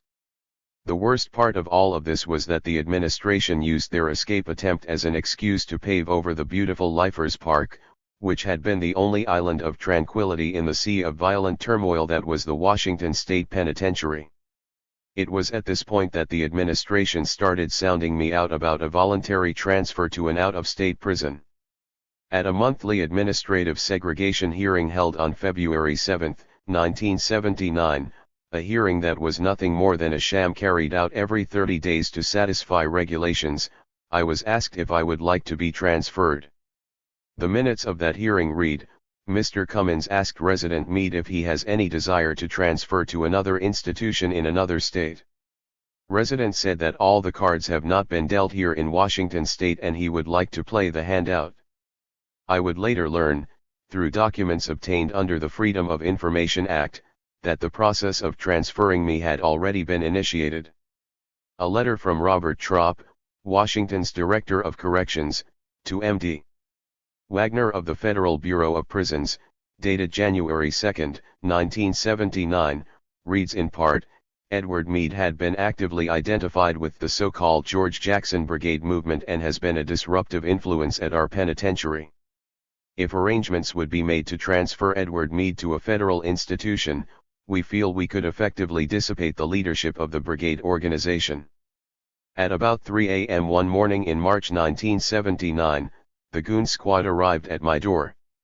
I thought I was being roused for a cell search, aka beating, but they told me to pack one box, because I was leaving. During this period I always had an aluminum plan stashed rectally. No, not an idea about forward progress or anything like that, but a hollow metal cylinder with threads that join the two ends. In this plan, I had parts of a hacksaw blade and a file that I was intent on taking with me wherever I might end up. Yeah, I slept with that thing up my ass. It came out only when I needed to poop, and then went right back in. So it was, a month after the hearing at which I said I did not want to be transferred, that Andy and I were transported by Washington state troopers and prison guards to the Walla Walla airport, where we boarded then Governor Dixie Lee Ray's private jet. Accompanied by the state troopers, once loaded and chained to the seat of the plane, we were off to the United States Penitentiary at Marion, Illinois, which at that time was the new Alcatraz, the end of the line. A Seattle newspaper commenting on our banishment explained, "He men were moved out of Walla Walla because of their obvious control of the population." Not long into the flight, Andy decided he wanted a cigarette and asked one of the state troopers if he could have one.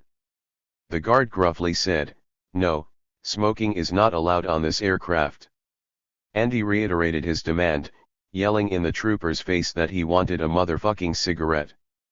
The troopers made the mistake of ignoring him. Andy was chained to his seat by the armrest. He was young, strong, and mean. He just about had the armrest ripped out, thus freeing himself to wreak havoc on the rest of the aircraft. I was also starting to get agitated, though less than Andy. The troopers did a quick about face, and for the rest of the flight, we were provided with cigarettes. It is my firm belief that Washington prison officials hoped one of us would kill the other. They didn't care which way it went, either way, they would win. Fortunately for Andy and me, we were both able to see through this thinly disguised attempt to manipulate us into murder. Instead of attacking each other, we set about fighting our captors. After all, we were both angry victims of an involuntary out-of-state transfer. Still, I remembered Andy and Kevin stabbing their former friend, the head of the Repo gang, back when I had first arrived at Walla Walla. So even if he was now pretending to be my friend, I knew I couldn't trust him any further than I could throw him. Andy was the kind of friend you never turn your back on, and, as the case of the tough Repo demonstrated, even that might not be enough to save you. The transfer really rubbed me the wrong way. Of the demands issued during the 1974 Walla Walla takeover, the only one accompanied by a threat to do damage concerned the involuntary out-of-state transfer of prisoners. It read, that no member of the population shall ever be transferred to an out-of-state penal facility unless personally requested by the person in writing, adding, that if the foregoing insistence is not honored, the resident government council shall see to the destruction of the Washington State Penitentiary. When the George Jackson Brigade announced itself on June 1, 1975, our accompanying communique had reiterated 4 of the Walla Walla demands. With regard to non-voluntary transfers, we had explained that in order to effectively control prisoner resistance to the dehumanizing prison environment, the Adult Corrections Division needs the power to move troublesome prisoners from prison to prison. Thus, the first of the 4 GJB demands was that the state give prisoners the power to decide for themselves whether or not they want to be transferred. Now here I was in Marion, a victim of the very transfer policy that both prisoners and the brigade had been trying to put an end to. Whatever problems we may have had, and however bad conditions may have been in Washington, it was nonetheless an area of particular political responsibility for me. Washington was my chosen bailiwick. Andy and I were on the first plane shipping Walla Walla cons out of state, and we were the only 2 sent to Marion. There were, however, many other prisoners banished to distant prisons. In fact, more than 30 men were exiled to prisons across the country around this time. What was going on? As detailed earlier, following its split with Moss in 1977, the Prison Justice Committee had pretty much fallen apart. This in turn led to a decline in support from the AFSC and others. Yet solidarity from the outside did not come to a complete halt, as we formed a group called United Family and Friends of Prisoners, UFFP, which assisted prisoners in obtaining a certain number of token reforms. In 1978, shortly after our escape plan was uncovered, a prison guard was killed while trying to disarm a homemade pipe bomb. The device was not one of ours. It was apparently found hidden in a false ceiling in the recreation building. Instead of calling in a bomb squad, the shift lieutenant, who fancied himself some sort of World War II bomb expert, had the officers who discovered the device bring it into the prison's control room. As his fellow officers gathered around, the lieutenant explained how he was a demolitions expert and was going to show them how to disarm a bomb. He did it too, but when placing the cap back on he was not very careful and got a small amount of powder on the threads of the pipe. When the nipple was screwed on, the pressure created was enough to ignite the residue in the threads and set off the pipe bomb. He detonated it in the prison's control room. The explosion created a mixture of glass mixed with the blood and body parts of the assembled guards. Only the lieutenant died. Not long after the bomb incident, prisoners held a mass demonstration demanding changes to their conditions. At that point, Kevin's mother and other conservative elements took control of the UFFP, causing a split. Our outside supporters then formed the Washington Coalition Against Prisons, WACAP. WACAP organized a demonstration in Olympia against overcrowding and provided other valuable support, including printing and mailing the prisoner-oriented quarterly magazine I was publishing at the time, The Red Dragon. Our outside support was strong. One group hit the Director of Corrections in the face with a cream pie when he was addressing a group at the state legislature, his second pieing in 2 years. On the downside, 1978 was also the year that the state's repressive apparatus was able to smash what remained of the GJB. In the first half of 1979, there were strikes in segregation, lawsuits were filed, and the classification building was seized and 10 hostages taken, while 500 prisoners rebelled in support outside the building. The UFFP and WACAP held press conferences and demonstrated in support of the struggling prisoners. Just as I was about to be kicked out of Marion, in July 1979, several hundred prisoners were occupying the big yard at the walls, in yet another protest. From 1976 to 1979, there had been 3 different directors of corrections and 3 different wardens at the walls, as well as 3 different associate wardens, and at least 3 prisoner support groups formed on the outside, primarily centered in Seattle. There was an ongoing struggle taking place on a variety of levels. In 1978, then Governor Dixie Lee Ray appointed James Spalding as warden, his job being to effect a clampdown, the prison being described as totally out of control. The new warden's father had been a guard at Walla Walla, and he himself had risen through the ranks. While more than 30 Washington state prisoners were being involuntarily transferred, Spalding was in California for a tour of that state's prison system. The upshot of that visit was the mass importation of racist gang leaders into the prison population at Walla Walla. I can't say whether this was a deliberate plot on Spalding's part, but the practical effect was to substitute the relatively more advanced prisoners with backwards ones. These new prisoners saw their fellow convicts of different races as the enemy, rather than their captors. At the same time, Spalding had metal detectors installed. He banned the clubs and the resident government council, and instituted a policy forbidding prisoners from freely roaming the grounds. By late 1980, the struggle at Walla Walla was all but over. There has not been a strike or other significant mass protest action since the state brought in the white racist prisoners, although there have been a good many racial incidents. Spalding's masters were obviously pleased with the job he had done. He left Walla Walla in 1981 to work as Deputy Director of Prisons at the State Corrections Department. This is, of course, just a bare-bones description of a complex and fluid process, but it should give you an idea of the context in which my transfer took place.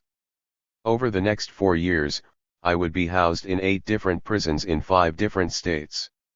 I started my banishment wondering if anyone would fight for my return. The answer was not long in coming. No one did. I felt really alone.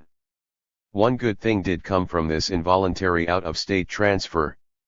Marion was located in the jurisdiction of the 7th Circuit of the U.S. Court of Appeals. Shortly before the state started feeling out federal prison authorities about transferring me to their custody, the 7th Circuit Court of Appeals had handed down a ruling in the case of a Hawaii state prisoner involuntarily sent to Marion. That case held that the feds were not in the rent-a-prison business for the states and could not take any more state prisoners. The feds told the state of Washington about this case and told them how to get around the court ruling.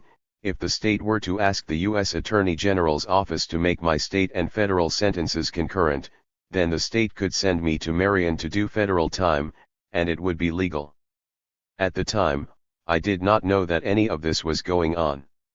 I was very surprised to learn some years later, when going over federal documents obtained under the Freedom of Information Act, that my state and federal sentences had been made concurrent. Had the feds and state not tried to circumvent the law, I would still be in federal custody to this day, still serving a 25-year bank robbery beef. Ironically, shortly after I arrived at Marion, the U.S. Circuit Court ruling on the Hawaiian prisoner was overturned by the U.S. Supreme Court. There was just a narrow window of opportunity that I happened to fall into. Dumb luck. Getting back to my story. We arrived at Marion and were placed in a holding cell while we waited to be processed. Andy went out first, and I watched the intake process through the open bars of the holding cell. He had to strip, submit to an open mouth exam, bend over and spread lift his nutsack, etc. Then they ran a metal detector over his body. I was still carrying the plan containing the hacksaw blade and file in my rectum. There were two handheld metal detectors there. One was a beaver tail-shaped device that I knew would not detect non-ferrous metals like my aluminum plan.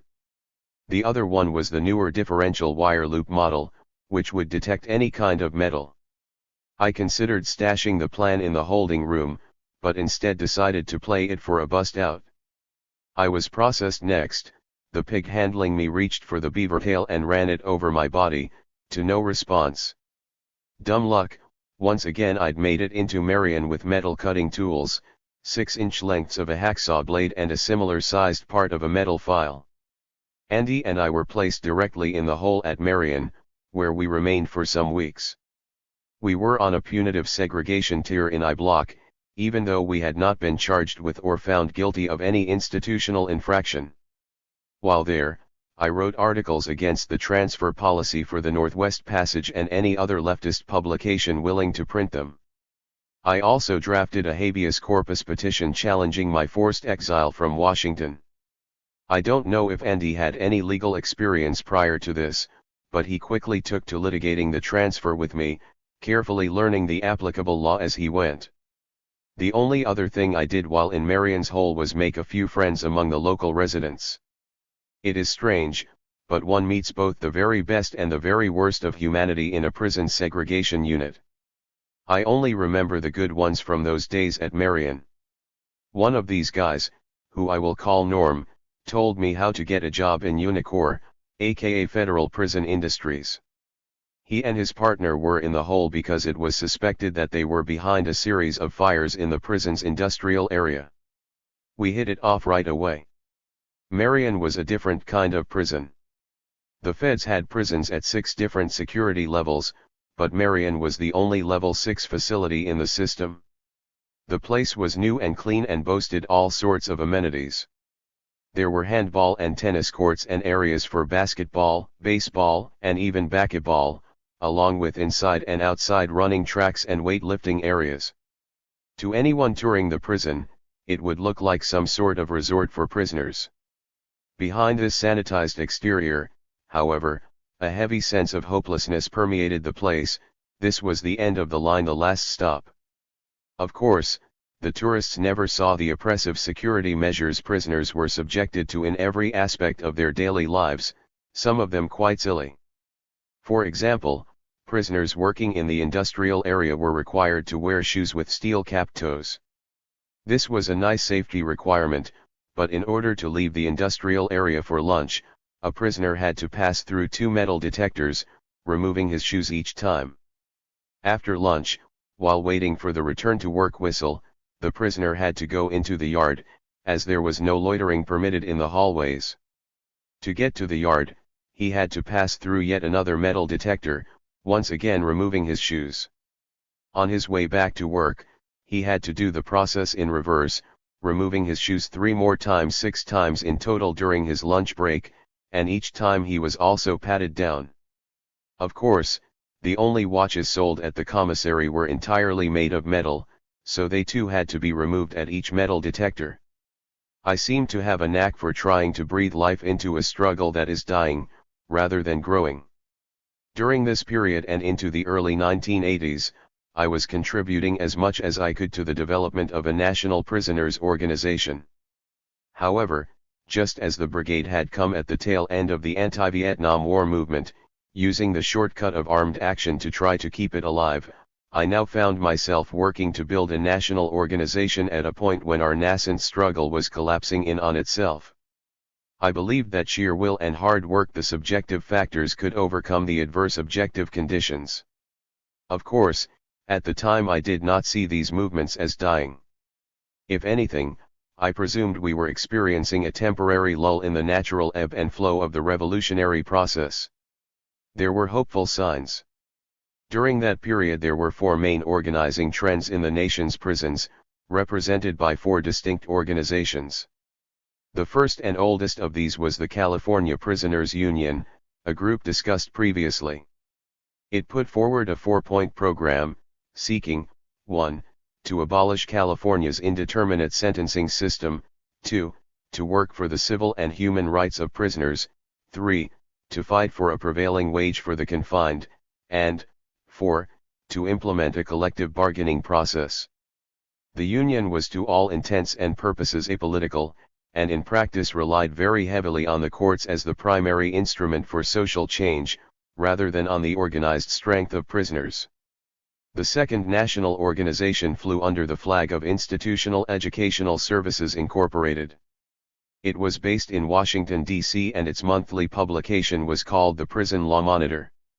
Like the Prisoners Union, IES was run by ex-convicts, but whereas the Prisoners Union retained absolute control on outside operations, the more flexible IES had an informal procedure whereby inmate coordinators took part in decision-making by responding to periodic memoranda addressing questions of organizational importance. In 1980, the IES presented itself as assisting in the creation of a strong prisoners' rights movement. It sought to accomplish this through implementation of the concept of empowerment, building on a concept originally advanced in the prison context by the American Friends Service Committee in the late 1960s, in a book called The Struggle for Justice. The IES focused on raising prisoner consciousness, providing legal resources to support prisoner rights litigation 16 and lobbying legislators around correctional policy. Unlike the Union, which was mass-based, the IES was more of a cadre-type organization, tending to focus on the quality of its imprisoned coordinators rather than the quantity of them. It had coordinators in prisons in more than 20 states. The Union, on the other hand, was mass-based. In a seeming contradiction, the cadre-oriented IES sought to build its economic foundation on contributions from prisoners, whereas the mass-based Union looked to outside sources such as grants for its primary source of financial support. Neither of these organizations was ideologically revolutionary, let alone communist, and both were almost exclusively white. A third organization, and one that was more politically advanced, was the African National Prisoners Organization, ANPO. The ANPO was a response to the new African Prisoners Organization, NAPO, which had been formed by the Statesville Prisoners Organization. The African People's Socialist Party, APSP, picked up the idea of forming a black prisoners organization from the Statesville prisoners and, in 1977, formed the ANPO. The ANPO had chapters in what it called the 13 target states and, in 1980, was building for a national meeting to be held in Louisville, Kentucky that September. Like its parent party, the APSP, the ANPO held a black nationalist, socialist, and revolutionary anti-imperialist line. The ANPO was actively organizing both on the inside and on the outside, but it lacked a concrete program and therefore couldn't provide prisoners with a focus for ongoing work at a national level. The highest leadership body of ANPO was made up of non-prisoners who were elected by non-prisoners, and its tentative organizing plan operated in a manner making it difficult for meaningful prisoner input into the decision-making process. The group's real strength was that its parent party was able to generate a lot of support. That advantage, however, was not enough to overcome the ANPO's weaknesses, particularly its non-convict leadership and the fact that it was designed to be an exclusively black group. The fourth major organizing effort was the National Prisoners Organization, NPO, also known as the Political Prisoners Revolutionary Solidarity Movement, PPRSM. The NPO grew out of the struggle of black prisoners in California, New York, and Illinois.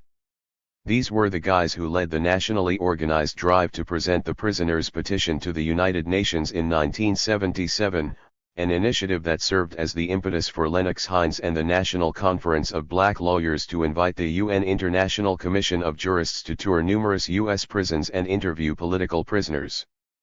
PPRSM was strongest in the New York prison system, but had connections in 17 states. It was attempting to build from the ground up and the inside out, was led by cons on the inside, had no direct ties with any political party, and was multinational in composition. Its theory was set out in its pamphlet on strategy and in its united front approach to organizing. Its politics were anti-imperialist, pro-national liberation, socialist, and supportive of armed struggle as a strategic necessity for revolution. The organization's practice was largely focused on a nationwide campaign of lawsuits and related activities targeting the prison slavery provision of the 13th Amendment. These lawsuits were not ends in themselves, but were seen primarily as organizing tools meant to raise consciousness. The PPRSM had a sound program capable of achieving positive results. There were other groups, such as the Prisoners' Progress Association, PPA, a liberal organization active in Michigan and several surrounding states. The PPA was led by a white ex-con, focused heavily on litigation, and published a regular newsletter. However, unlike the four groups discussed above, it lacked the structures necessary to act on a national level. Where did I stand in relation to this alphabet soup of national prison groups?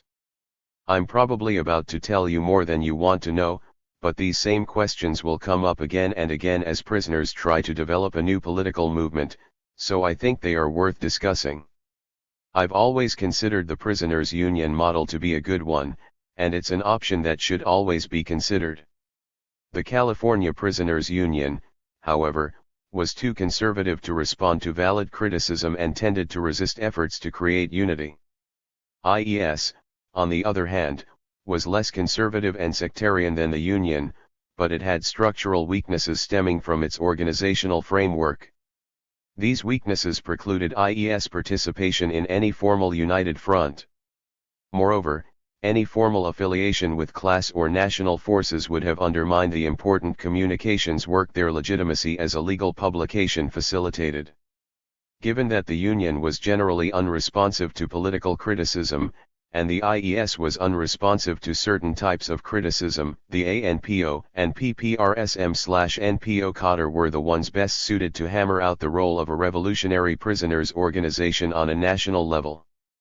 Before I could decide which of the two black-led groups to throw my support behind, I was confronted with a contradiction that was crying out for resolution. While the PPRSM and the ANPO had essentially emerged from similar roots, black communist prisoners in California, Illinois, and New York, the strong outside support they received tended to divide the black cotter on the question of organizational composition and leadership.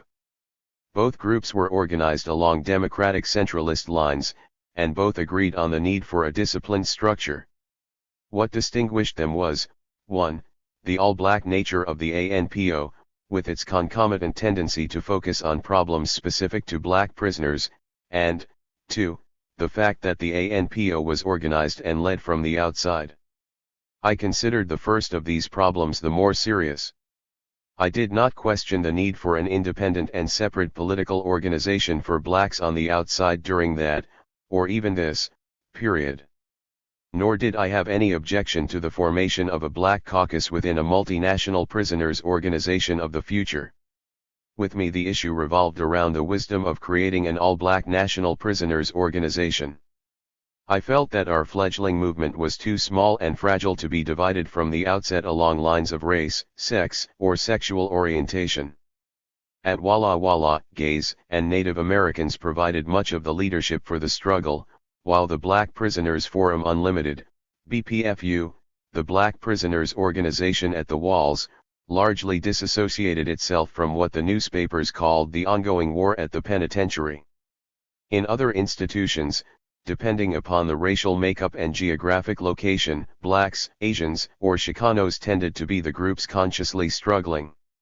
Of course, just because of their sheer numbers, there were almost always some white prisoners involved in active political work at some level.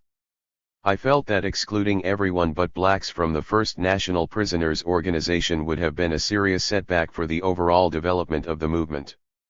Every prisoner knows that to achieve progress on the inside, multiracial unity is essential. In the late 1970s, I was concerned that our movement might be sidetracked into exclusively pursuing nationalist objectives, thereby liquidating the broader struggle. Prisoners suffer class oppression, and many of them also suffer national oppression, and to this must be added gender oppression and oppression on the basis of sexual orientation. Prisonerhood is a specific status that infiltrates every aspect of daily life and touches on the very humanity of those being enslaved in this manner. It is around this status that prisoners must organize. It was none other than Comrade George Jackson who taught us that the value of building a prisoners' movement was in its capacity to cut across class, race, and gender lines. It was clear that the greater oppression suffered by blacks on the inside at the hands of both the staff and reactionary white prisoners meant that blacks were the most politically developed of prisoners and would necessarily be the leading force in any revolutionary prisoner group. They had, after all, provided the initial political direction to the prisoners' movement and had subsequently articulated the movement's foundational principles. Their theory and practice had inspired the rest of us and provided us with hope for the future. Now, I was seeing some black prison leaders moving to abandon the struggle on the inside to pursue admittedly important national interests, but in the process they were sacrificing our movement's independence.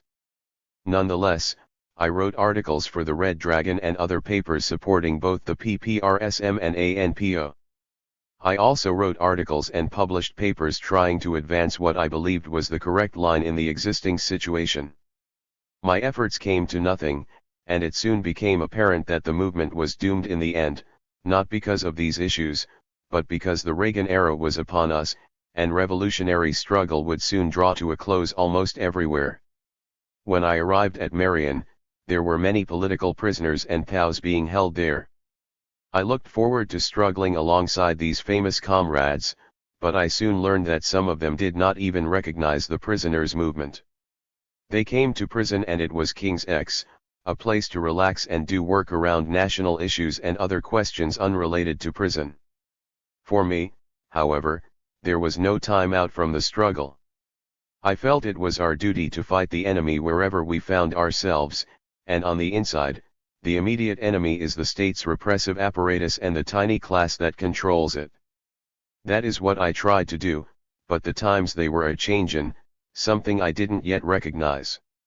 Since this question of nationalism versus class will come up again and again, as the ebb and flow of revolutionary consciousness works its slow changes, I would like to conclude with a point made by a comrade who I have a great deal of respect for.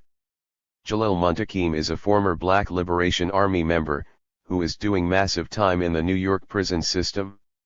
During the course of the above debate, in the summer of 1979, he wrote, "It should be plain to all that the leadership of the prisoners' movement must come from the inside out and not from the outside in. That any prison formation must work to the benefit of all prisoners in their area, as the repressive conditions inside prisons affect any oppressed nationality in prison. This will more so have to be the will of prisoners, and they must make this point clear to their outside representatives. All nationalist formations must seek to establish multinational solidarity and unity based on the needs of prisoners and the prisoners' movement.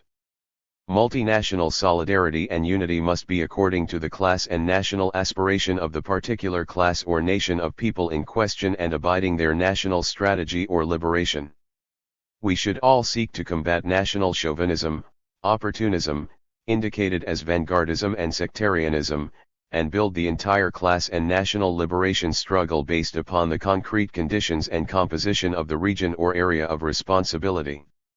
The national goals and objectives of the prison movement must be developed by all progressives as they affect the condition of imprisonment of all prisoners, while local and regional objectives must be according to the conditions of those prisons and the composition thereof.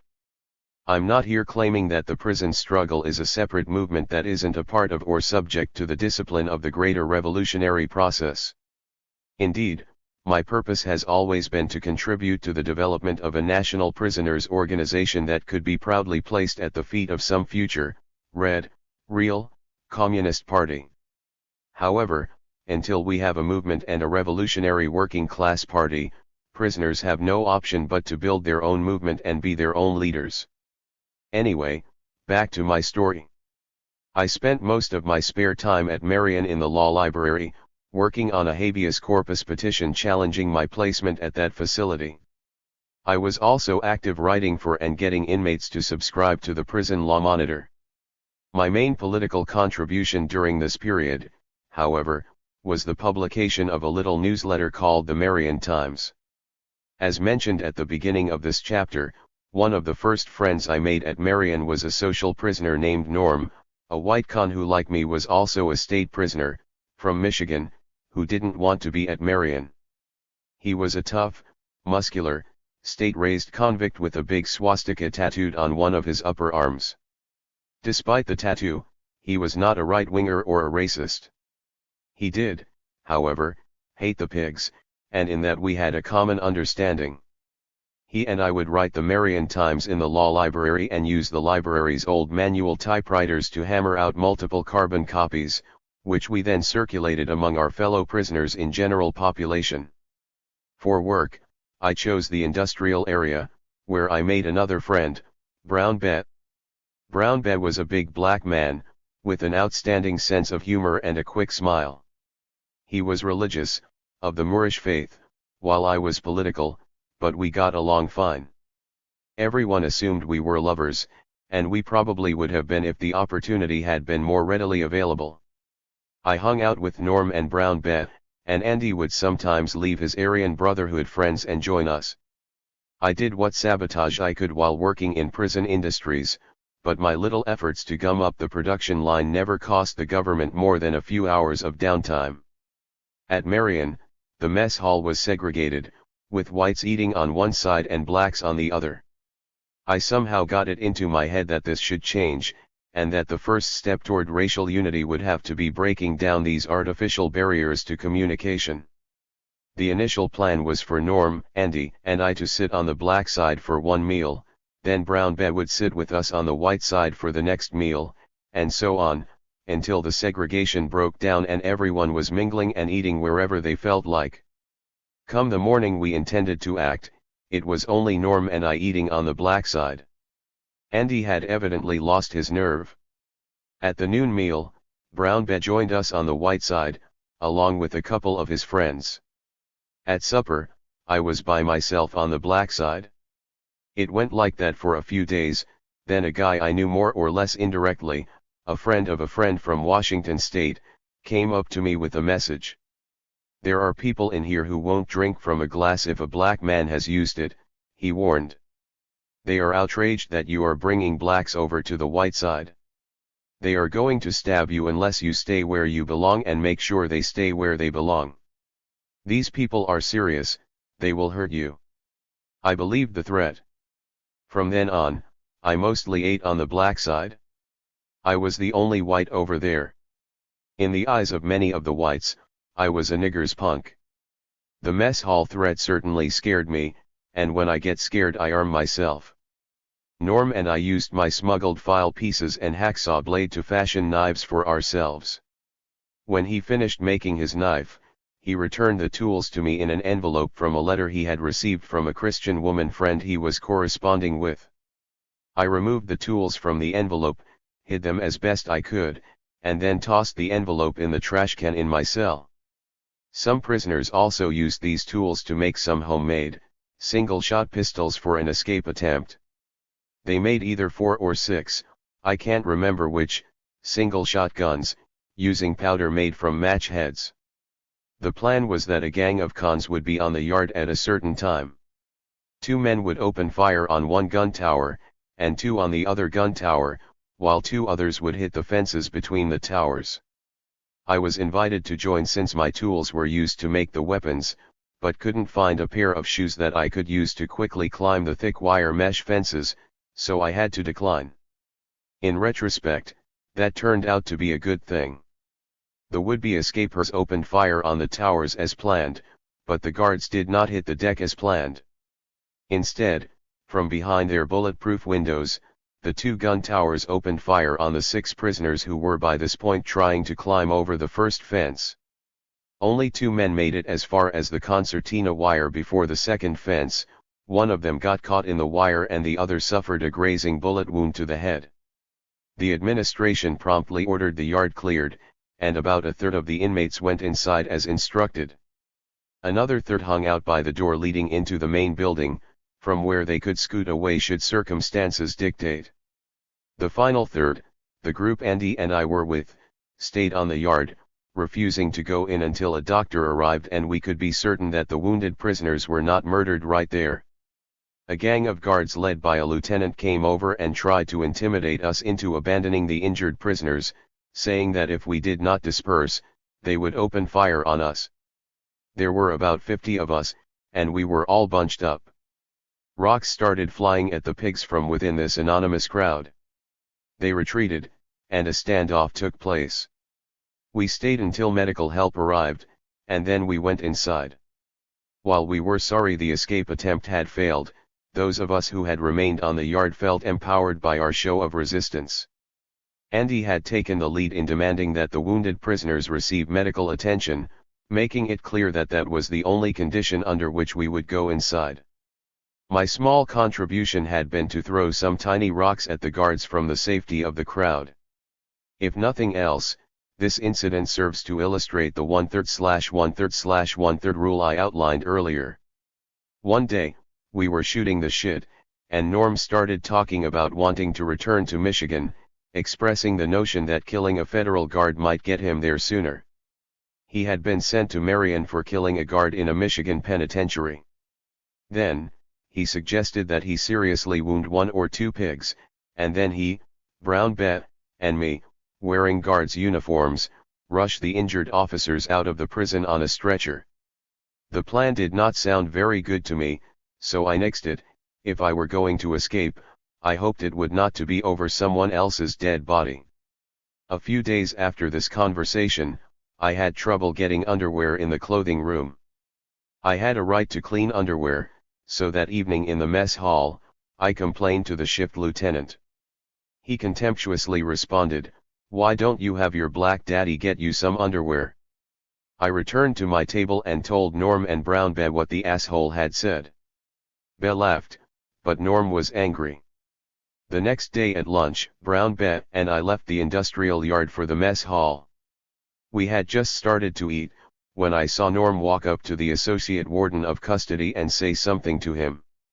I later learned that he had asked him where the offending lieutenant was. Informed that it was the lieutenant's day off, Norm said, "Then, you'll do." He pulled a knife he had tied to a string around his neck from under his shirt, and started stabbing the associate warden. We would later learn that one of the knife thrusts nicked the guy's heart, nearly killing him.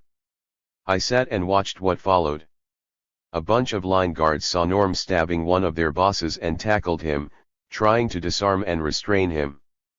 Prisoners who were eating saw the guards jumping on a fellow convict, so some of them jumped on the guards, while others threw metal food trays and napkin holders at the vastly outnumbered guards.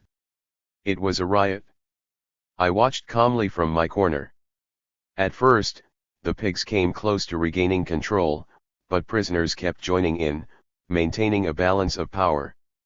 It was like that for what seemed like a long time. I thought to myself, it would only take one person to turn the tide of this event one way or the other. Someone could have told the prisoners to take the captive pigs to the back room of the kitchen where there were knives. Once there, the prisoners could have used their hostages to make a stand. That would have made me part of it whether I wanted to be or not. I briefly thought about making the move, but I asked myself, what will be the outcome?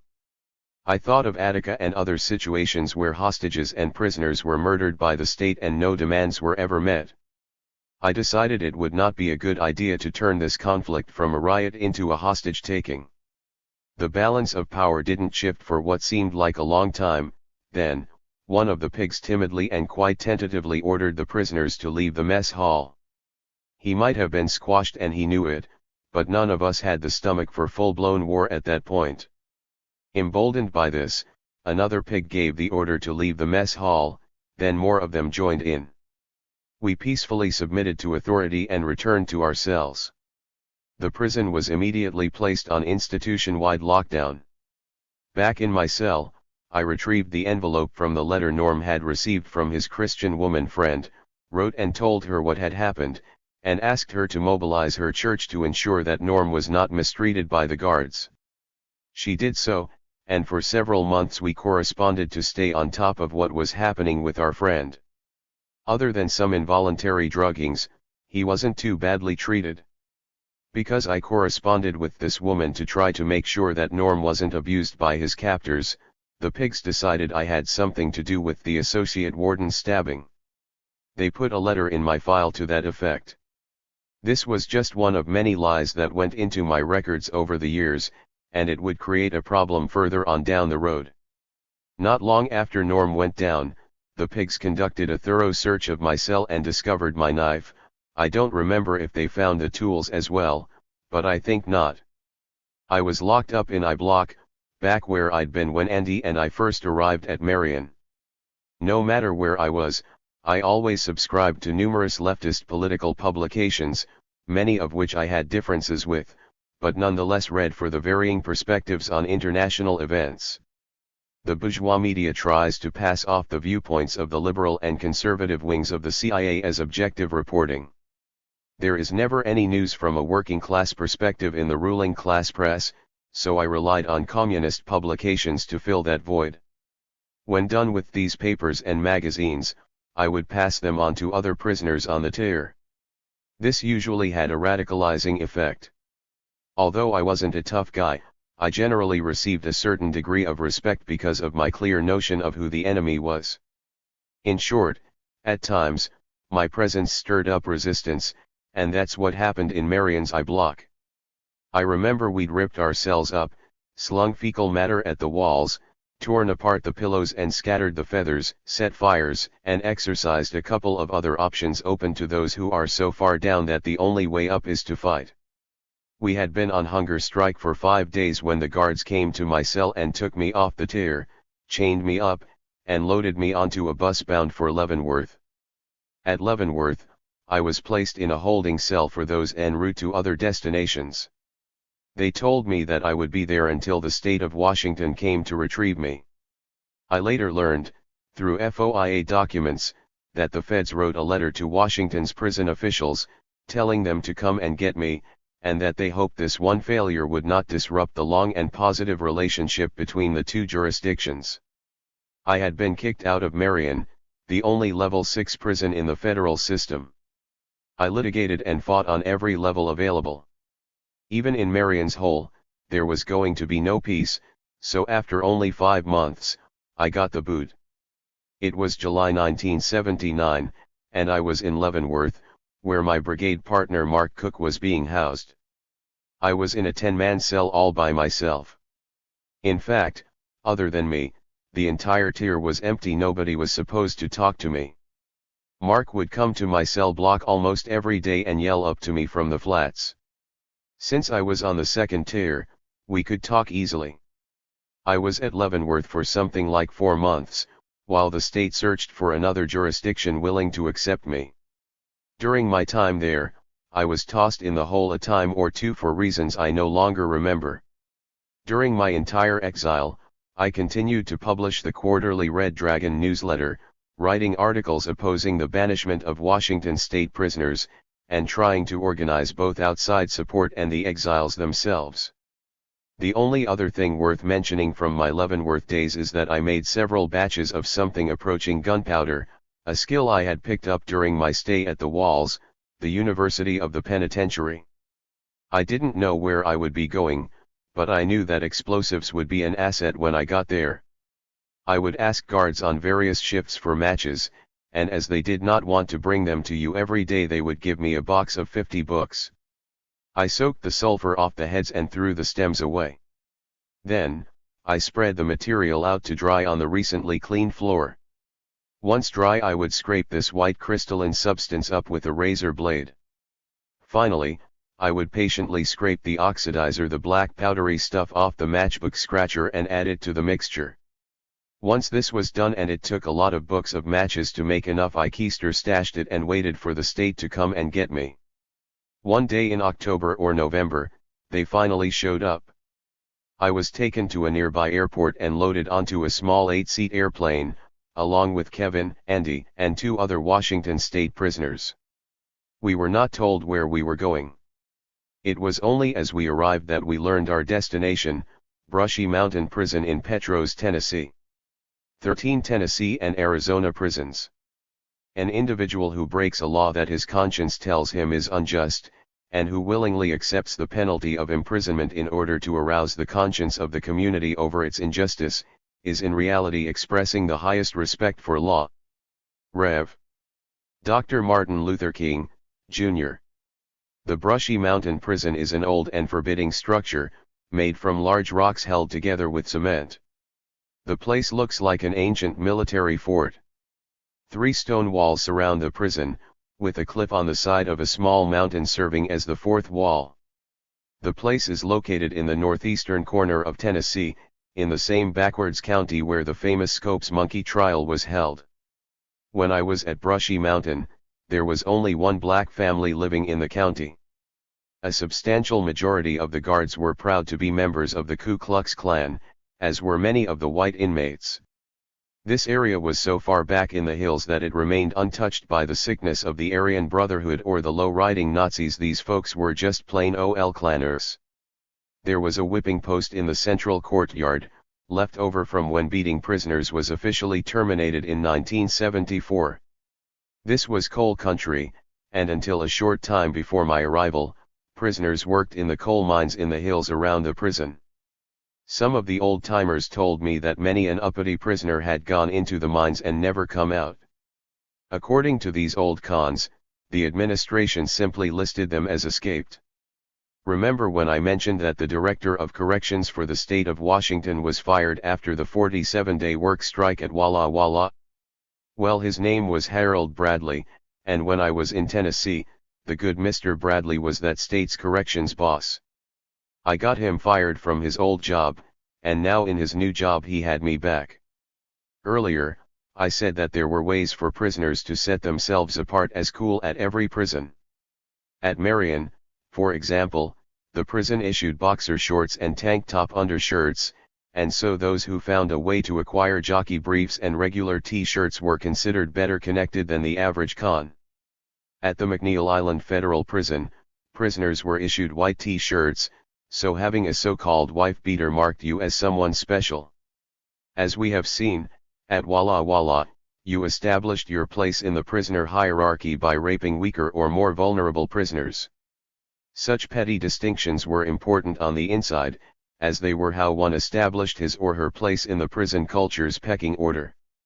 At Brushy Mountain, there were 2 ways to distinguish yourself as truly tough. One was to run poker games, and the other was to rob them. At Brushy, we could carry up to $110 worth of cash on our persons at any time, and poker games were all but legal, as long as force was not used to collect gambling debts. One section of the recreation building was dedicated to these games. Card tables did a land office business, while guards looked the other way. Every so often, one or more of the tables would be robbed at knife point by the small tough OSC gang at the prison. Whether or not you were robbed had more to do with who you were than anything else. Some tables were never ripped off.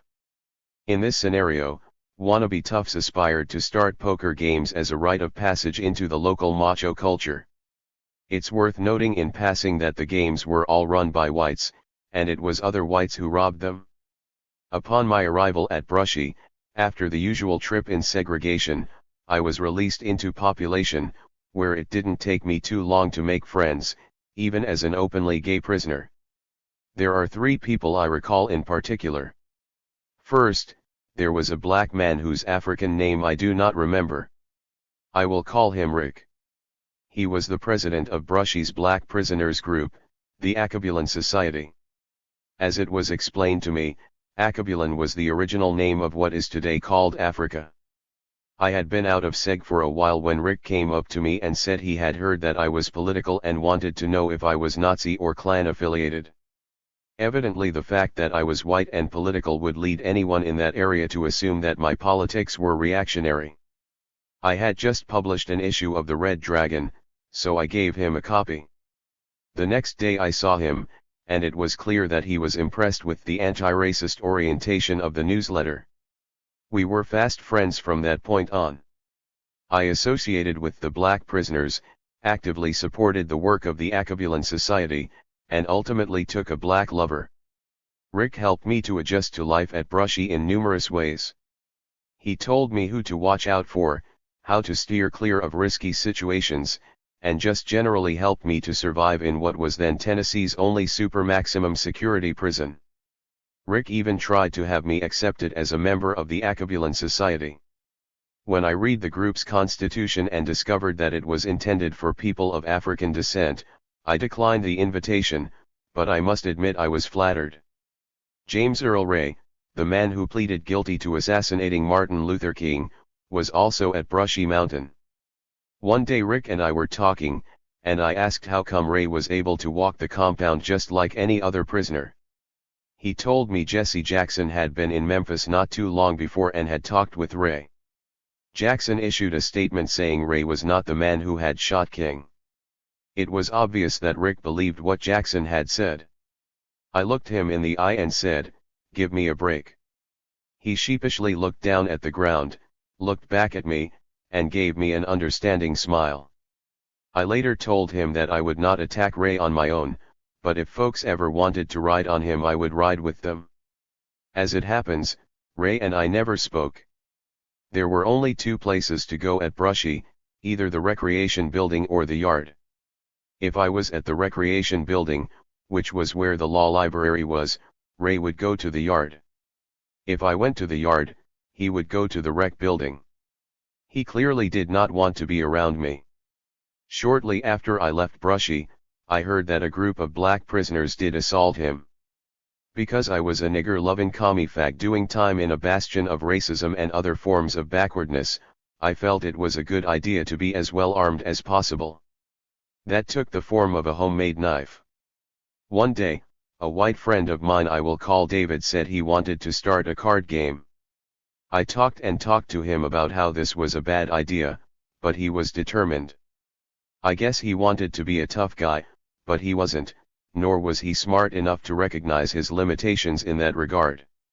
So, he started a poker table, which would have been no sweat off my back had he not been such an obvious target. He had been running his table for about 3 days, when a gang of toughs robbed him. He seemed to be the only one who was surprised. Unfortunately for David, Brushy is a small joint that holds about 450 men, so everyone knows about pretty much everything that happens. To regain his lost status, David would have to avenge himself against those who had robbed him. Any thinking person would have armed themselves before starting a card table, just in case the inevitable took place. Not David. He asked to use my knife. It was the only one I had, but I agreed to lend it to him under 2 conditions: first, that nobody witness me giving him the knife; second, that he actually use the weapon. I met him on the compound between the yard and the rec building. My knife was wrapped in a newspaper that I planned to pass to him as I walked by. Needless to say, that's not what happened. First, he wanted to talk, then he bungled the transfer by dropping the knife onto the concrete sidewalk, which made a loud and unusual noise, drawing the attention of every convict in the area. He reached down, picked up the knife, and put it back in the newspaper. I glanced around and noticed the prisoners who had robbed David standing nearby taking this all in. They clearly knew that I had passed David a knife. I wished David good luck and went about my business. Nobody got stabbed that night.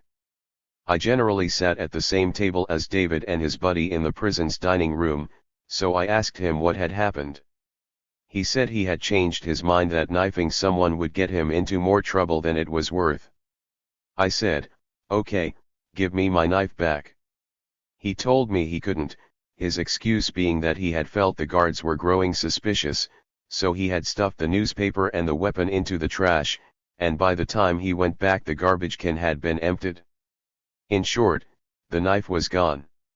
I was in a place where I was not well liked, and the prisoners who had robbed David's card table had seen me give the geek a knife, and now I was weaponless.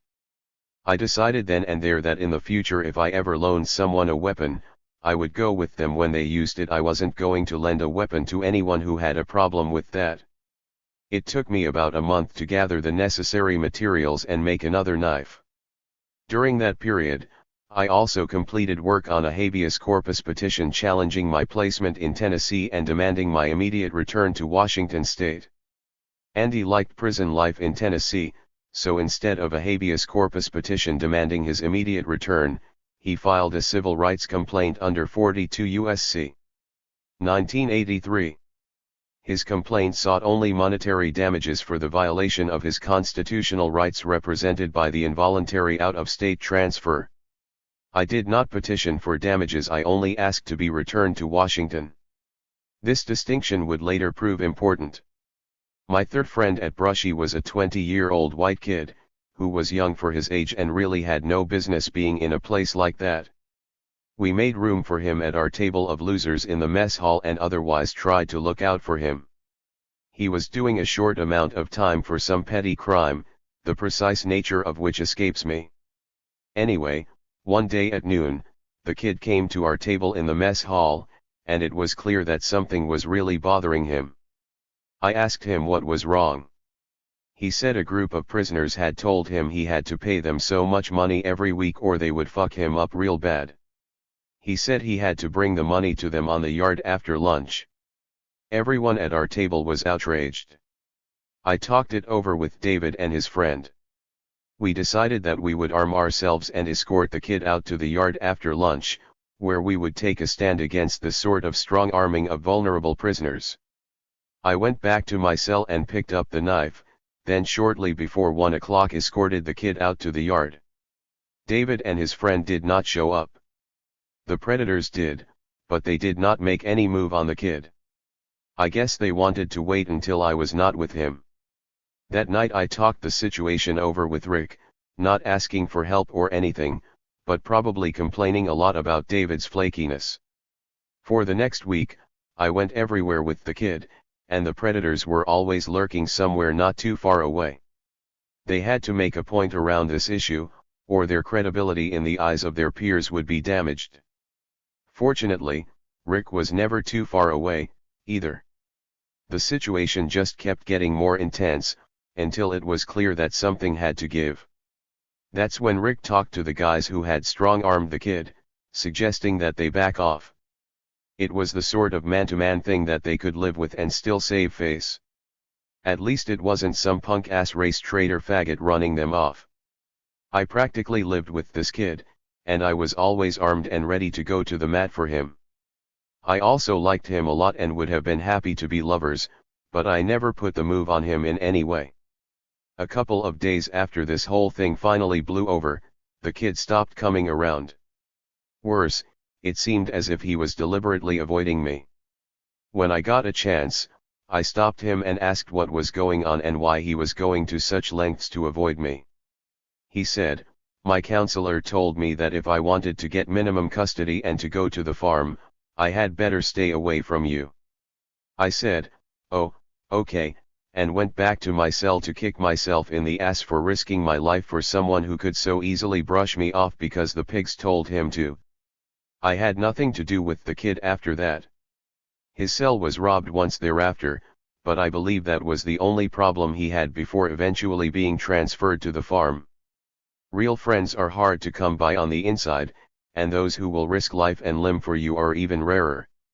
I was a good friend to that kid, and in the end, I felt like he had shat on me. It was not just the thing with the kid, I was not happy with my love life with men. I could now understand why progressive women thought them such jerks. All of my lovers, with the exception of Robert, who came to Brushy to see me as often as he could, were takers. They took and gave nothing of themselves in return. There was no nurturing or sharing in these relationships.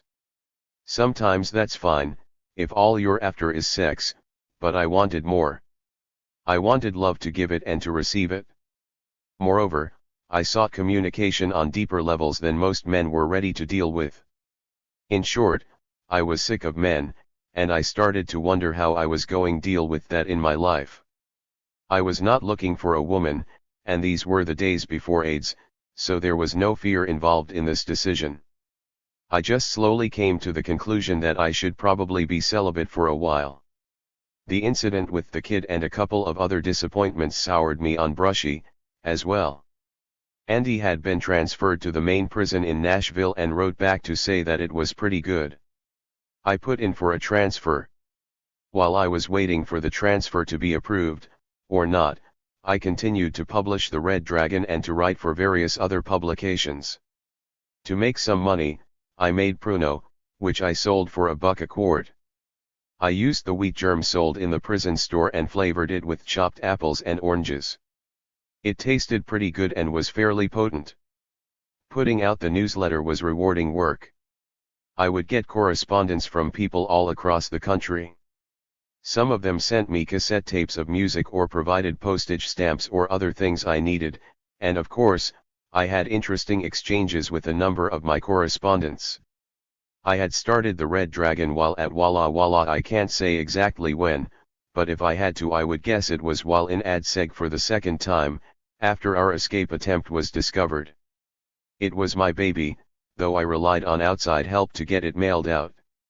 In fact, one issue I was trying to get printed through WACAP, Washington Coalition Against Prisons, which was full of Seattle anarchists. They said they would do it, but only if I changed the name. So, for that one issue, I changed it to Der No Guard, Red Dragon backwards. My old GJB comrade Therese did a guest issue a time or two, but otherwise it was just me doing the layout and maintaining the mailing list on sheets of photocopied labels. Eventually it must have had a print run of between 300 and 400. Anyways, to get back to my story, shortly before leaving Brushy, I received some stamps from a woman in St. Louis, Missouri. She included a brief note, saying that she had read my newsletter and was impressed and wanted to contribute something to keep it going. The woman's name was Carrie, and I would ultimately marry her, although I had no idea of that at the time. Before I could answer Carrie's letter, I was moved to the Tennessee State Prison at Nashville. There, I was placed in a tiny segregation cell with another prisoner. The space was too small for one man, let alone two. I was at Nashville for about 2 months and never made it out of seg. My habeas corpus petition had worked its way up to the 6th Circuit of the U.S. Court of Appeals. On the morning of the day oral arguments were to be heard before the court, all 4 of us Washington State prisoners were loaded onto a small airplane and flown back to Walla Walla. Attorneys for the state of Tennessee asked that my petition be dismissed as moot, since I had been returned to Washington, which was the relief I had requested. The court granted the motion.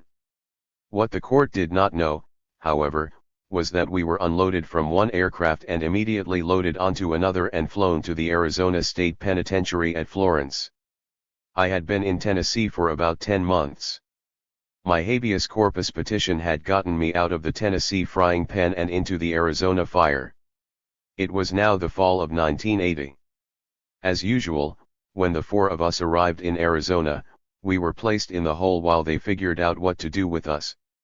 The first thing they decided to do with me was to cut my shoulder-length hair. I was told to have it cut. I didn't. Then, I was ordered to cut it again. I failed to comply. Finally, they resorted to trickery. I was called out for some routine interview or another, but instead was escorted into a room where a lieutenant and 6 guards were waiting for me. They forcibly cut my hair. Needless to say, my initial impression of this new place was not a positive one. Once out of segregation, I was placed in cell block 4. On my first morning in population, a guard came to tell me that it was time to go to work. I asked what kind of work. He said on the gang. I soon ascertained that this consisted of work that was done outside the walls of the prison, which I immediately equated with an opportunity to escape. I went out on the detail and found it to be exactly like the chain gangs in the old movies, complete with horse-mounted and shotgun-wielding pigs. It did not take me long to figure out that there was no chance of escaping from such a detail, nor did I like the stoop work they had us doing in the farm's irrigation ditches. The next morning, when the guards came around, I refused to go to work. The guard insisted that I had to go. I responded something to the effect that my mama did not raise any slaves. I was threatened with infractions and this and that, but the guard ultimately left, because he had to get the rest of the crew out there. That day, I learned there was a print shop at the prison and applied for a job there. When the gang crew came back that evening, one of the guards came by to harangue me about not working. I told him I was going to work in the print shop. Although that was not entirely true, it seemed to satisfy him, and in fact before too long I was indeed working there. For me, the print shop was an ideal job assignment, because the resources it made available helped me to improve the Red Dragon.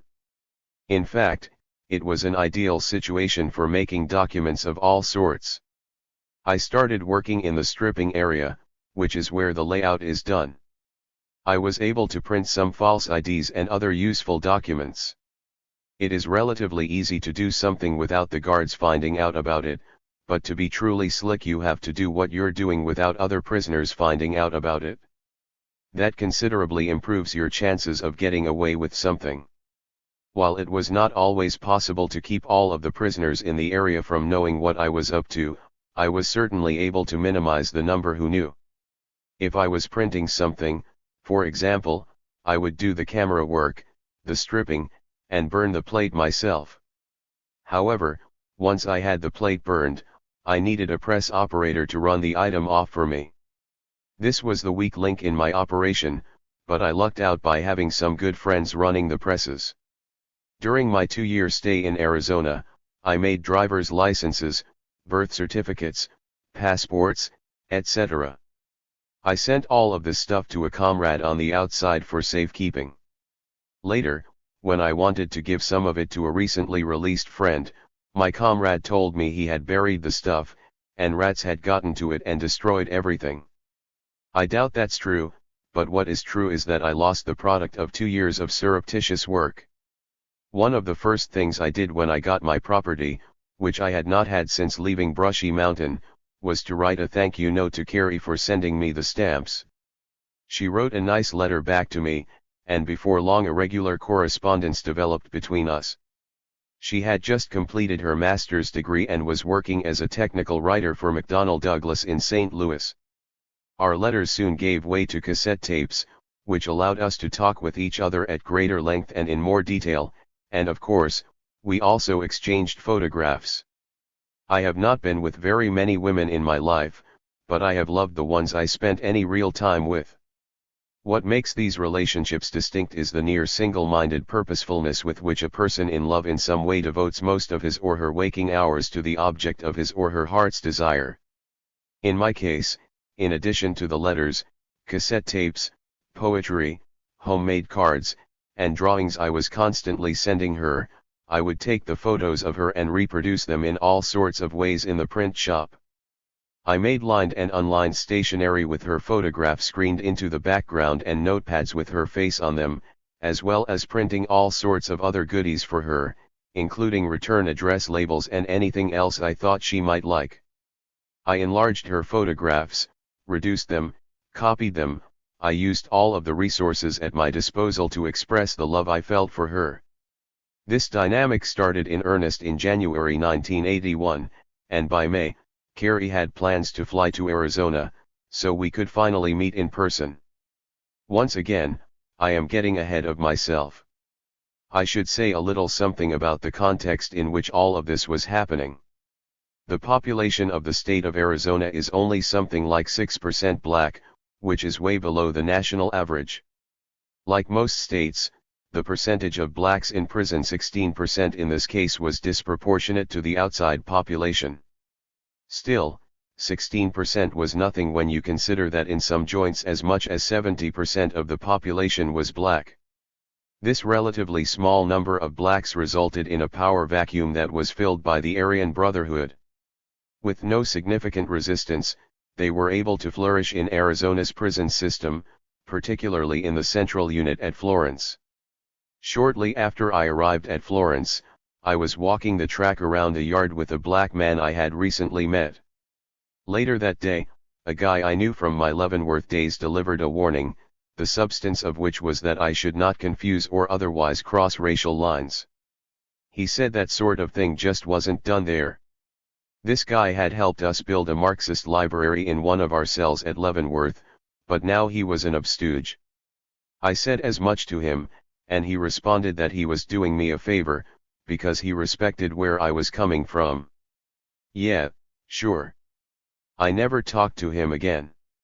During my stay at Walla Walla in the 1970s, the primary contradiction among prisoners had been around sexism. In Arizona, as in most joints, the principal non-antagonistic contradiction was racism.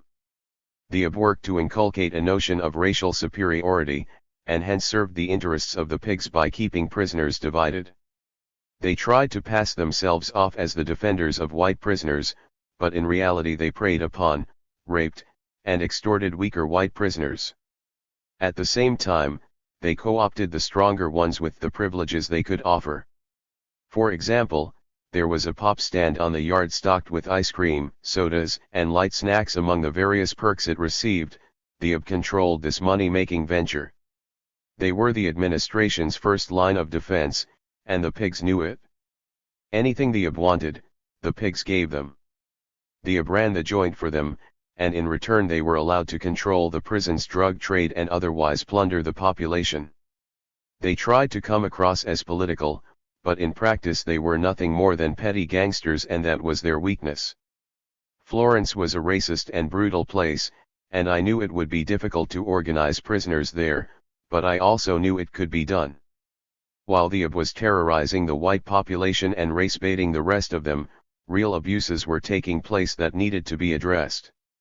Psychiatric prisoners were being kept constantly caged in a basement under cell block 4. They lived in filth, were kept quiet with psych drugs, while being all but completely ignored by the administration. The key to organizing in any prison is to genuinely serve the interests of the most oppressed prisoners. In this case, that meant the abused psychiatric prisoners. Before starting on that, however, I had to get my own legal affairs in order. I was still publishing The Red Dragon, which, with my access to the print shop, had evolved into a very nice quarterly magazine. I also continued to write for various other publications and, as always, worked to organize the out-of-state banishment victims. I used the Florence Law Library to file yet another federal habeas corpus petition challenging my involuntary transfer from Washington. Andy, who was still not all that keen on returning to Washington, merely amended the civil rights complaint he had filed in Tennessee to include the director of Arizona's Department of Corrections. Ironically, Andy's suit would ultimately get him transferred back to Washington state. In my case, I had to organize my way out of Arizona. The Arizona officials may have been fearful of being named in a suit for damages, or maybe they just didn't want the expense of defending against a civil rights complaint. I really don't know.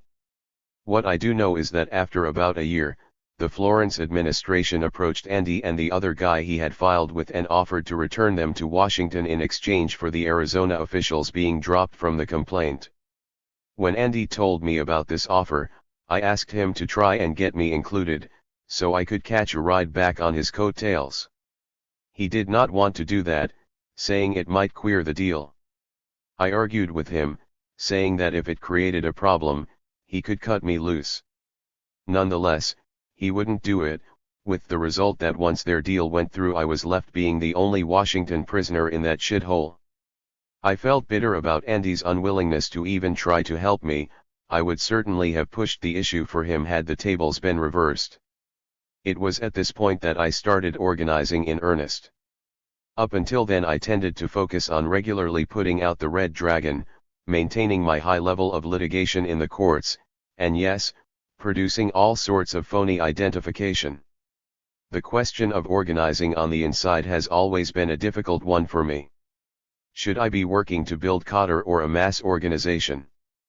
Throughout the class-conscious segment of my career as a professional prisoner, today I am retired without benefits, I grappled with this question.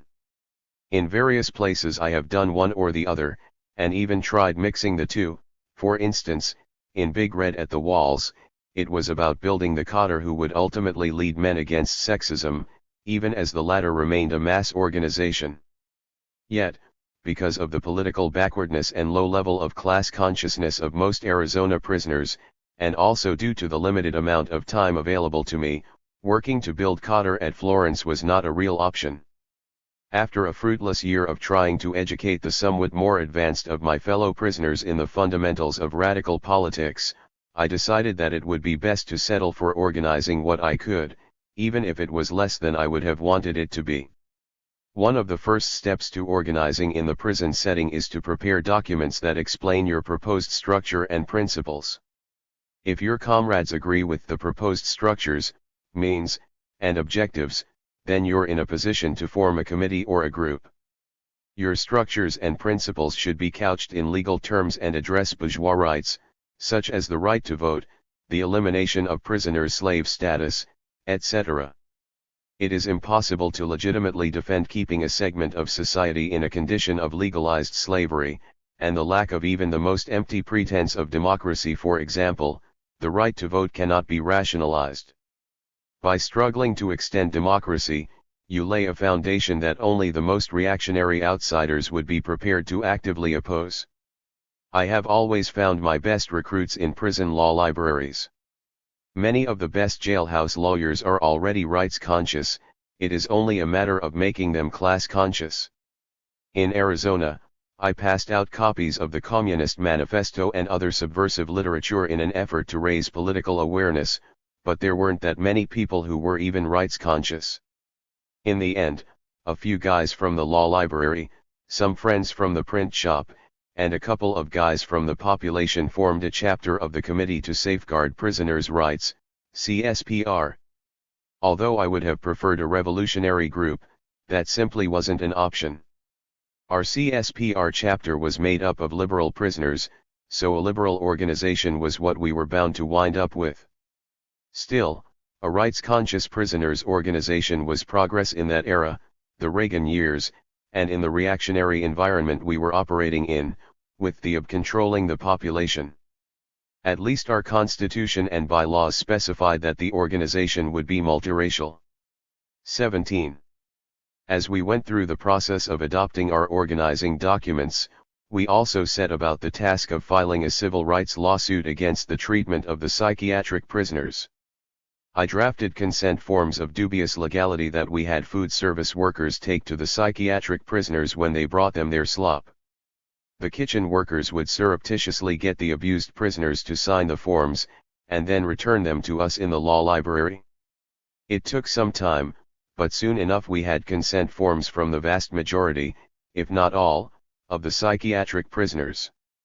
I drafted the CSPR complaint on their behalf. It caused quite a stir at Florence when we filed the suit. While there had been civil rights suits before, none had so directly and specifically challenged such an integral aspect of prison practice. We were challenging the nationwide policy of drugging psychiatric prisoners in dungeons rather than treating them. In short, we were challenging their right to confine these men in chemical straitjackets.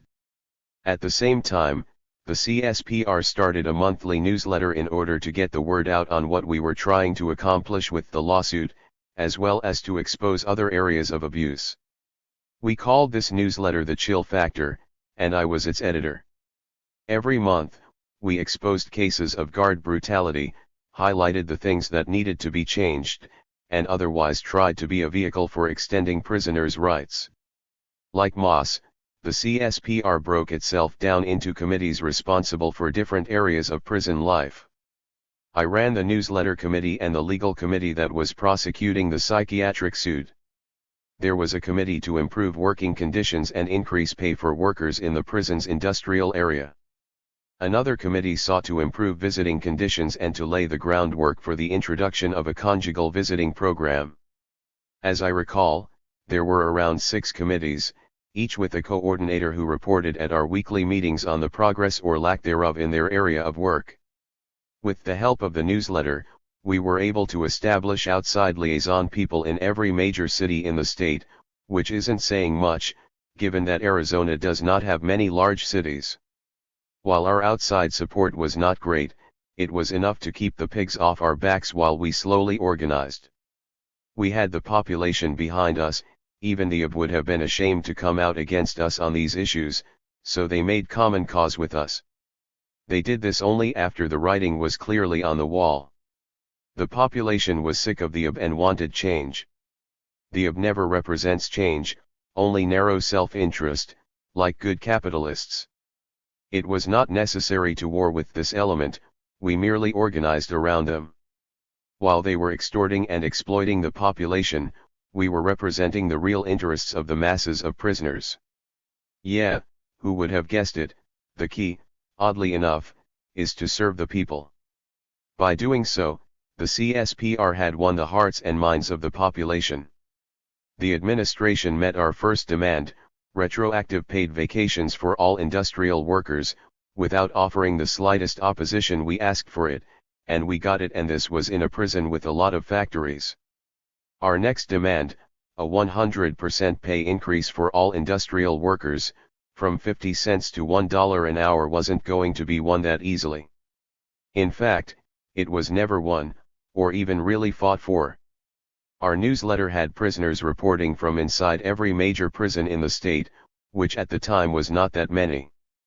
By reporting on the news at their respective facilities, they gave the chill factor statewide prison coverage.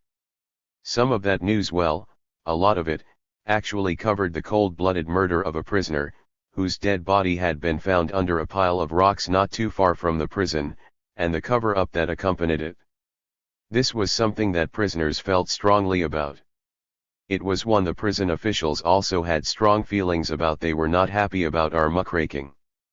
All of this change in consciousness on the part of both staff and prisoners was taking place quietly, on the down low and under the table, as it were.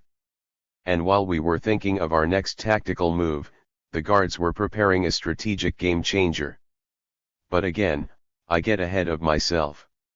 Continuing on.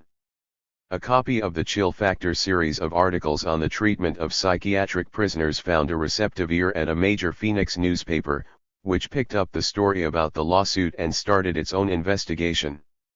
The prison administration wanted to squash us, but they couldn't find any pretext for doing so.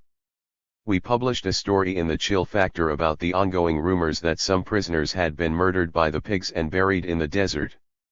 We covered the prisoners' side of a disturbance that had taken place at another prison. We actively sought input from women at the female joint and published articles by black prisoners. This was getting to be too much for the administration. CSPR members, including myself, started being subjected to frequent cell searches and other forms of harassment, but because of our outside support, they couldn't openly suppress us. If they did so, it would appear as if they were punishing us for exercising our constitutional right to file a lawsuit in support of the psychiatric prisoners. While the CSPR struggle was going on, Carrie and I were growing increasingly close. Our first visit was a tremendous success.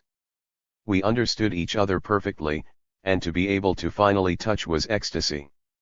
Visiting was only allowed 1 day a week, but because Carrie was coming from out of state, she could see me for 2 or 3 days in a row. After several visits, she decided to move to Arizona so we could spend more time together, taking a job teaching Fortran computer programming at a community college in Tucson. The state of Washington was in the process of passing a determinate sentencing bill that would have been retroactively applied to people in my situation. It provided that crimes committed during a single criminal transaction would be served concurrently. Since the standard sentence for first-degree assault, my state offense for the gunfight with police during the bank expropriation, was 9 years, and with a third of that off for good behavior and my state and federal sentences now running concurrently, I figured I would only have a little over 6 years left. It was wishful thinking. I wanted to believe that I would soon be out and living with Carrie. I really did believe it, too. Even though our visits took place under harsh conditions, and we were not able to see each other very often, We were happy and in love. I was willing to go far out of my way to be with Carrie. There was an annual rodeo at Florence, at which prisoners risked life and limb to entertain visitors from the outside community. For example, the hat was passed around among the spectators, and the money collected placed in a cloth bull Durham tobacco sack, which was then tied to one of the horns of a very mean bull. Then, all the broke and desperate prisoners who wanted to could go into the arena and try to take the sack of money off of the bull's horn. The end result was gored convicts and a crowd of outsiders cheering at the carnage. The upside of this rodeo was that those who participated in an event could attend a picnic on the yard with one or more of their visitors. This was the only time visitors could come into the prison, and also the only time we could be alone, read, have some privacy, with our loved ones. This was something I felt Carrie and I just had to have. I asked what the least dangerous and demanding event at the rodeo was. Prisoners told me it was the wild cow milking event, so that's what I signed up for. Let me tell you something, milking a wild cow is not easy. Our team consisted of 4 men. 2 of the guys were supposed to grab the wild cow by the horns, while another would get it by the tail, and, in theory, I would then milk the cow for just enough milk to qualify. My teammates really wanted to win the event, and I sort of got caught up in the notion too, that is, until I saw my first wild cow. This did not look like a cow, it looked like a bull with teats. Needless to say, my team did not win the event. My peers grabbed the horns and tail as expected, but I wasn't venturing in between those wildly hammering legs. I made a couple of half-hearted attempts, and then our time was up. My teammates were disappointed in me, but, what the hell? I think I was the only one who saw the rodeo for what it was, the rest of them were really into it. Of course, no one listened when I railed against this abusive exploitation of prisoners. One can only hope that Arizona prisoners have since come to their senses and are no longer behaving like clowns and serving as bull fodder for the amusement of the pigs and their cronies, but I doubt it. The bottom line for me was that I got to attend a picnic with Carrie on a lovely late summer afternoon, and that we were able to consummate our relationship while laying together on the grass in the prison yard. This loving experience with Carrie was well worth going through the ordeal of trying to milk a wild cow. This period in Arizona was a relatively good one. Things with Carrie and I were going wonderfully. My job in the print shop taught me a lot of useful skills and helped me in countless other ways, as well. The CSPR organizing had earned me the respect of quite a few of the prisoners. Like I said, even the UB couldn't attack our work without exposing their collaboration with the pigs. The Red Dragon was also much improved, both in form and content. Tiamat Press, in St. Louis, was printing it, and some outside folks in Louisiana were mailing it out. Sometimes, it seems as if just when things are going fairly well, something comes up to ruin it all. I was at work one afternoon, and the goon squad came to get me. As they hauled me away, I wondered what it was that I had done to provoke this. Nothing came to mind. Only after I had been in segregation for about 8 hours did one of the guards finally tell me that I was accused of conspiracy to riot. I didn't hear the whole story until some time later. It seems the administration hatched a scheme to break up the CSPR by returning me to Washington, but to do this they needed a pretext. They drew up documents that said that they had reliable information that my associates and I were going to take over cell block 4 so we could seize the treatment records for the psychiatric prisoners and turn them over to the press. Of course, they ignored the fact that we could have filed discovery requests to obtain those documents if we had wanted them. But the story gets even more bizarre. It was alleged that we also planned to take over other sections of the prison, take hostages, start fires, and secure the yard, so that some television reporters who were in cahoots with us could land their helicopter on the prison grounds and get the story. It was a recklessly wild and crazy bunch of allegations, but it worked. Early the next morning, segregation guards came for me. I was delighted to hear that I was being sent back to Washington, as another extended stay in the hole was not to my liking. As my escorts were taking me out of seg, one of the guards who had dressed me out made some sort of smart remark as I passed by, to which I replied that I had been kicked out of far better prisons than the Arizona State Penitentiary. They cuffed and chained me, with leg irons and the whole works. Then we drove to Phoenix, where we boarded a commercial airliner bound for Seattle. During the flight, my escorts tried to get me to tell them about the conspiracy at Florence, the unbelievable scheme outlined above. I was a little insulted that they thought I would tell them anything about the CSPR and its members. Maybe they thought that since I was being transferred out of that prison, I might be more willing to rat on my friends to curry their favor. Wrong. I did, however, learn something from them. They said Washington had tried to get Arizona to hold on to me for a little while longer, to give them time to find another state willing to accept me. Arizona responded something to the effect of, "No, at 1 this afternoon, he'll be on the tarmac at C/TAC, so you had better be at the airport to pick him up." They were quite smug about how tough they had been with Washington. I had mixed feelings. I was glad to be out of Arizona, even if I still didn't know where I was going to end up. On the other hand, while I had wanted to return to Washington, this is not how I had hoped that would happen. My comrades in Florence would later send a lovely homemade card that everyone had signed. They also phoned Carrie and told her what had happened. I tried to stay in contact with them for a while, but communication dwindled over time. Eventually the Arizona chapter of CSPR faded into history as well. The Arizona State Penitentiary at Florence was where I did my most successful organizing to date, and its ultimate failure was also my best learning experience. I'd like to share what I learned. But first, the reader may be surprised, given what we had done with Men Against Sexism, that I describe my experience at Florence as my most successful. Let me explain. Moss was indeed outstanding in terms of both novelty and impact. That was a remarkable accomplishment. It was also well publicized.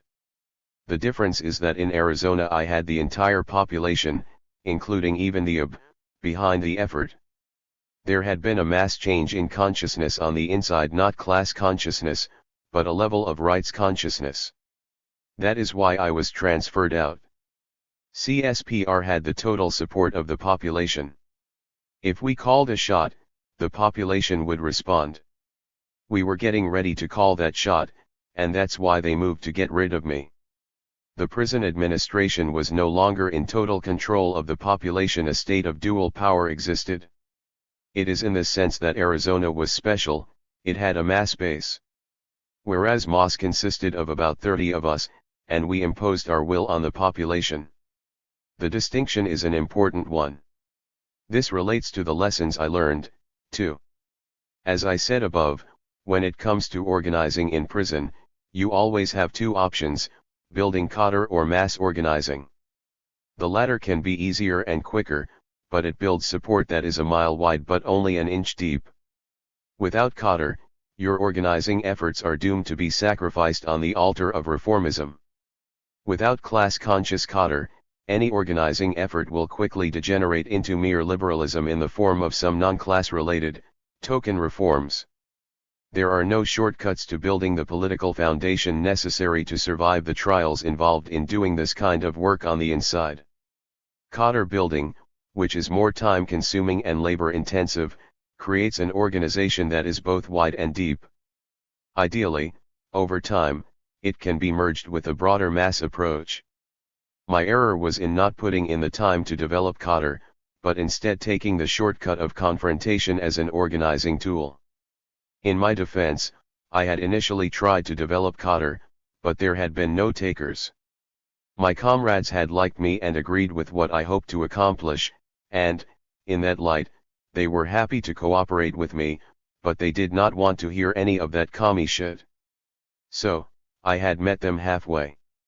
Some people argue that we shouldn't talk about communism or socialism in our organizing work, because that alienates people. On the contrary, I feel that to pull our punches in this regard is to underestimate and devalue people's intelligence. They need to see the goal we are fighting to achieve at every step along the way. They need to understand how a more sane social order could be organized and how it would be of benefit to all of humanity. The masses in general, and I would venture to say prisoners in particular, have been inculcated with bourgeois ideology through a barrage of propaganda that is the worldview available to them in the absence of any realistic alternative. At the same time as our propaganda addresses the immediate needs of the population, it must give shape and meaning to that alternative. It is personally dangerous work to organize on the inside, and reactionary prisoners are always the administration's first line of defense. I've had more than one prison work strike sabotaged by the backwards prisoners who either feared that such a struggle would cost them their perks or hoped to benefit from their captors' favor if they helped defeat the strike. Nonetheless, if the general CSPR model is adopted, and if the immediate demands address prisoners' rights and living conditions, then the backwards elements will either be won over or neutralized by the growing consciousness of the rest of the population.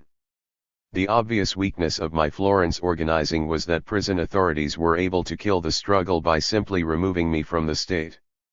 They took the advice of a right-wing prisoner at Florence named Don Johnson in arriving at this decision. Johnson, who fancied himself a mercenary, was in for smuggling guns to the death squads in Guatemala. He had come snooping around CSPR, acting like he wanted to be a part of it, but it was easy enough to see him for what he really was, the kind of person who was willing to help the Guatemalan military kill peasants who were struggling for a better life. Soon enough, he became the pig's lackey.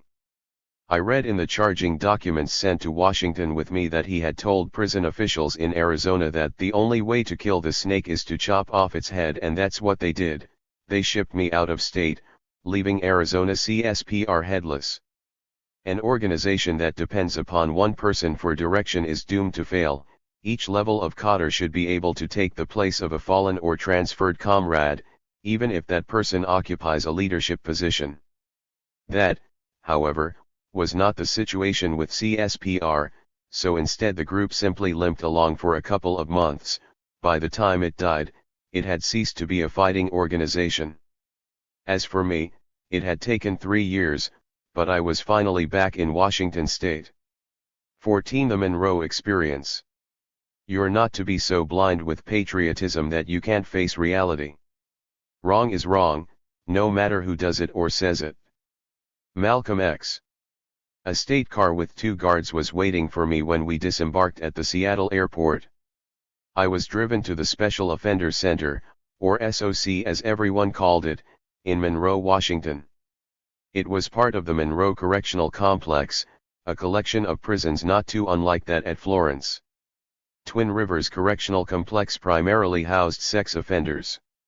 The Monroe Reformatory was a walled prison similar to Walla Walla, but it was not as harsh a place to be as the walls. As for the SOC, it was a smallish place, about 15 men in each of its several pods. There was a control center in the middle of each pod. The SOC was designed for prisoners with mental health problems, its inmates ranging from the seriously disturbed to those being held there for observation. I was soon to learn that I was a special case. They placed me on the most restrictive administrative segregation status I had ever experienced. There was a listening device in every cell and one in the ceiling of the hallway. I was not permitted to talk to other prisoners, and anyone who tried to talk to me through the door was infracted. I was denied reading material, and at first, I was not permitted to write letters or receive visits.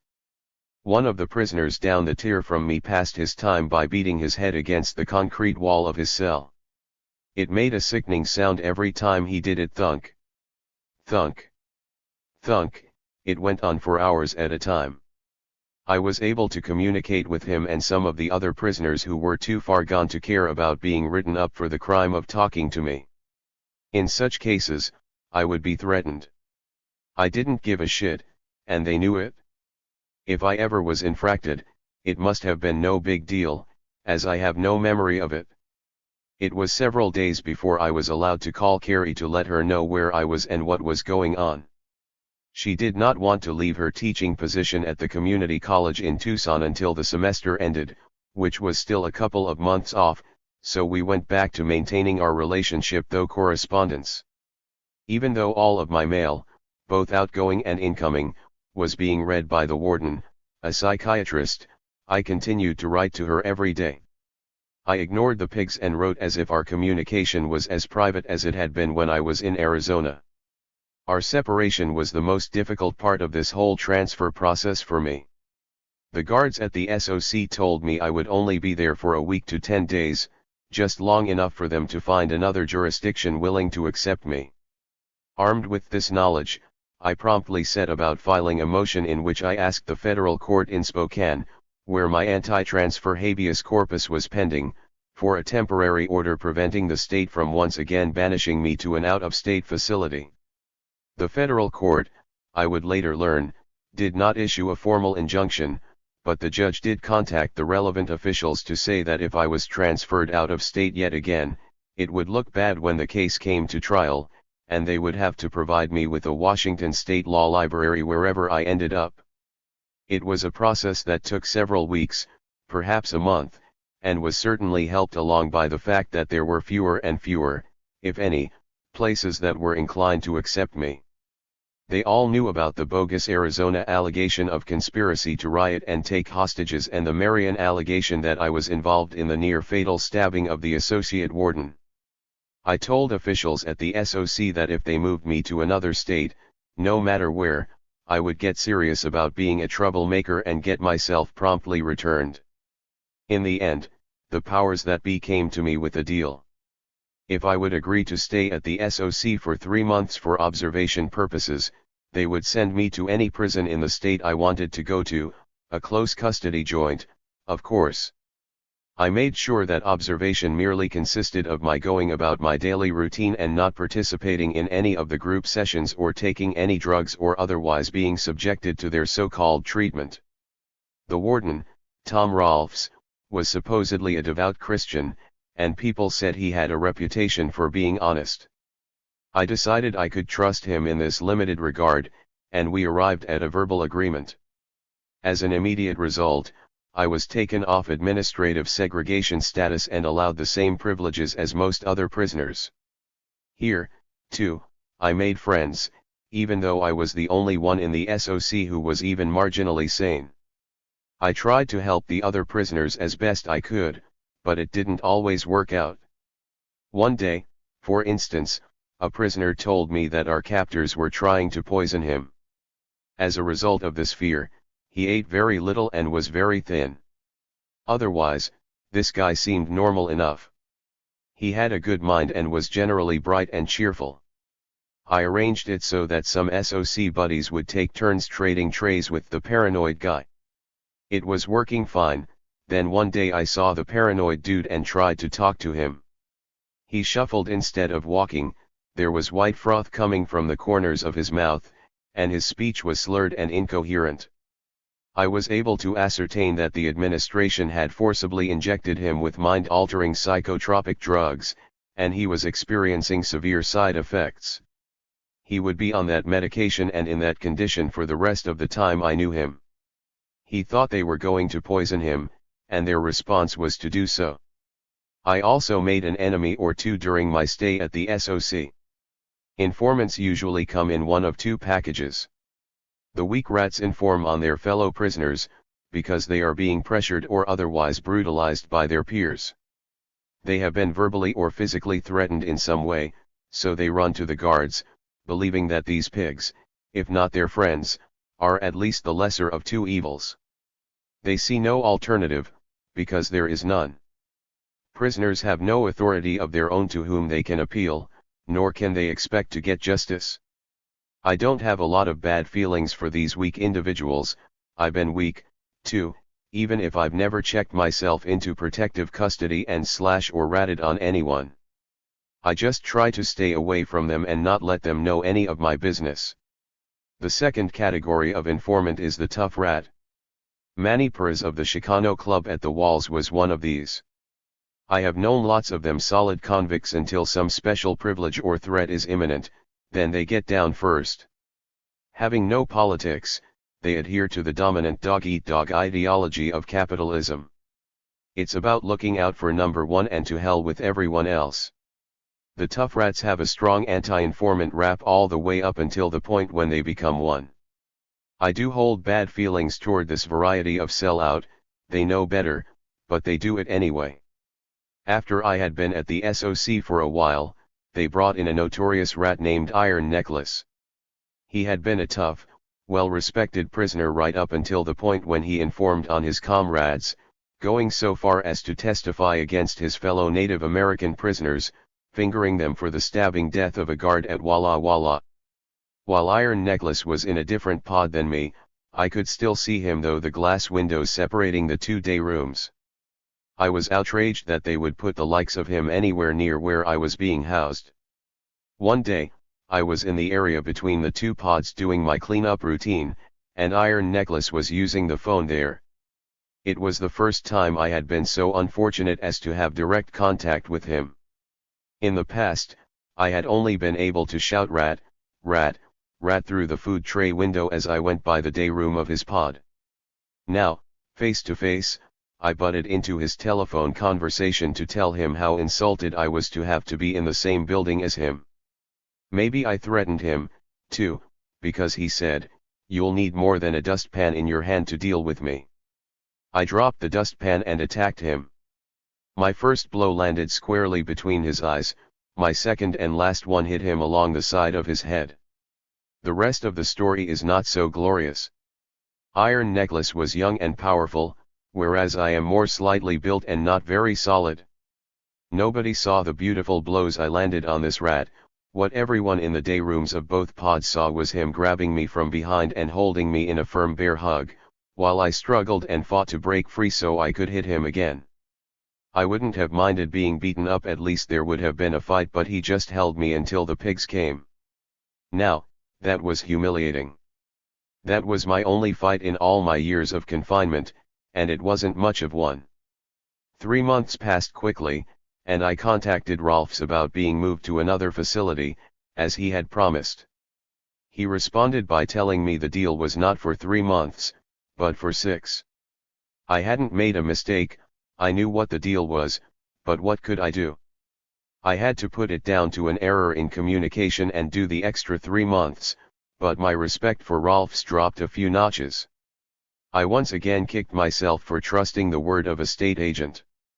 I made as good a use of my time as I could. I made pottery for Carrie, wrote poetry for her and for some gay publications, published The Red Dragon, and did a lot of reading. There was a Pac-Man game in the day room that ran off a console hooked up to the unit's television. I spent a lot of time playing that, too. There were also the petty regulations that had to be beaten down one by one. All of my visits, even with my attorneys, were non-contact, and that was only one of many special security rules that were applied only to me. It took time to overturn some of these, while others could not be altered.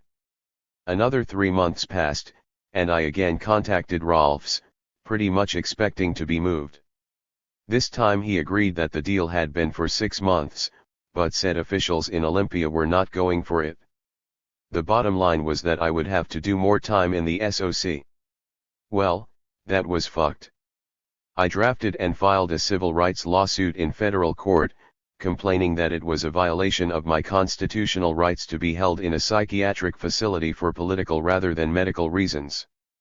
This was taking place at the same time as President Ronald Reagan was railing against the Soviet Union, calling it an evil empire for allegedly placing dissenters in mental institutions, among other things. At some point during the period when I was drafting and filing this suit, and it was grinding its slow way through the courts, Carrie moved to Seattle. Or maybe she had moved earlier. In any case, we were once again able to have regular contact visits. That change definitely moved me up on the quality of life index. We knew that I would be moved to another prison before too long, and that there were conjugal visits in Washington, thanks to our 47-day work strike. The catch was that you had to be married. Fortunately for me, one of my print jobs in Arizona had been to make state marriage certificates. Being a guy with an average amount of foresight, I had stashed some of these for my own use. When the time came, I pulled them out of my legal papers, attached all of the necessary forged documents to the marriage certificate, and presented the bundle to my captors as proof that Carrie and I were married. It did not work. They called the appropriate officials in Arizona and discovered that all of the documents were fakes. Getting caught trying to sell that lie was my second SOC embarrassment. Faced with this situation, Carrie and I decided to go ahead and really get married. If marriage was a hoop the state was going to make us jump through in order to exercise our human right to sexual expression with each other, then we would simply jump through the damn thing. Still, I had always considered marriage an oppressive institution for women. We promised each other we would get a divorce as soon as I was released. Nothing much was happening with the lawsuit, so I decided to stoop to taking my case to the bourgeois media. I drafted a press release outlining the hypocrisy of bad-mouthing the Russians for doing to their political prisoners exactly what was being done to me. I made a bunch of copies on my typewriter and mailed them out to every major publication in the state. The next day, a guard from the Monroe Reformatory, the walled prison located next to the SOC, called me into a little office for a chat. His name was Lieutenant Jim Evans. He had my stack of press releases with him. Yes, I had placed them in the mail to be posted, but what do federal postal laws mean to people who feel they are not simply above the law, but are the law? Lieutenant Evans had a new deal for me. If I dropped the lawsuit and didn't send out the press releases, he would have me moved to the reformatory, where the quality of life was better. It was clear that I had struck a nerve. Having been burned once, I should have known better, but I agreed, making sure that this time there was no misunderstanding about the terms of the agreement. Evans said it would take some time to make the necessary security arrangements. It was October 1983, a full year after I had arrived at the SOC, before I was finally moved to the reformatory as promised. I was so looking forward to having a conjugal visit with Carrie, and she with me. But as we were soon to learn, they had pulled one over on me yet again. Upon my arrival at the reformatory, I was not placed in general population as expected, instead they stuck me straight into administrative segregation. I wrote an appeal to Warden Ken Ducharme, saying I had been double-crossed and placed in the hole. I don't remember the exact words of his response, but it was something to the effect of, "We promised to move you to the reformatory, and we did, so where's the violation?" So, now I found myself indefinitely stuck in yet another hole. We went back and forth on this for 9 or 10 months, with me calling bullshit on the administration and them laughing it off. Yet, all my noise must have had some effect, because one day Evans came to me with a contract. If I agreed to go to school or to work during the day and return to segregation at night, that would begin a process leading to my eventual release to population. There were a lot of restrictions. For example, when I left the segregation unit, the officer on duty had to call control and tell them I was on my way. At control, a call would be made to Gate 7, the pass-through point to prison industries and the school. I had 15 minutes to get from one spot to the other. Gate 7 would then call my final destination and tell them I was on my way. I don't remember all the restrictions offhand, although I do still have a copy of the contract somewhere, but the point was to closely monitor all of my movements and to know my precise whereabouts at all times. I never did like working for the prison, which I always felt was like working for the state, for the slave master. I worked in Unicor at Marion, because I wanted to sabotage the machines, but in the absence of a political reason, I would not want to work for them. I talked to some of my fellow prisoners in lockdown. They told me there was a fairly decent school and described some of the classes offered, one of which was a computer science course. I didn't know anything about computers or what they did, other than something about crunching numbers, and I had no numbers to crunch, but Carrie had a master's degree in computer science, so I figured that if I took a computer class that would give us one more thing in common. The prison administration could not have done a better job of making me the big man on campus in the eyes of the prisoners, and to a lesser extent, the guards, if they'd been trying. With all of their security checks and multiple phone calls every time I farted, they sent the message that this guy is someone special, someone to fear and to treat with respect. Who knows what this Hannibal Lecter guy might do if provoked? Had I any interest in doing so, I probably could have brought the place down around their ears right then, but I'd traveled enough, I was in love, and the only thing I could think of was having trailer visits with Carrie. At least, that's how I saw it at the time. I jumped through all of the hoops required to attend my computer science class and was ready to start learning whatever it was they taught there. The computers were old Radio Shack TRS-80s, I would soon learn they were called trash 80s by those in the know. This was not only before Windows, it was before DOS. The operating system was TRUSDOS, as in TRIS-DOS, and while some of the newer and more sought-after machines had a 360 kilobyte floppy disk drive, most were loaded from cassette tapes. Of course, I did not know what any of that meant back then. I sat down at the computer, and over the next few weeks and months discovered amazing things. When I published The Red Dragon, I made the columns on my typewriter. I would cut and paste in graphics and columns and smooth over the edges with whiteout, and then make copies.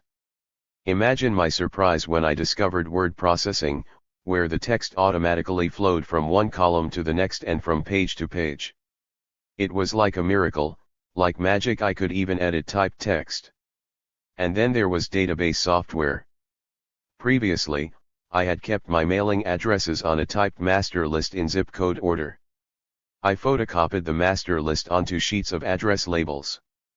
When there were additions to or deletions from the list, I would white out the old one and type over it to add the new information or add the new one to the last page of my master list. When the list got too disordered and messy, I would retype the entire thing and start the process all over again. What a surprise it was to discover that I could change and sort my mailing list instantaneously, at the touch of a button. It was like I had found the Jesus of newsletter publishing. I was hooked.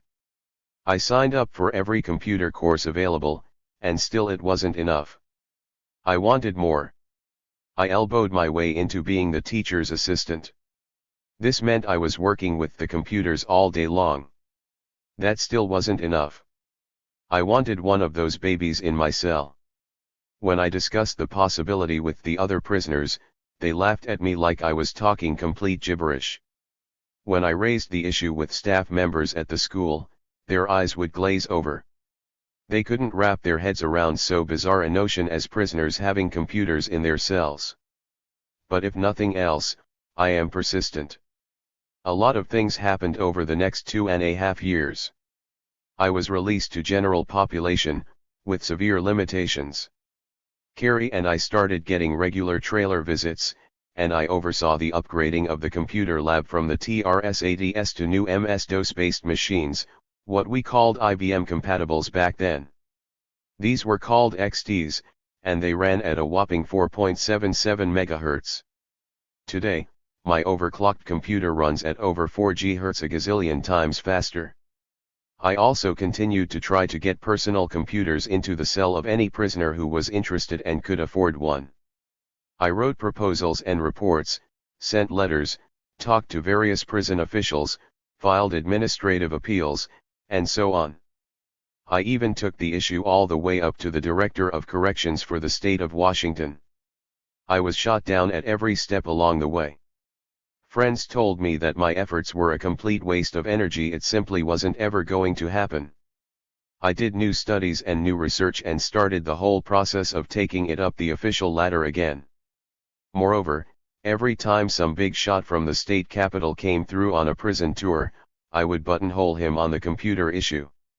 I wanted someone to explain to me why prisoners couldn't have personal computers in their cells.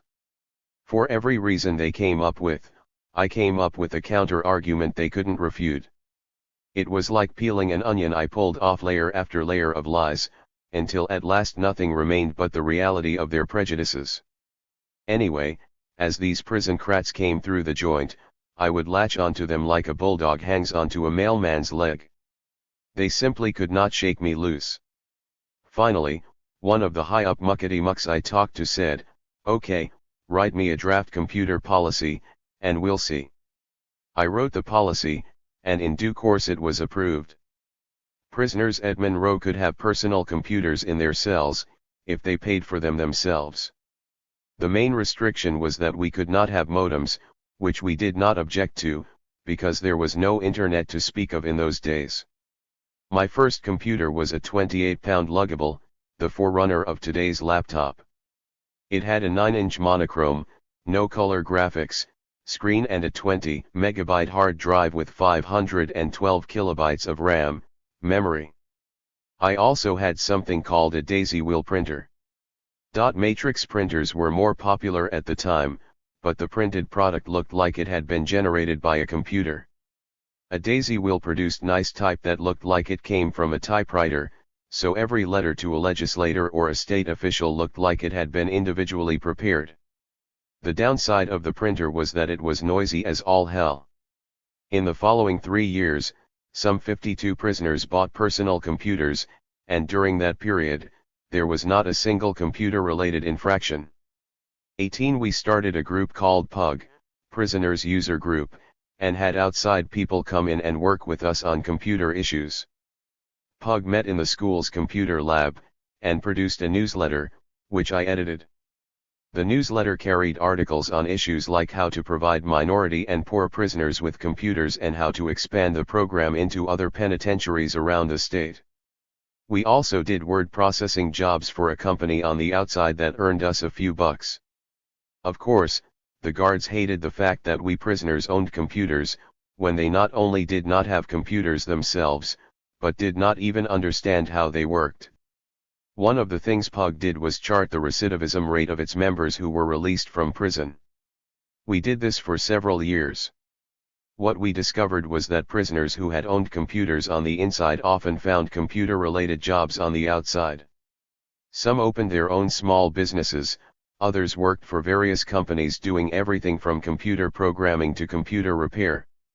Indeed, like a 16-year-old boy fixing up his hot rod, I would take my computer apart in my cell using only my tweezers and fingernail clippers, trying to tweak every additional megahertz out of it that I could.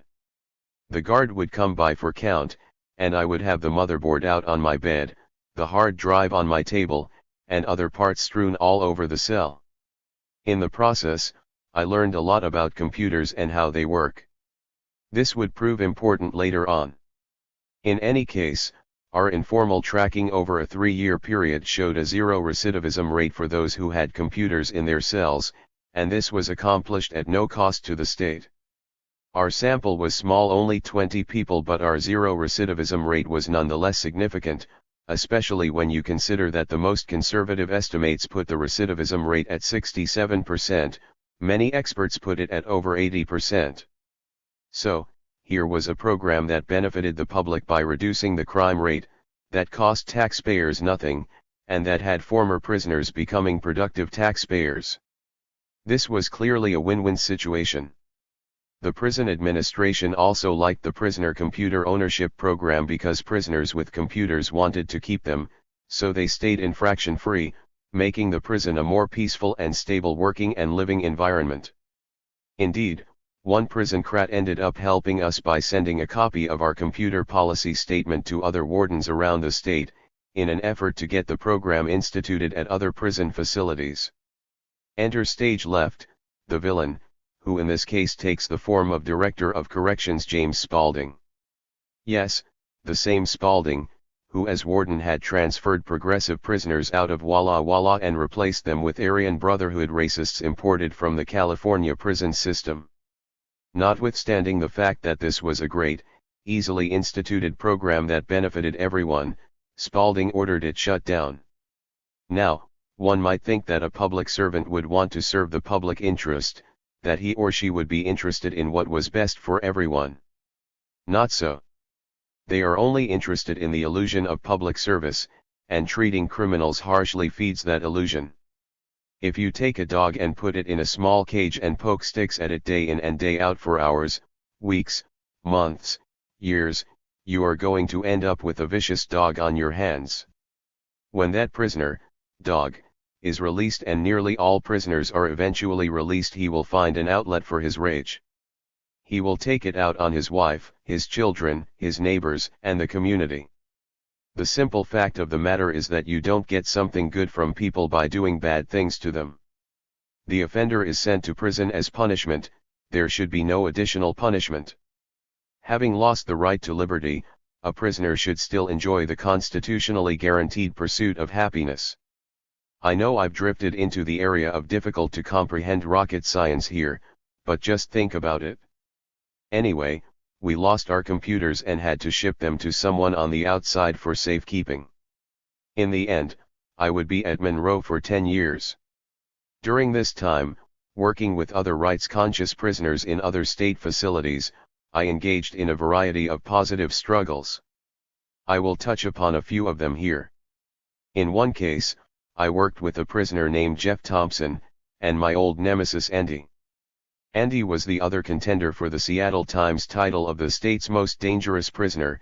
He just edged me out to win the title, but he deserved it, so I had to settle for runner-up. At this point I was at Monroe and Andy was at the Walls. We worked together to stop the digital rape of prisoners in the Intensive Management Unit, IMU, at Walla Walla. Andy wrote most of the legal documents, and Jeff and I published them in the monthly Abolitionist, another newsletter I was working on by then. We also drafted pleading forms that the victims of this practice could use to file and prosecute civil rights lawsuits in federal court. These forms and the accompanying instruction manual included discovery procedure and summary judgment forms, etc. The struggle was won, but it wasn't us that won it. It was the IMU prisoners, who, regardless of race or region, fought the pigs every time they attempted to force themselves inside of a prisoner's sacred body. Here's how it happened. When IMU prisoners were taken to the hospital or to interviews with prison staff, they were bound in waist chains, handcuffed in front so they could not scratch their ass if they wanted to, most often in leg irons too, and then were escorted by at least 2 guards to their destination inside the prison. When they were returned to IMU, the guards would subject them to a digital rectal probe. It was not long before the prisoners started resisting what they saw as rape. As the prisoners fought back, the guards began to videotape these conflicts in order to protect themselves from charges of excessive force. That proved to be a mistake. In response to the many lawsuits filed around the issue and almost every rape victim filed suit with our easy-to-use forms, the federal court appointed a special master. The special master viewed the videos and noticed something strange. The guards did not look in the prisoners' mouths, ears, or check the pockets of their coveralls, etc. No, they were only interested in their buttholes. That's what brought the practice to an end. We'd stopped another act of barbarism. I also struggled to get some antiquated law books in the law library updated. I filed a grievance over the issue and lost. I filed an administrative appeal, which the associate warden denied. "If you don't like it, sue me," he said. So, that's what I did. The trial was held in the annex to the prison's visiting room.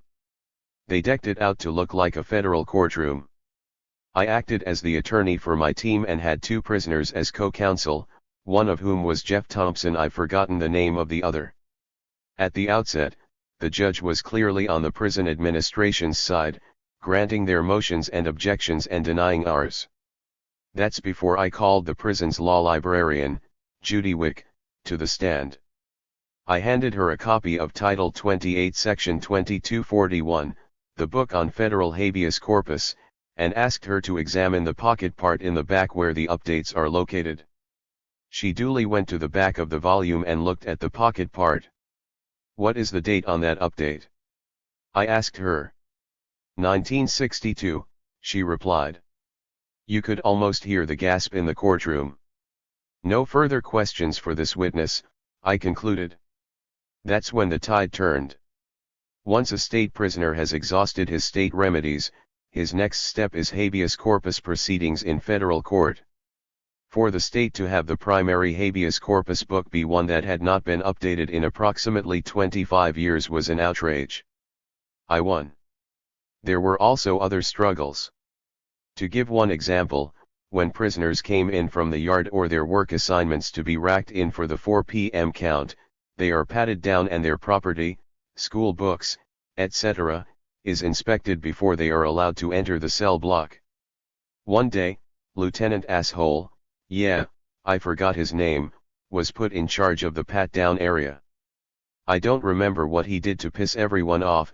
I think it was going through our stuff too carefully and just generally, being an asshole.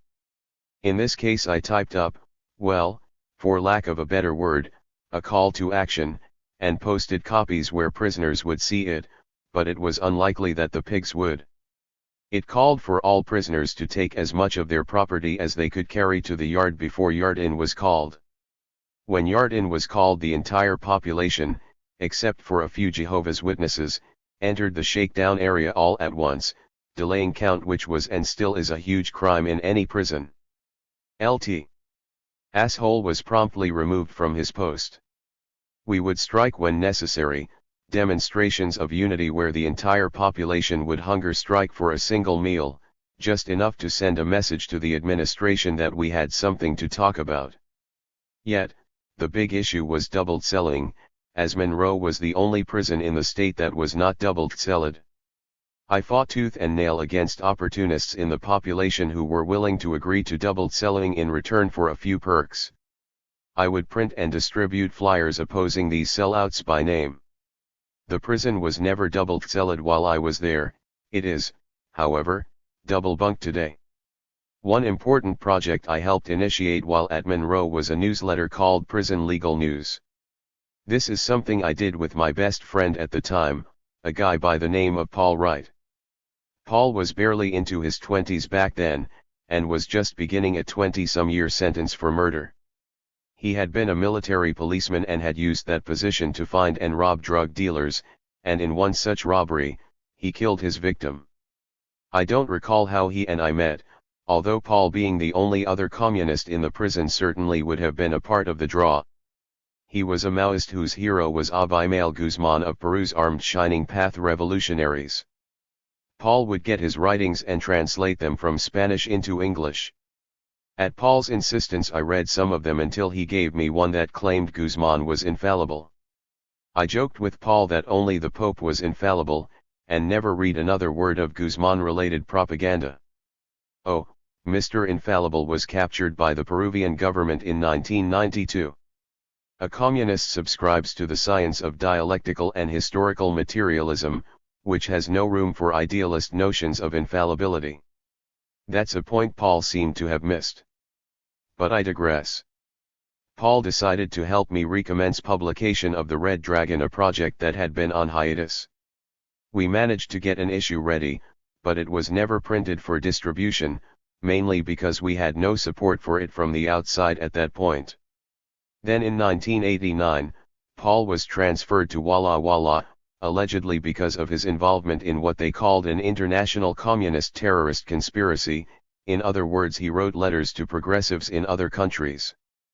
But the real reason for his involuntary transfer was our attempts to produce The Red Dragon, and his work with me to stop the administration's attempts to reintroduce doubled celling.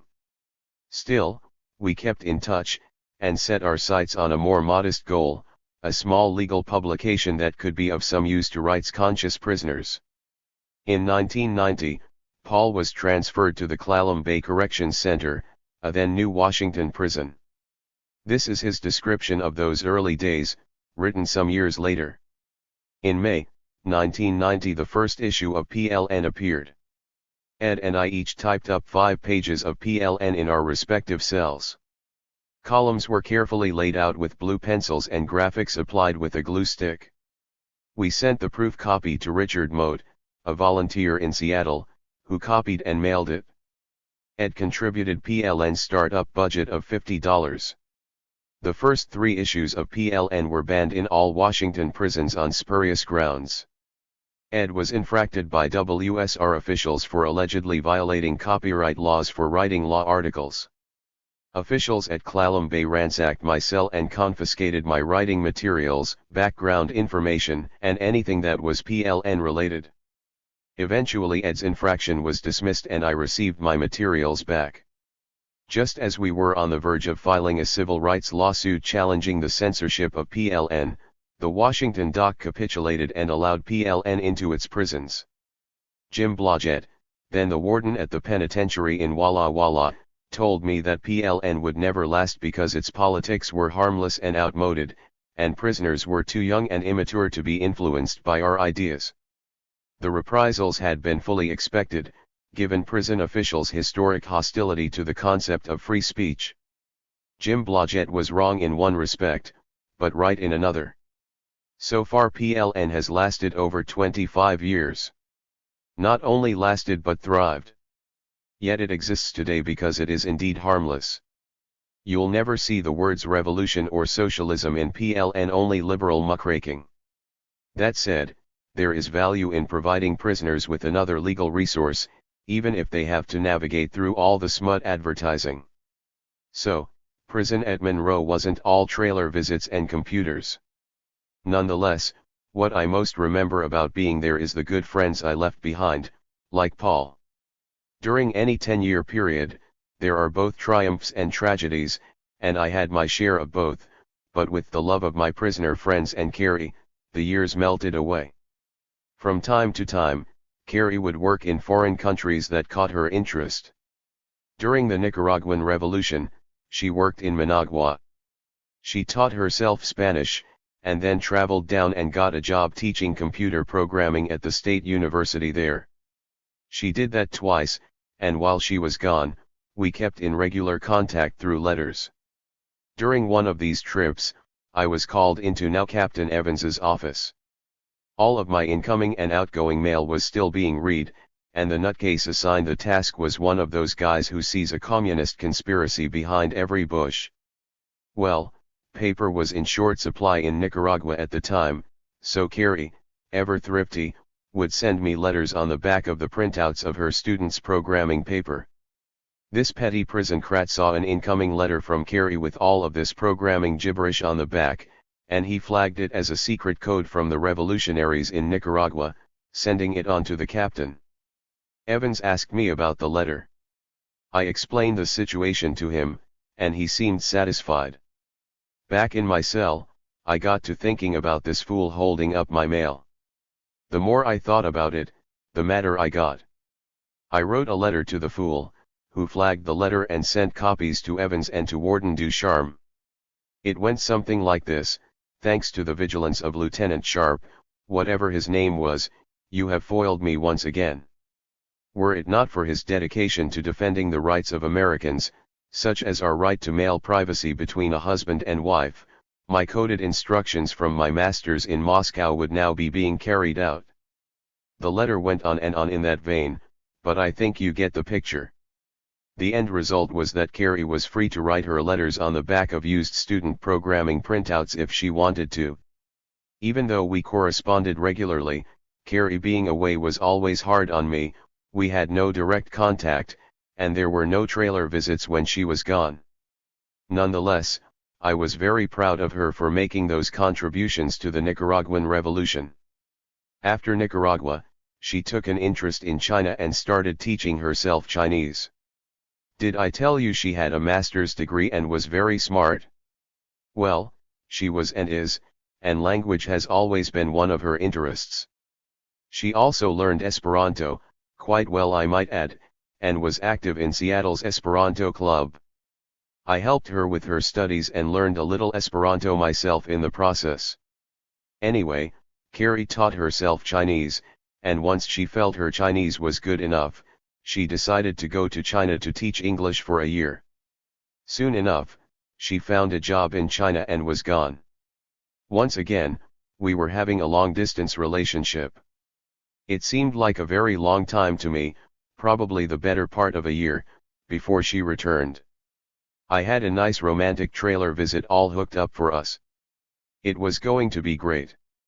It probably wasn't during the trailer visit itself, but she soon told me that she having a relationship with a Chinese man and would be returning to China to be with him. Over the years, Carrie had had many lovers. Indeed, shortly after she moved to Arizona, unannounced, she brought her new lover to a visit with me so that we could meet. That's okay, I am not into the ownership of people. This was different, though. We had come to a point where neither of us believed I was ever going to get out. It was time for her to get on with the rest of her life. Before she returned to China, I drafted divorce papers and had her sign them. It was, so far as I was concerned, the end of a wonderful era. I loved and always would love her, but she needed more than the mere hope that I would someday be released. We parted in the visiting room. I wished her well with her new life and with her new partner. I was sad for myself, but happy for her. Of course, at the time, neither one of us had any idea just how soon I would be getting out of prison. It was only about 6 months after Carrie returned to China that I was called before the parole board for an unscheduled parole hearing. Although I have no way of knowing for sure, I believe that I was making such a ruckus in the state prison system that they decided to let the feds deal with me again. By this point, I had managed to get the computers back, and we were using them for mass mailings to lawmakers and the press about correctional policies that did not serve the public interest. In any case, the state parole board scheduled a sua spont, Latin for of one's own accord, but in this case meaning suddenly took it upon itself, parole hearing. I had not asked for it, but if they wanted to give it to me, what the hell, I wouldn't object. To my surprise, at the hearing, the state of Washington unexpectedly paroled me to my 30-year federal detainer. I'm still not 100% sure why I was paroled, but one thing I do know is that the state parole board expected me to remain behind bars. What they didn't know, however, was that my federal sentence had been modified. Federal bank robbery carries 20 years, 25 if you are armed. When I was sentenced, I was given 25 years for armed bank robbery and an additional 5 years for being armed during the commission of a federal felony. Some 10 years earlier, I had filed a post-conviction relief petition, alleging that it violated protection from double jeopardy to enhance the bank robbery sentence by 5 years because I was armed, and then give me another 5 years for being armed during the commission of a federal felony, the same bank robbery. The court agreed and cut my federal sentence by 5 years. However, when they did so, they neglected to notify the state of Washington of the change. In fact, they failed to notify the Federal Bureau of Prisons, as well. The only agency that knew about the change was the U.S. Marshal's office in Seattle, and the Marshals never shared the information. When the state contacted the Bureau of Prisons to find out how much time I had left to serve, they were given the longer but incorrect amount. The state paroled me to the federal detainer thinking that I would still be serving many more years. So what happened to the guy who had 2 consecutive life sentences to serve in the state of Washington, with a 15-year mandatory minimum on each, 30 years before I could even be considered for parole, and a 30-year federal bank robbery sentence to run consecutive to that? As you may recall, to be able to house me in the Supermax prison at Marion, the state prison officials collaborated with the federal prosecutor in Seattle to have my state and federal sentences run concurrently rather than consecutively. That way they could circumvent the law at the time that specified that the feds were not in the rent-a-prison business for the states. My successful litigation in the federal sentencing court to remove the extra 5 years from my federal sentence meant that I was now serving a concurrent federal sentence of 25 years rather than of 30. I was in no way responsible for the other significant development.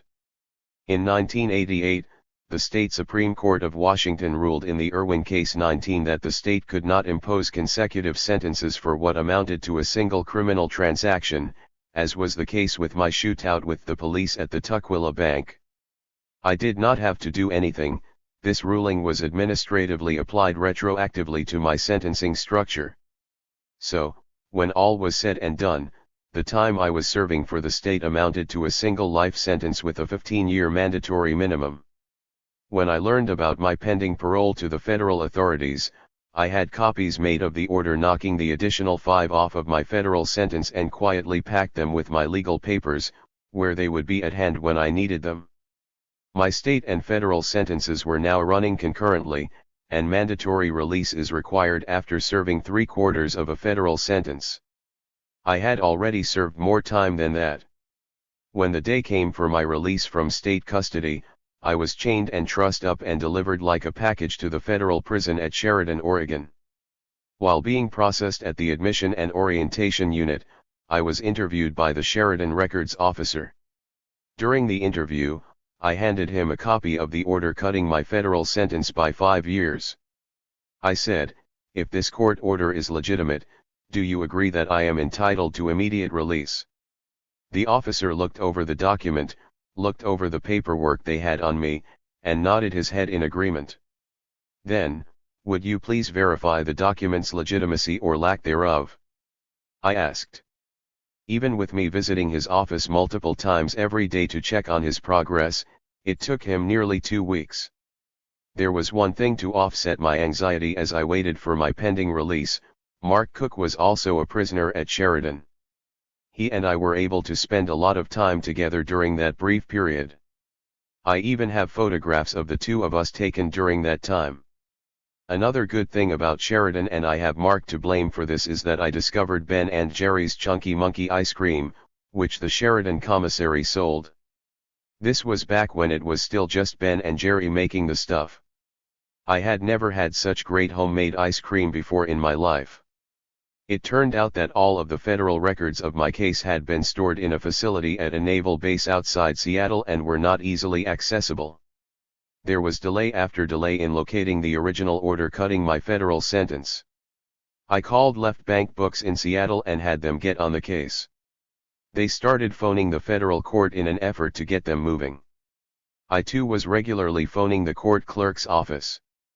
Finally, one old-timer federal marshal found a copy of the order in his files and gave it to the court. They released me on the basis of his copy, rather than wait until the original could be retrieved from the federal archives.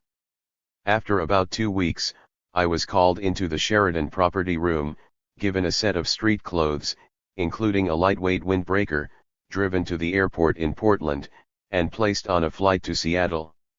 Other than the clothes on my back and my few personal belongings, I had nothing. The feds had given me the small balance in my commissary account and not a cent more. After nearly 18 years of confinement, I was free, or, as I like to say, released to minimum custody, the only real difference being that now my leash was longer. In any event, a new chapter of my life was about to start, and I was filled with anticipation, and perhaps even a little dread. After spending 35 years of my life behind bars, 18 of them on my last stretch, would I be able to survive in such a strange and unfamiliar world, a world I had never been able to properly adjust to in the past? 15 Minimum custody. If you are neutral in situations of injustice, you have chosen the side of the oppressor. Bishop Desmond Tutu. In my absence, the Seattle International Airport had expanded, building new sections that had to be accessed using underground trams. Disembarking, I thought I was in the main terminal, rather than one of these new sections, so I tried to find my way to the surface where the buses and taxis were located. It took some time for me to figure out what was going on and then catch the tram to the main terminal, from where I took a bus to downtown Seattle. My plan was to go to Left Bank Books, and from there decide what to do next. I hadn't expected a big brass band to welcome me home or anything like that, but I thought surely there would be something or someone, but all I found was a bored worker behind the counter, who didn't know who I was and seemed to care less. I decided I might as well head to Mount Vernon, a small town about 60 miles north of Seattle, where my sister Ann lived. It was getting dark by the time I got to the Greyhound bus depot and bought the ticket for Mount Vernon. I had about an hour to wait for the next bus, so I decided to eat something. Paul Wright, a bit of a junk food aficionado, had once told me that Burger King made the best hamburgers, an assertion that I remembered when I noticed the Burger King in the bus station. How lucky I am, I thought to myself. I ordered a burger and fries. It did not taste that good while I was eating it, and the aftermath was even more unpleasant.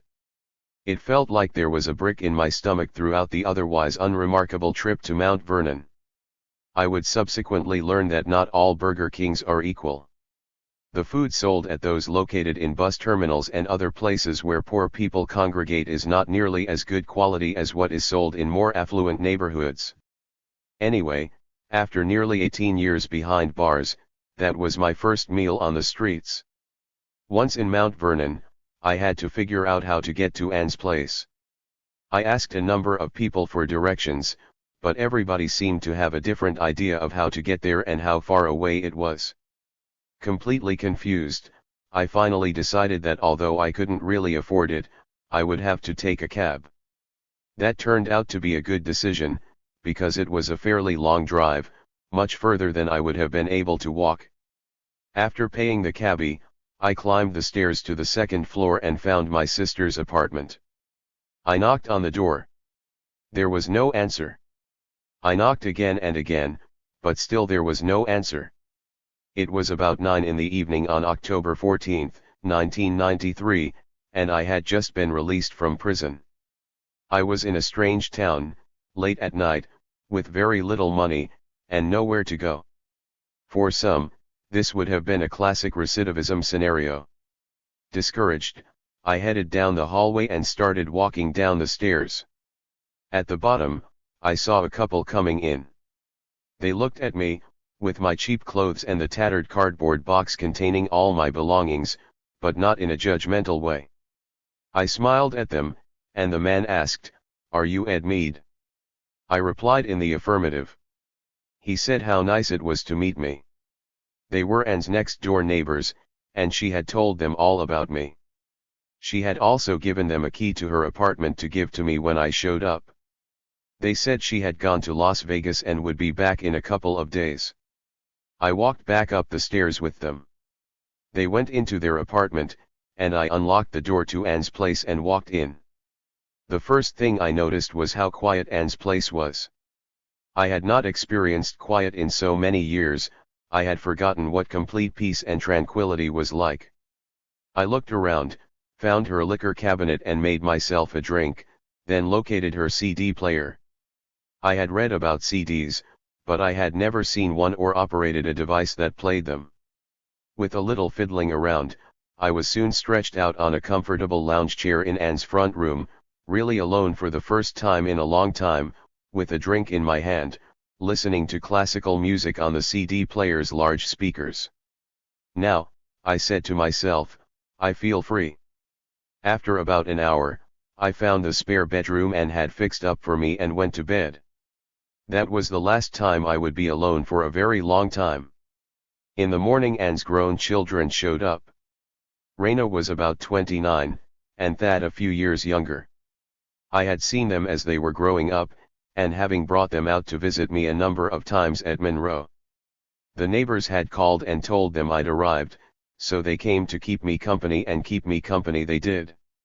With Raina taking the lead, they took me out shopping for clothes, to the supermarket for food, and even out to dine at some of Mount Vernon's better eateries.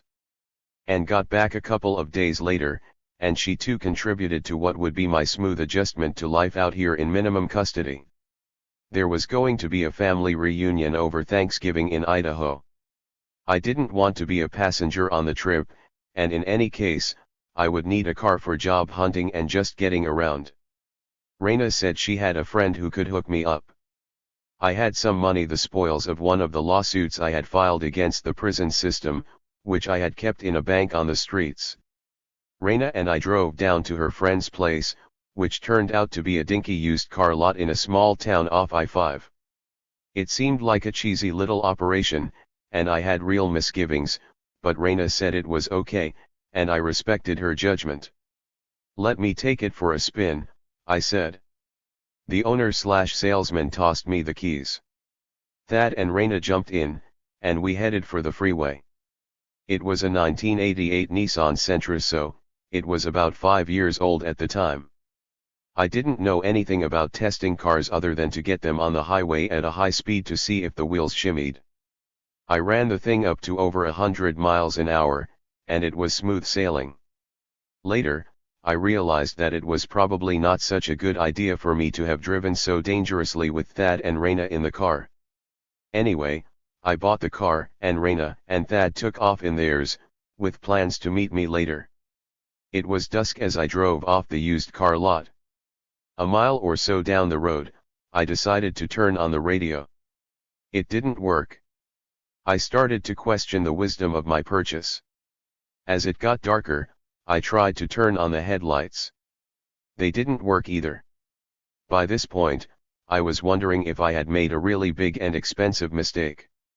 I pulled into a gas station and checked the fuses. One was burned out, so I replaced it. Voila! The lights came on and the radio started blasting. I drove that car for quite a few years, and it never gave me a problem, other than replacing a subsequently stolen radio. Some years later, when Mark Cook was released, I gave the Nissan to him, and he drove it for years thereafter without a problem. Mark finally gave it to his son, who, if I remember correctly, managed to promptly do it in. Anyway, it was a great car, and it served me well for a very long time. Raina worked in financial services and was able to give me a lot of good advice. For example, I had no credit. She had me go to the bank in Monroe where my money was and take out something called a cash-secured loan. It worked like this: I gave the bank $500 as collateral to secure a loan in the amount of $500, with loan payments of $100 a month. In 5 months the loan would be paid off, at which point the bank automatically sent the information to the credit rating agencies. The first credit report about me was created. I had successfully paid off a bank loan. From that point on, it was duck soup. Having paid off a loan and armed with a great credit rating, I applied for and received some credit cards. I paid them off monthly to avoid interest, and this in turn increased my credit score. While I was living in Mount Vernon with Anne, I filed the divorce papers I had prepared while at Monroe, and which Carrie had signed before she left on her second trip to China. The judicial processing of that uncontested divorce took a couple of months, but before long I received the court order saying our marriage had been dissolved. Carrie had given me over 10 years of her life, and they were wonderful years for both of us, but she had a right to more. For years, I had been telling her that my release was right around the corner, that as soon the parole board retroactively applied the new sentencing guidelines to my case, as the law required, my sentence would be cut to time served. I believed that, and I fought the board and litigated in the courts over it. The parole board should have promptly taken care of this, but the years came and went without them ever getting around to it, and the state courts backed them up in their inaction. Carrie had finally decided that she needed to move on with her life, and I had agreed with her. So, now we were divorced, and she was with the man she had fallen in love with on her first trip to China. I don't remember how long I spent in Mount Vernon with Anne and my niece and nephew, who would regularly come up from Seattle and Tacoma to visit, but eventually I decided that I was not going to be able to find a computer-related job in such a small town. One evening, after several days of job hunting, I told Anne that I had decided to move to Seattle, where I could find suitable work. She thought about it for a while, and then said, "What the hell, I'll move to Seattle with you." So that's what we did. I had been in touch with some young anarchists, and they helped us load up a rented truck and move to a nice apartment Anne and I had found in West Seattle. After we finished unloading the truck, the anarchists sent me to a nearby supermarket to buy some beer for the hard-working troops. The beer I selected was O'Doll's, or something of the sort, that, unbeknownst to me, was near beer non-alcoholic beer. The troops were not too happy with my selection, but we all laughed it off as part of my ignorance about life on the street. I had bought it because it was in a green bottle, which made it different from most of the others. In the over 2 decades I've been out of prison, I've gone from buying beer because of the color of the bottle, to actually becoming somewhat of a beer snob these days. We've all heard the story of Rip Van Winkle, who fell asleep under a tree and woke up 20 years later to an entirely different world.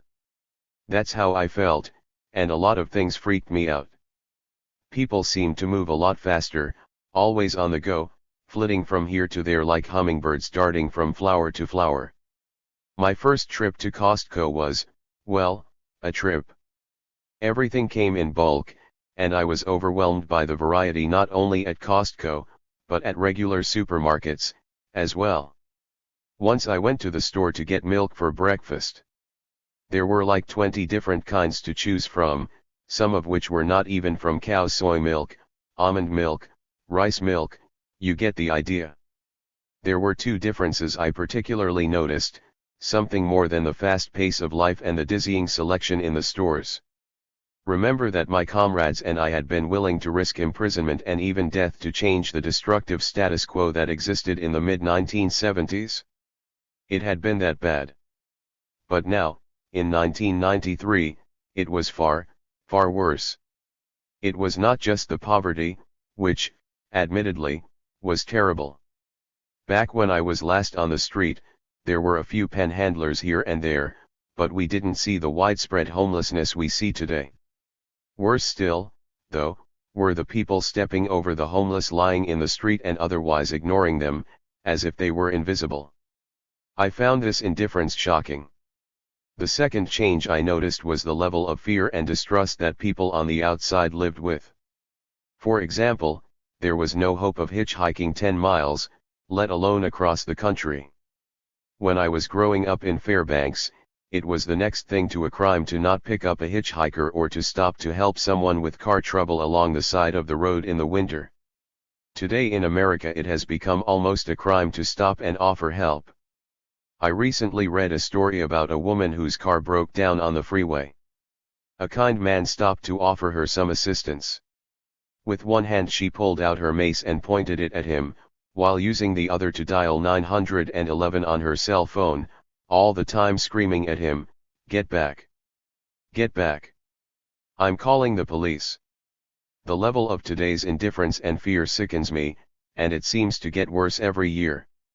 The bourgeois mass media, with its endless cop shows on television and its hair-raising stories in the newspapers, ceaselessly pounds out the message, be afraid, be very afraid. That's how fascism rules, through fear. Not having a work history for nearly 20 years and being in my early 50s, not to mention being an ex-convict several times over, and, oh yeah, a terrorist, made me an unlikely candidate for employment. I had a simple plan to deal with this. I intended to get around this discrimination against the formerly incarcerated by hiring on with temporary employment agencies for computer work. When I worked in the computer lab at Monroe, I taught prisoners how to use word processing programs, spreadsheet programs, and database applications. My hope was that someone would recognize my talents on one of these temporary jobs, and then hire me permanently. One of the first things an employment agency would do was test my computer skills with WordPerfect, which was the dominant word processing software of the day. They all seemed to have the exact same test, too.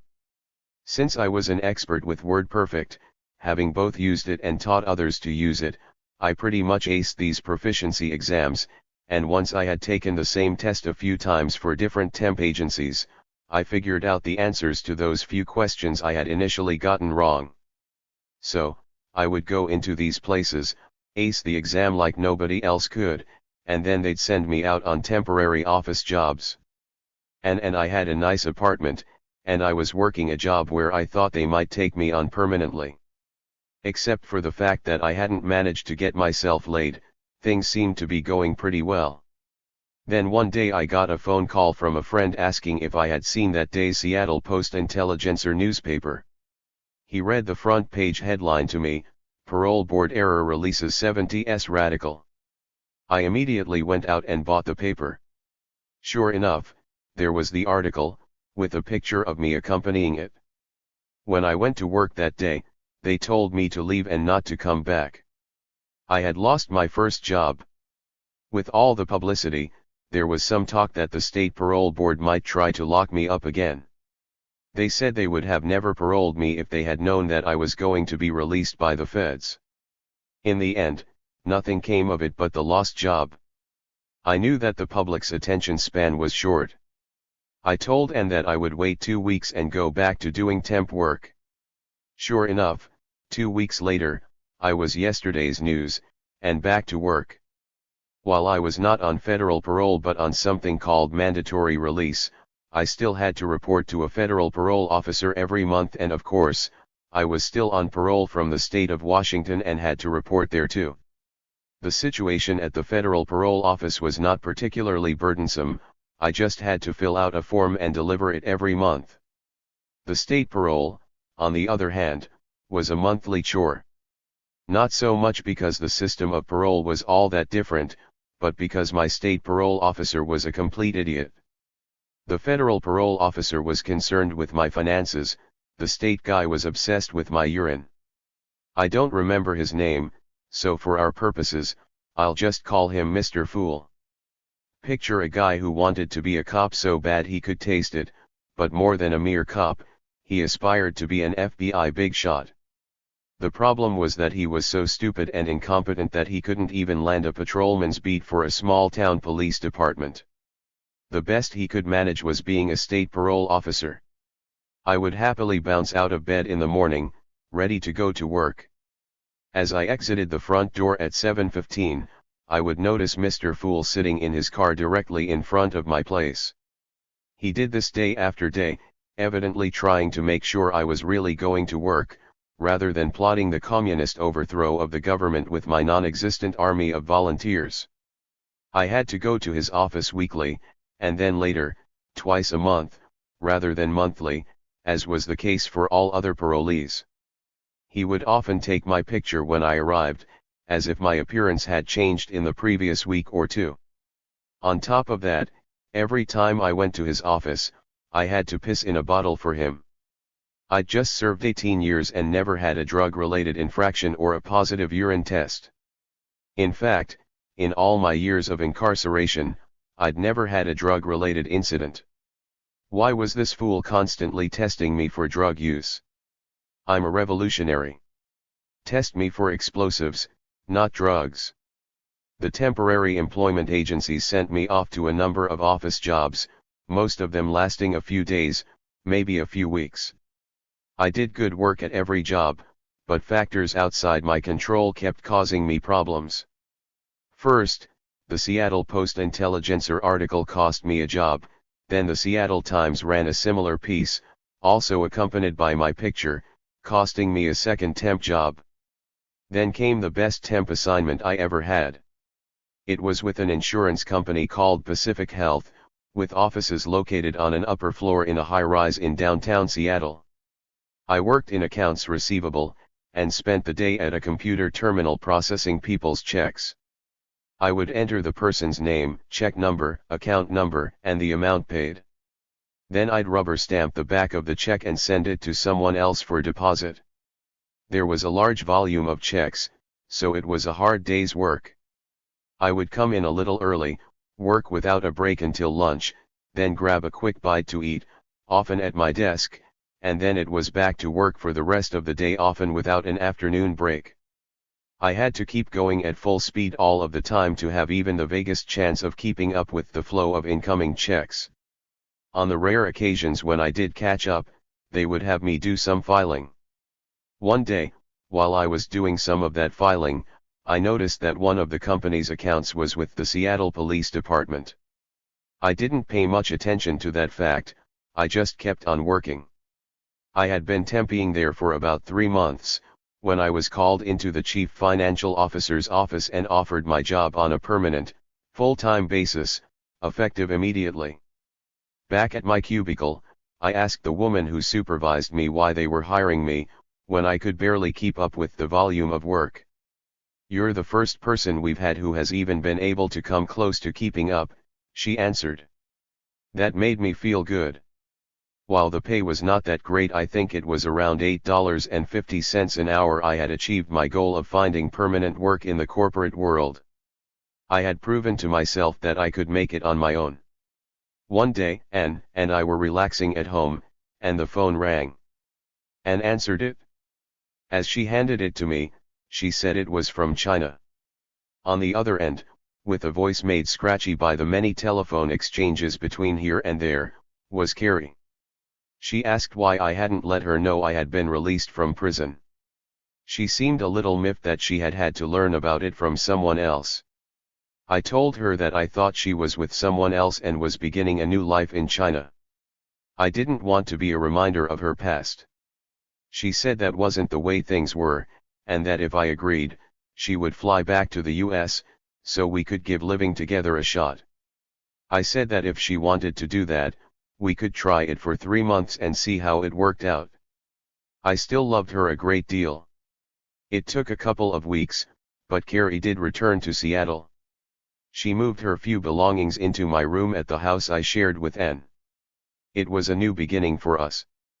Carrie had the flu when she arrived, so I nursed her back to health. While she was recuperating, we had long talks, took long walks, and had long sex.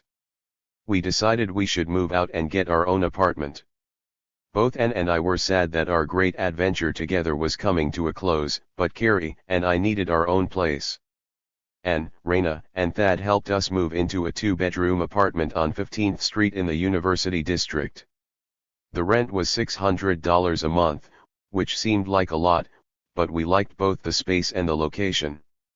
We got most of our furniture from Anne, who, as always, was very generous with what she had. The rest of what we needed, we got at the local thrift stores. This was the situation we'd both dreamed of for all those many years, being together and free from prison walls. When you live with someone, you get to know their little quirks and idiosyncrasies, just as they get to know yours. While I knew Carrie was careful with a penny, I did not know just how much of a tightwad she was. Once at a trailer visit at Monroe, she had brought me a single fig-filled cookie. When I asked her how come there was just one, she explained she had found it in the street. "Oh, okay," I had said, as I ate the cookie. The apartment complex we lived in had paid laundry facilities, but Carrie wouldn't use them. She would wash her clothes while the two of us were in the shower together. She would toss her dirty laundry into the bathtub, turn on the water, and the two of us showering together would be how she washed her clothes. I washed household laundry, like sheets and towels, and my own clothes in the building's coin-operated washing machines, even though they were not free to use. Here's the capper, though. She knew the schedules of all the soup kitchens in the city. More than that, she knew the people who frequented them. Several times a week, she would gather up her plastic containers, jump on a bus, and head off to that day's soup kitchen. She would eat a nice meal there, and then when the feeding was done, she would fill the containers she had brought with some of the extra food and bring it home. She'd eat these leftovers until it was time to go to the next food kitchen. When she took the bus, she did not pay. She collected transfers people had dropped near bus stops and kept them in an envelope.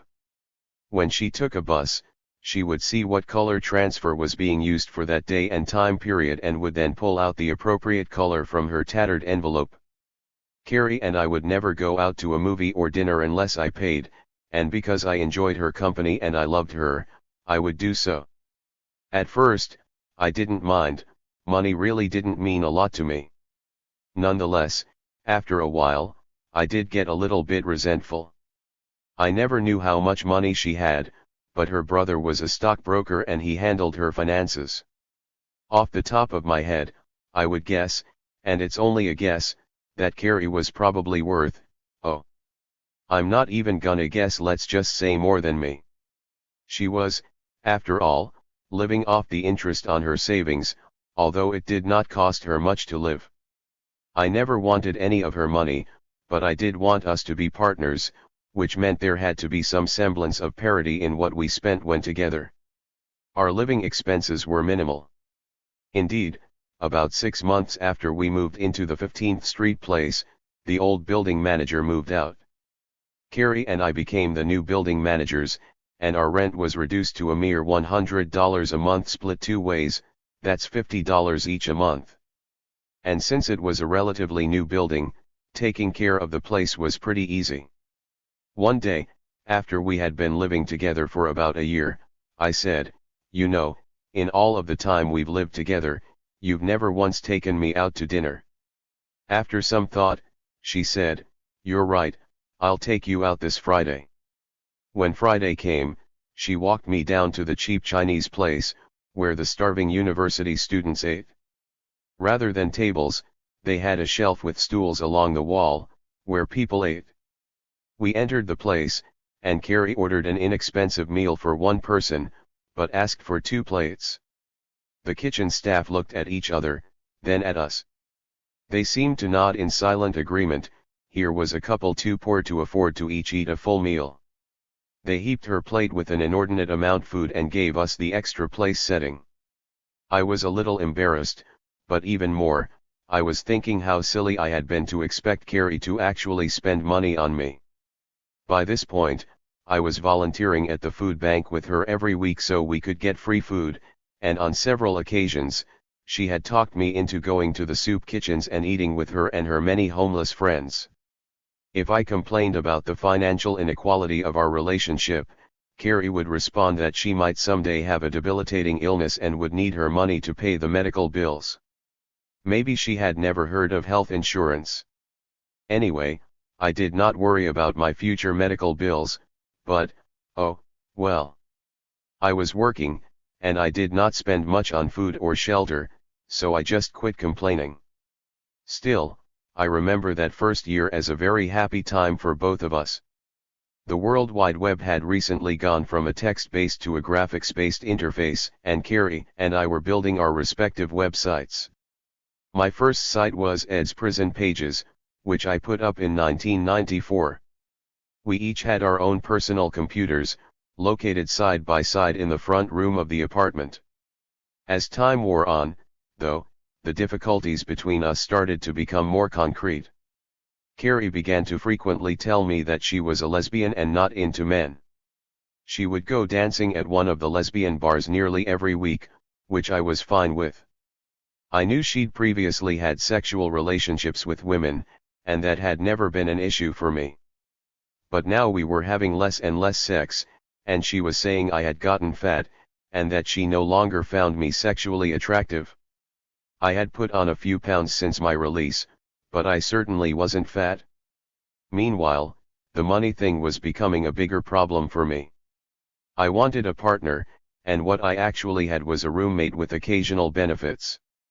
After we had been together for about 18 months, I stopped paying my half of the $100 a month rent, and I stopped doing my share of the building maintenance. It was not very long before Carrie told me I would have to move out. We set a date for the move, but I was gone before that date arrived, as soon as I found a cheap studio apartment on Capitol Hill. This was not a case of me being broke and Carrie having lots of money. Financially speaking, I fared quite well in the litigation arena. I left prison with no money to speak of in my pocket, but I had something like $35,000 in a Monroe bank. I know prison couples who met while one of them was in prison rarely make it. The two of us had seen quite a few of them fail during our years together while I was on the inside. However, I also know more than a few who have succeeded, some for over 25 years, and they're still going strong. Carrie and I had long believed that we would be one of these happy exceptions to the rule, but that was not to be the case. We were together for a little over 13 years. I know prison couples who've made it together for the long run. Carrie and I were not so fortunate. At the end of the day, Carrie and I are still friends. We socialize from time to time, usually with our respective partners. We just weren't well suited for living together. It took us 18 months to discover that fact, and for the most part, those were good months. About 15 years ago, she married to a wonderful woman who shares her penchant for thriftiness. They seem quite happy together. What I've written in this section so far might leave you with the impression that I wasn't very politically active during this period. That is not the case. You've only heard my complaints about Carrie. She had hers against me, as well, one of which was that I spent too much time out doing political work, and another was that when I was home I spent too much time on the computer. There was certainly some truth to both of those charges. Upon my release, my work on prison legal news took a hit. The parole board had imposed a no felon contact, which meant that I could have no contact, by mail or phone, with Paul, or any other felon. They made it very clear that this was for the purpose of preventing my involvement with PLN. If I disobeyed, I would be thrown back in prison. The ACLU of Washington filed suit on our behalf to challenge the rule as violating our right to free speech. In an unpublished ruling, Judge Robert Bryan in Tacoma dismissed our lawsuit, holding that it was fine for the state to imprison someone for publishing a magazine while they were on parole. We also filed suit in the Ninth Circuit Court of Appeals, which would eventually dismiss our suit as moot because by that time I was no longer on parole. I did not go back to editing PLN even then, as Paul had decided the newsletter should be produced by prisoners and wanted it back. I was busy with my new life and gave it to him. We have since then gone our separate ways. While this was going on, I was once again serving as an officer of the Seattle chapter of the National Lawyers Guild. My real political work during this period, though, had more to do with trying to free Mark Cook, the only brigade member still behind bars. Once I had found my bearings out here on the streets, I started checking out Seattle's political community to figure out where I might fit best. Most of the so-called new left of the 70s had become today's liberals. In the absence of some viable alternative, the next generation of youth saw the failure of Marxist groups, their dogmatism and right opportunism, and adopted anarchy as an outlook. It's the easy way. In fact, as the reader will recall, it was what I too gravitated towards initially, when I first became involved in progressive politics. So, while there had been a big decline in political organization and activism during my absence, there was a vibrant anarchist community. They were nothing like the old cooperating community from back in the day, but there were still a couple of bookstores and at least one restaurant, the Black Cat Cafe in the University District. The Black Cat served vegan and vegetarian fare, and the collective made the space available for political events. Rather than post a sign looking for volunteers to help organize the Mark Cook Freedom Committee out front on the cafe's bulletin board, where the customers would see it, I posted it behind the counter, where the workers would see it. I got a good turnout of quality people at the first meeting, somewhere between 20 and 30 prepared to volunteer their support. After a few meetings, a number of these people had left, and we had settled into a hardcore group of about 10 men and women, a few more sometimes, but generally less. The newly formed Mark Cook Freedom Committee would not only do a lot of propaganda work to win Mark's freedom, we also became the de facto leadership of Seattle's militant left. We wrote articles about Mark's case, pointing out that all of the whites in the brigade, except John, 20, had been released, while the group's only black member remained behind bars.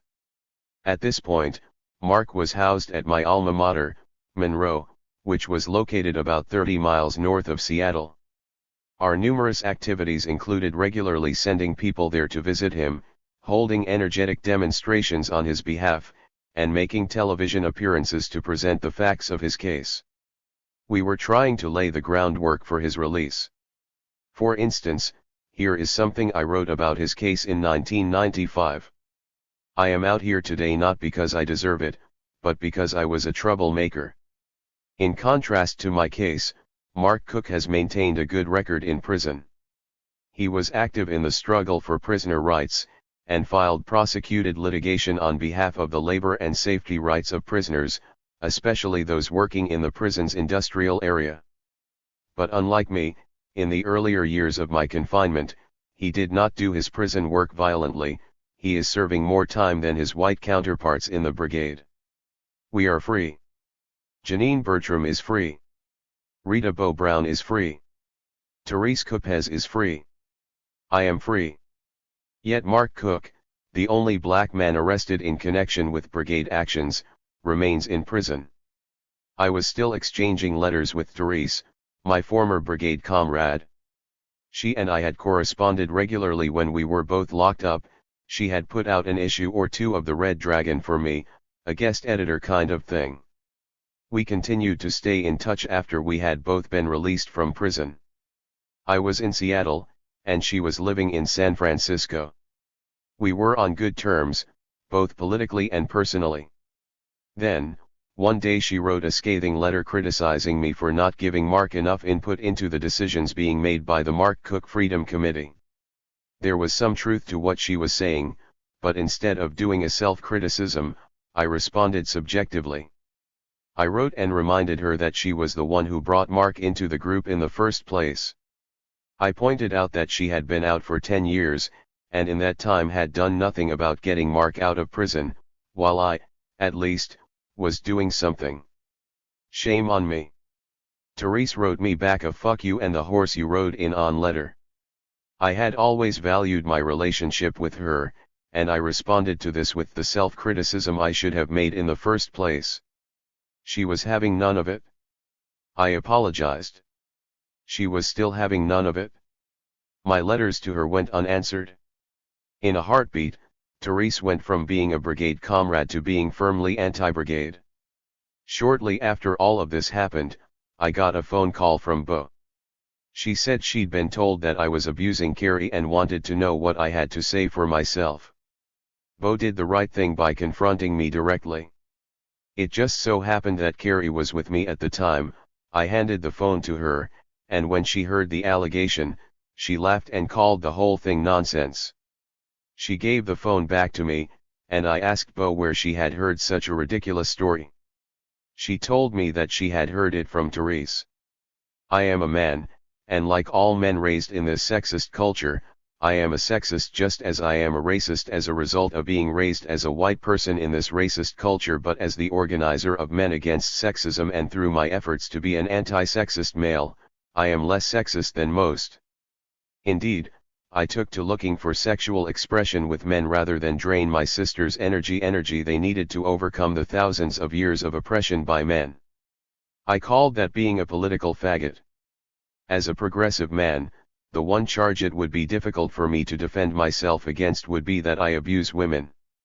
Bo took my denial and Carrie's laughter back to Therese, who told her that she had not meant physically abusive, but rather that I was emotionally abusive. Yeah, sure. Since then, Therese has cut her ties with all former brigade members, other than agreeing to see Mark once, and has gone on to create a whole construct of anti-brigade logic. Anyway, back to the Mark Cook Freedom Committee. We organized a number of marches on Broadway, a major street on Capitol Hill. About 50 of us would march down the center of the street, handing out Mark Cook flyers and using a bullhorn to share our message with passers-by. Some of us would be carrying wooden and cardboard props. When we arrived at a major intersection, such as Broadway and John, we'd take it over and put on a skit for the assembled crowd, bringing traffic to a standstill. People would gather, leaflets were handed out, the bullhorn blaring, and the skit was underway. At a certain point, the performers would make their point by smashing their props on the pavement, and someone would douse them all with kerosene. Then, the designated person would set the pile on fire. More leaflets would be distributed, while the performers danced around the flames. When the signal was given, we all disappeared in different directions, leaving behind dazed spectators and dumbfounded police. The Mark Cook Freedom Committee was a strong and militant organization. We put on events to raise funds and increase community consciousness, produced Mark Cook t-shirts and pamphlets, and did many other things too. Other groups met monthly, but we met weekly, if not more often. When we'd do our street theater, we'd have flankers on bicycles on parallel streets who communicated with us using two-way radios. They kept tabs on any police movement for us. When we demonstrated, we had one person whose only task was to watch for the weakest link in any police encirclement that might impede our exit from the scene. On signal we would all look at that person, who would be pointing the way for us to break through the police lines and then scatter. Needless to say, unlike much of today's left, we did not bother asking the state for a permit to march. We believed that learning how to fight street battles with the police and learning to win were necessary aspects of training ourselves to be revolutionaries. In addition to our street actions and other work, the Mark Cook Freedom Committee organized the Seattle Mumia Defense Committee. At the time, the state of Pennsylvania was very close to executing Mumia Abu Jamal, a former Black Panther who was on death row for allegedly killing a cop. There was and still is a lot of controversy about Mumia's guilt or innocence, but I never cared one way or the other. Guilty or not, he didn't get a fair trial. I have always had a lot of respect for Mumia and the political work he does from inside prison. I might even have more respect for him if I knew he was guilty. Mumia was removed from death row in 2012, he remains imprisoned and politically active. The Seattle Mumia Defense Committee folded sometime after I left town. Our Mumia meetings were always packed. In addition to all of the progressive individuals who turned out, we seemed to draw the entire alphabet soup of Marxist groups. In fact, they seemed intent on horning in and taking over the struggle. One of those groups was the Revolutionary Communist Party, RCP, the aforementioned homophobic Maoist organization that believed that homosexuality was a bourgeois deviation that would be cured once the revolution came to pass. Members of the Mark Cook Freedom Committee argued with me not to let the RCP participate in the Mumia Defense Committee, but I wanted to give everyone a fair chance. The RCP's sole goal, however, was to get onto the speaker's platform, so that they could use the Defense Committee to win new members to their organization. They seemed to think that building their group was the priority, not Mumia's life. Once that became clear, I made sure to block their access to the speaker's platform at all of our events. Because of the RCP's line on homosexuality, some chapters of the National Lawyers Guild refused to represent them. I failed in my efforts to get the Seattle chapter to pass a similar resolution. Nonetheless, I used my guild position, vice president of the Seattle chapter, to ensure that the RCP got no representation from us. One night, we were putting on a Mark Cook fundraiser at the Rebar, a lively nightclub in a hip neighborhood of Seattle. When I arrived, a couple of the Mark Cook committee members told me the RCP had arrived and were setting up a literature table. I went over to the RCP members at the table and told them they would have to leave. Of course, they tried to argue with me they have a right, etc. I told them this was our event, and I was not going to have them peddling their homophobic propaganda at it, escorting them to the door as I talked. Out in front of the building, one of them said, "You're as bad as that guy in the NLG who's denying us our right to legal representation." I recognized myself immediately, so I told them, "I'm not like that guy, I am that guy. Now, get the hell out of here." They left, without further discussion.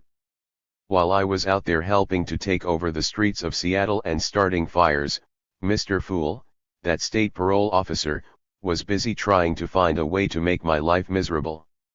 What he finally came across was that Pacific Health insured the Seattle Police Department, and that I could theoretically gain access to some of their records through my job there. He called the police department called the state parole board, and the state parole board called my boss. One day, I'm blissfully working away, and I come across a check without a membership number. In such situations, I would generally jump from the accounting side to the membership side of the database, get the missing information, and then return to accounting. When I tried to do that, a message came up on my screen saying there was a security block in place. I thought that was strange, but being a computer guy, I quickly bypassed the block and got back to business as usual. A few minutes later, the chief financial officer called me into his office. This was very unusual. The first thing he asked me was why I had not informed the company of my criminal record. I told him that had I done so, I would not have been hired, and at least this way I had been able to get some months of work. He argued that I had no way of knowing they wouldn't have hired me anyway.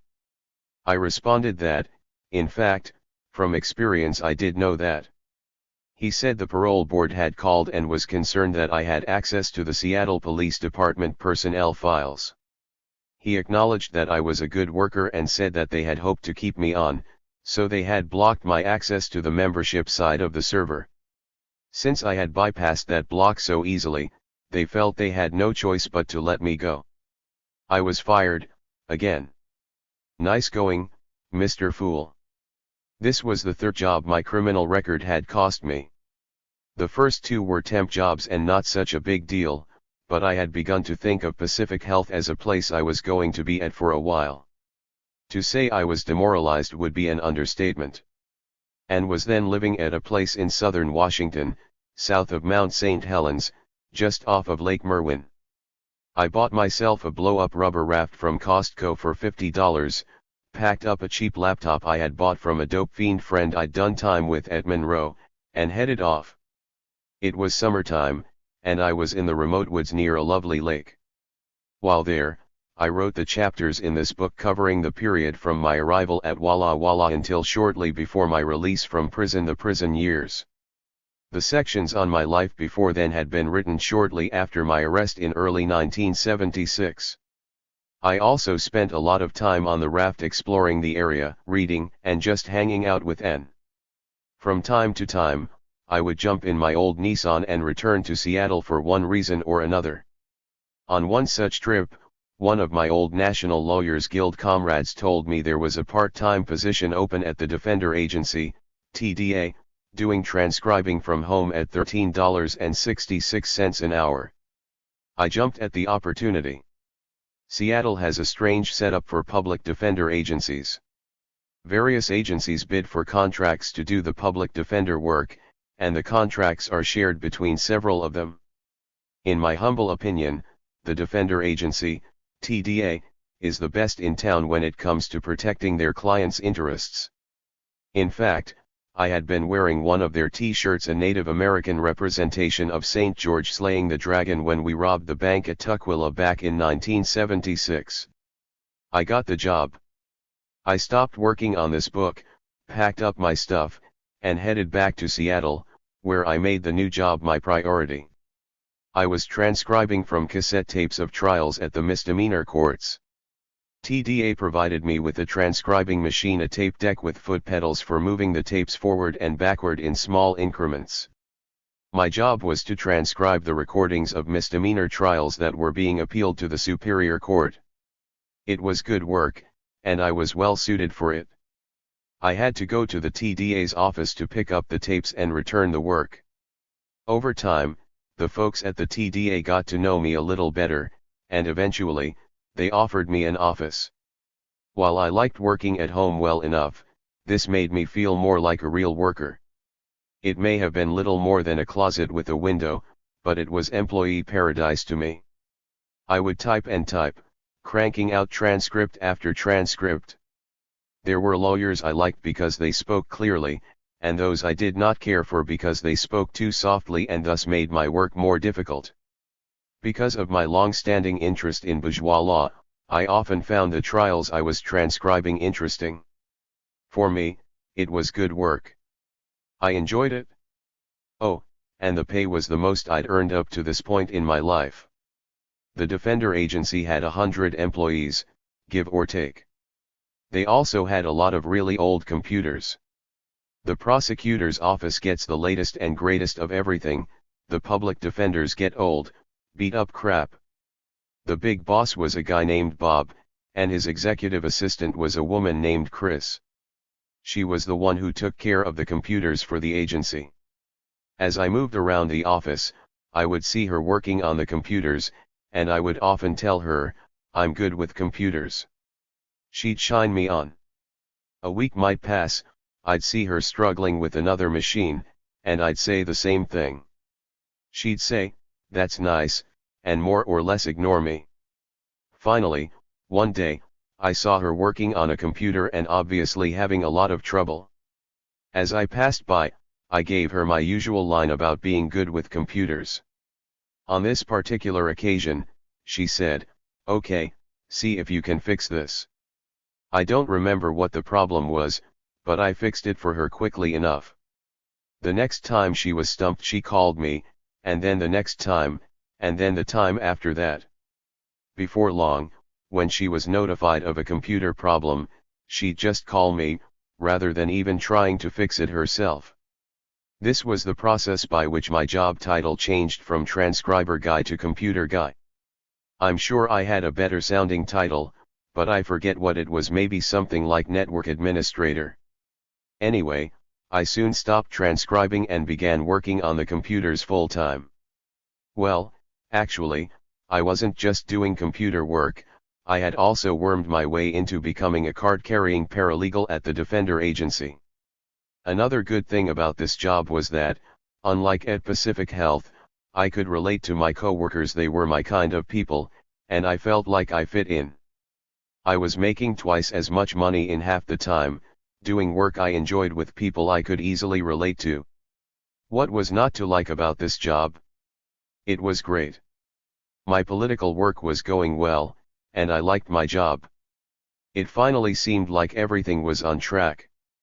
Around this time, I also began a side business I called Mead's Computer Services, building and selling computers and doing repair work for both individuals and companies. I moved into a house on Beacon Hill with a young woman named Megan, who was a part of the Mark Cook Freedom Committee. We were never lovers, just housemates. She just turned 21 and was having a relationship with another member of the group. In some ways, we were good for each other, in others such as drinking too much beer we weren't, but that wasn't a big problem. The house was on a double lot, with a garden, some fruit trees, and a nice basement for my computer workshop. One of the side jobs I took on was with the statewide agency that represented public defenders, the Washington Defender Agency, WDA. They wanted me to install an electronic bulletin board, BBS, for them. At that time, the BBS was the principal way groups of people communicated with each other over the internet. The electronic bulletin board they wanted me to install would connect all of the public defenders in the state and provide them with resources. They could use it as a centralized source for legal research, articles, news, and communication around issues of concern. I argued that this new thing called the World Wide Web would better suit their needs, and that we could build a website that would accomplish the task at hand more efficiently, but the WDA worker responsible for overseeing the project had heard of these bulletin boards and would have no talk of anything different, certainly not something as new and untested as the web. My job was to build their silly little BBS. Working for WDA was one of those spare time jobs that go on for months on end, if not years. Back then, I was only charging $25 an hour for my time. Today I charge a very reasonable $90 an hour. One of the people who worked at WDA was a woman named Cynthia. She was 17 years my junior and tall and slender, with dark curly hair. She also had a keen intelligence and a sharp wit, and a master's degree in social work, too. At first, there was no romantic spark between us. We were just good office buddies, who would joke around when the boss wasn't looking. Cynthia would sometimes go to political demonstrations with me, and one time I happened across her at a book reading at a local bookstore. After the reading, I asked if she'd like to go out with me for a bite to eat, but she said she had to get home, so that was that. At the time, I didn't know she had a dog that had been inside alone all day. I just figured she didn't want to hang out with me. Around that time, there was a big demonstration being planned in Seattle to protest a visit by Newt Gingrich, then a darling of the Republican Party, and I was invited by the organizers to lead the march. At work that day, I had invited Cynthia to come to the demo with me, and she agreed. It ended up that Cynthia, who had attended at least one of the Seattle Mumia Committee meetings organized by the Mark Cook Freedom Committee, and who was a longtime subscriber to Prison Legal News, had not realized the co-editor of PLN was also the computer guy at the WDA office. She finally connected those dots several months later, because of something or other I said about my past. She realized she actually knew quite a bit about me from reading the articles and editorials I'd written in PLN, from the events we both attended, and, of course, from working together. In spite of our age difference, it felt like we were on the same emotional and social wavelength.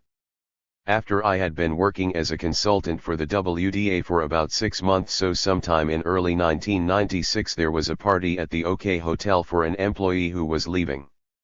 The OK Hotel was a hip hangout with live music, good art on the walls, and a bar covered in copper, something I had never seen before and have never seen since. I was invited to the party. There was great music and lots of dancing, and after a couple of stiff drinks, needed to firm up my resolve, I asked Cynthia to dance with me. To my pleasure and surprise, she agreed. We danced together all evening.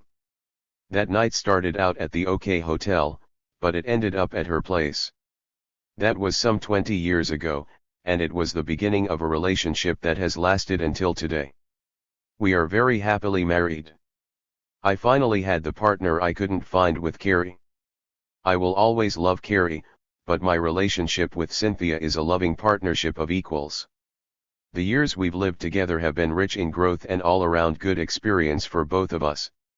My years with Cynthia have given me the greatest sense of emotional fulfillment I've experienced in my life. One day, while I was working at the TDA, I received a call from someone in San Francisco who wanted me to come down for 6 weeks to install a new operating system called Microsoft NT Server 4. They also wanted me to install and configure a newly released product called Exchange Server, for email. The pay, which was more than I had ever earned before, was just too good to pass up. I asked my boss Bob at TDA for a leave of absence, and he agreed. In August 1996, I drove my old 1988 Nissan Sentra down to California, taking the scenic coastal route. Cynthia flew down and joined me for a weekend while I was there, and of course we had a wonderful time. Once I had completed the consulting job, I returned to Seattle and my life in the Northwest with Cynthia and my family. I was still living on Beacon Hill with Megan from the Mark Cook Freedom Committee. Cynthia would spend some nights at my place, and I would spend some at her place, and some nights we slept alone. Soon enough, we fell into a comfortable routine. One night in late November 1996, several months after the San Francisco consulting job, Cynthia and I were at Anne's for supper, and the phone rang. It was the people I had been working for in San Francisco. They wanted to hire me permanently. I was making $37,000 a year in Seattle, including what I made from my spare time computer business, and the folks in the Bay Area were offering to pay me $50,000 and generous retirement benefits, with something called a 401k. I would have preferred to stay in Seattle, so I asked Bob if he could match the San Francisco offer. He couldn't. I was approaching my mid-50s, so I needed a retirement plan, and at that time TDA did not have one worthy of the name.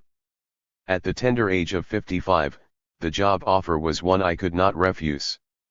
In February 1997, I rented a U-Haul and, with Cynthia's help, moved all my stuff down to the Bay Area. I found a nice apartment in the Glen Park neighborhood, and then turned my attention to the new job. My title was Computer Systems Manager, and to the vibrant political community in the San Francisco Bay Area. Initially, Cynthia and I would take turns flying between Seattle and San Francisco for a weekend every month or 6 weeks. That went on for about 18 months. Finally, we decided she might as well quit her job, which was coming to an end anyway, and move to San Francisco. I asked her to marry me, and she agreed. I figured that if she was going to leave her job and everyone she knew in Seattle to be with me, she should at least have the legal protection provided by the institution of marriage, oppressive as that institution may be for women.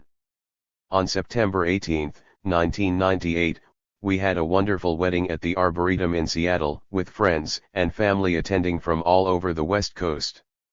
Cynthia's family had traveled a long ways to be with us for the ceremony. Most of them were staunch Mormons. Cynthia had left the church in disgust many years earlier. My side of the wedding party consisted of dykes like Bo and her partner, queers from San Francisco, and assorted radicals of various stripes.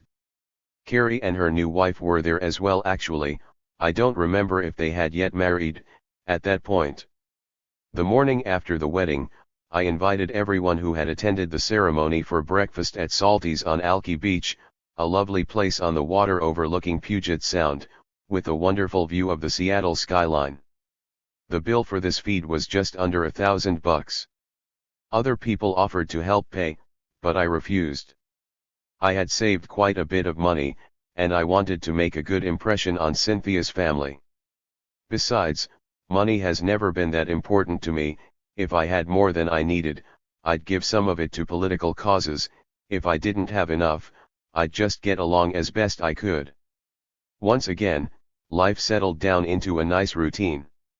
Cynthia got a job as the associate director of a media nonprofit, and together we were able to set up a nice savings plan. In 1999, I created a website called Prison Art, on which I sold arts and crafts made by prisoners. A couple of years later, in 2001, I started publishing the monthly Prison Art newsletter, which had a mailing list of about 600 people, most of them prisoners. The newsletter had very little to do with art, but quite a bit to do with progressive politics. It was aimed at political prisoners in the U.S. I tried to provide news and analysis that could not be found in the bourgeois media, but which I could easily find on the web. I published that newsletter every month for 6 years. The Prison Art website responded to an economic necessity. For quite some time, I had been sending $100 money orders to political prisoners, but that eventually became financially unviable. That's when I came up with what I thought was a great idea. I would create a website to sell the arts and crafts made by political prisoners. I figured that if a no-talent guy like me was able to make pottery while in prison, the products of which I gave to my family and friends on the street, then certainly other political prisoners could make something that would sell, and they could probably educate some people at the same time. The POWs would not be charged for the service, so with its consciousness-raising potential, it seemed like a win-win situation. I built the server that hosted the Prison Art website and ran it out of my apartment.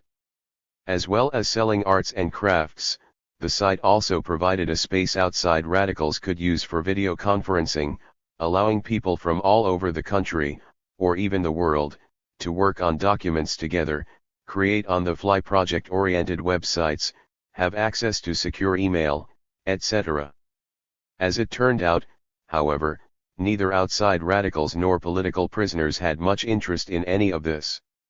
The online collaboration technology one was offering the left back in 1999 would still be called cutting edge some 10 years later.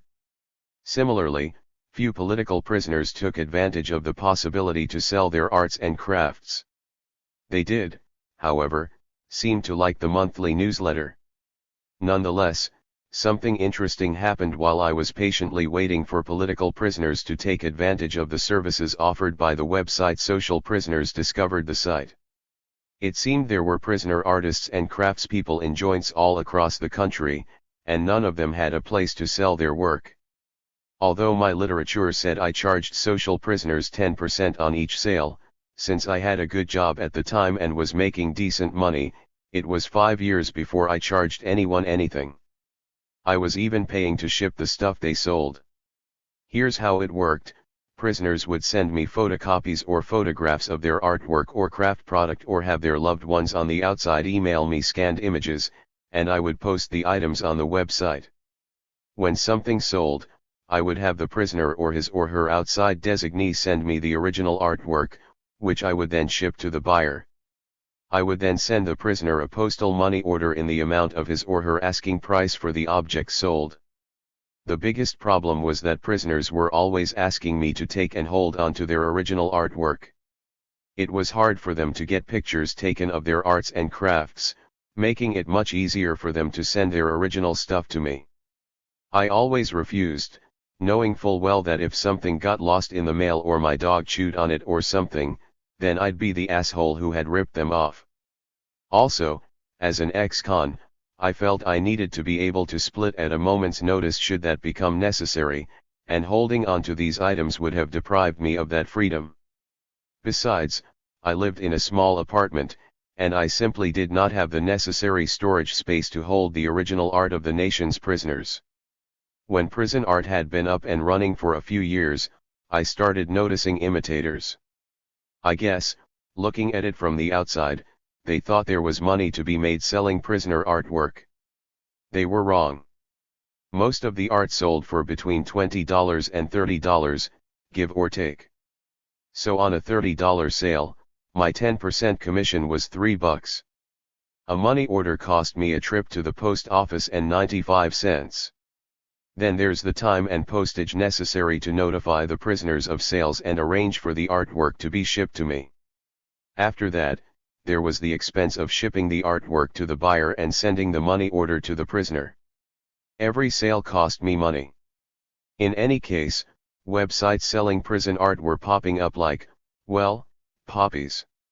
Here's a quote from a letter written to me by a prisoner, at the time. He says, "I don't know if you are aware of it, but there are some shakedown artists out there preying on prison artists.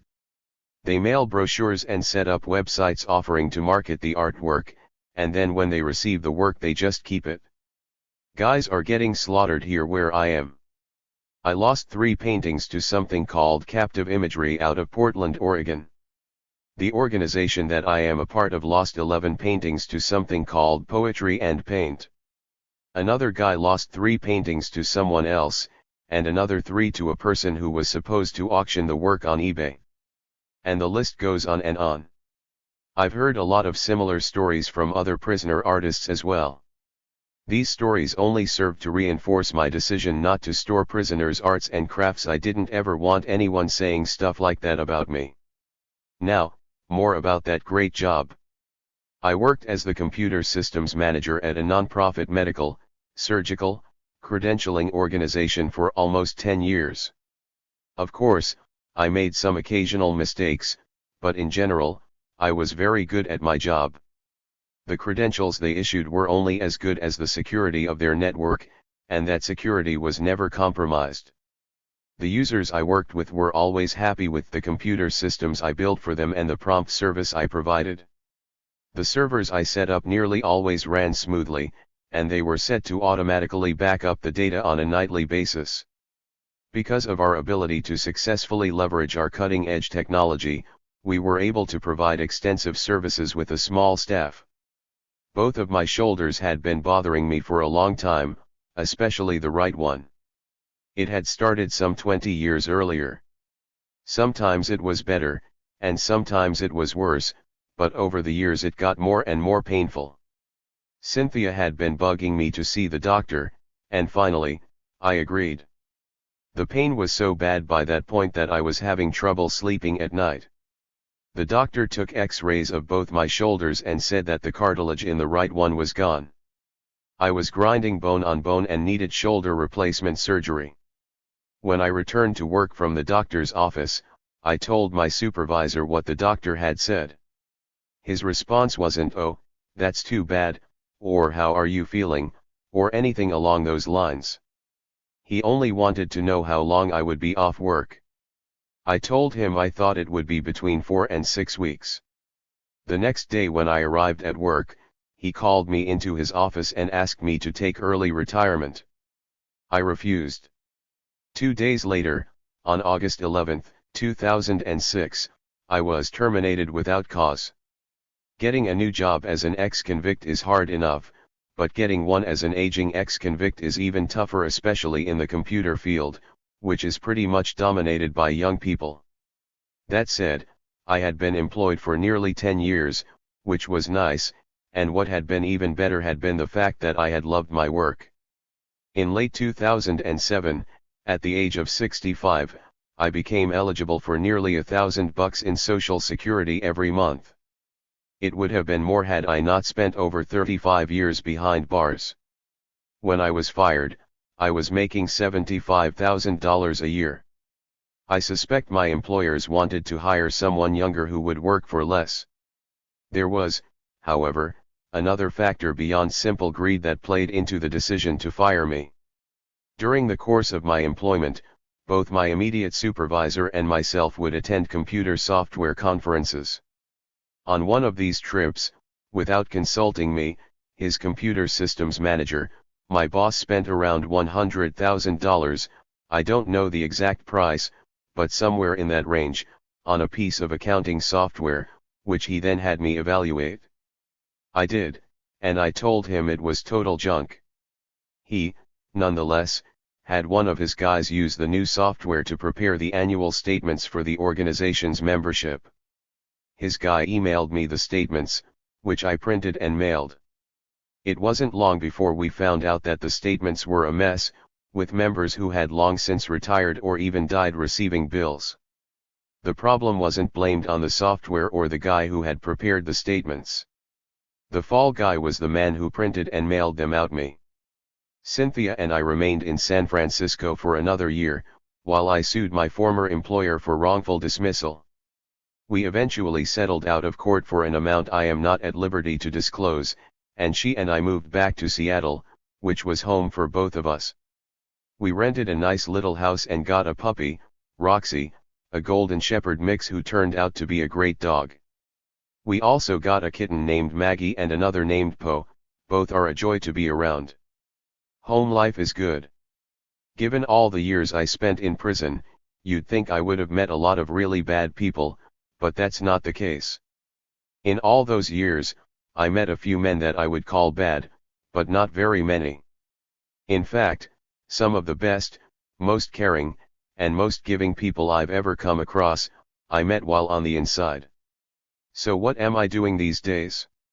When I moved to San Francisco, I got involved with an organization called California Prison Focus, CPF, and over the years, I've worked with them and other prisoner support organizations off and on. I was the president of CPF until shortly before I moved back to Seattle. I'm still the editor of their quarterly prisoner-oriented newspaper, Prison Focus, and have been for about 13 years. Until recently I was a part of the Seattle chapter of the National Jericho Movement, an organization working to provide support to progressive political prisoners in the United States. Mark, Cynthia, and I put the chapter together. All of Us or None is an organization of ex-convicts working to extend the civil rights of formerly incarcerated people. They are the only group I've been involved with that is primarily made up of and led by people of color. You can find contact information and website addresses for all of these groups as well as other organizations, books, and publications relevant to my story in the section at the back of this book. I see Mark frequently. He finally got out in 2000, after 24 years, longer than any of the rest of us. Yesterday, he and I took Roxy to the dog park, and today he's coming by, and we're all going to a movie. Cynthia and I see Bo and Janine, both of whom continue to do political work in their respective communities, as often as we can. John and I were close for a while after he was released from prison, but he moved away from the Northwest, and we lost touch. The last time I saw him was when Cynthia and I traveled to Ojai, California, where he and his current wife were running some kind of guru thing out of his house. He no longer identifies as a Marxist. Therese became an acupuncturist and practices in the Bay Area. As far as I know, she is not politically active. She feels a lot of animosity towards the brigade and most of the group's former members. My home life with Cynthia is comfortable and stable, filled with mutual love and respect. The political work I do is mostly focused on prison issues. I try to stay in touch with many of the friends I've made over the years. The wars in Iraq and Afghanistan make me want to go back to flinging bombs at the assholes who run the government, or at the class of greedy capitalists who run the assholes who run the government, but my days at that sort of work have long since passed, and it does not appear as if there will be a new generation of anti-imperialist fighters willing to take on the burden of learning how to fight the state and survive the hunt, at least not any time soon. I would like to end this work on a positive note, with uplifting tales about the forward march of progress in the global class war. Unfortunately, that would be delusional. As I first drafted this chapter, international imperialism, led by the US, had just launched over 100 missiles in air strikes against Libya, which just happens to have some of the sweetest crude oil on the planet. And as I come back to edit this book for one final time, I find myself wanting to write about our attacks on Syria, militarily re-entering the already broken Iraq, starting a civil war in the Ukraine, but I'm not going to get into all of that. Instead, the point I want to make is that even though US imperialism and its NATO puppets appear strong, they are what Mao called paper tigers. Material realities can change quickly. Remember how the consciousness of the citizens of the state of Washington did an about-face after the 47-day work strike at Walla Walla? Regardless of when a general change in political consciousness may come to the U.S., the fact remains that the march of history and the forces of progress are on our side. Through the process of our struggle we will make important changes right now, changes that will also help to propel that much-needed rise in consciousness right here in the belly of the beast. Let me sign off with a quote from John Lewis. If not now, when? If not you, who? History is being written right now. The story it tells is up to you. Postscript. Hey, I thought this book was over too. I've been free for over 20 years. It is now late 2015, and since I last wrote anything for this book there have been a number of changes on both the political and social fronts. I'll give you some quick highlights here. Most of my political energy over the past few years has been spent supporting the efforts of California prisoners to organize resistance to the conditions of torture and abuse to which they are subjected in that state's security housing units, SHUs. As the editor of Prison Focus, the quarterly newspaper of California Prison Focus, I had already been doing this kind of work for a good dozen years or more. In 2011, we published the formal complaint written by prisoners at Pelican Bay's SHU, a document that set out the atrocious conditions under which SHU prisoners were being held, and the length of time they were locked down in the hole for being alleged gang members or associates. The prisoners were calling for a hunger strike to start on July 1, 2011. These SHU prisoners were spending 10, 20, 30, or more years in tiny windowless cells. Many of the men housed in these units had violated no prison rule or state law, but were being warehoused simply because someone said they were gang members or gang associates. In late June of 2011, I packed my bags, kissed Cynthia goodbye, left Seattle, and headed to the Bay Area, where I would stay well into July in order to add my one human power to the effort to support these struggling prisoners. I admit that there was a small part of me that felt like I was on a fool's mission, that there would be about 20 prisoners at Pelican Bay who would stop eating for a few days, until the hidden stash of foodstuffs was gone, and then one by one they'd drop out. I was so wrong. It turns out there is a CDC policy by which, after missing 9 consecutive meals, you are considered on hunger strike. That triggers a bunch of rules, one of which is that the guards go into your cell and remove anything that might be considered edible. According to the CDC's own figures, the first California prison hunger strike, which began on July 1, 2011, peaked with 6,600 prisoners participating. During the 3 weeks of the first hunger strike, we on the outside were not sitting on our hands. We organized an outside coalition called Prisoner Hunger Strike Solidarity. Member groups included California Prison Focus, Prisoner Activist Resource Center, American Friends Service Committee, Critical Resistance, the RCP, MIM, Prisons, All of Us or None, and a bunch of others too. A website was set up with daily news reports and updates on actions taking place in support of striking prisoners. Nearly every day there would be at least one militant demonstration by us on the outside. Some people chained themselves to the CDC's front door in the state capitol. Some outside folks joined prisoners in refusing to eat. We repeatedly bussed people to Sacramento and other places for demonstrations, marches, and rallies.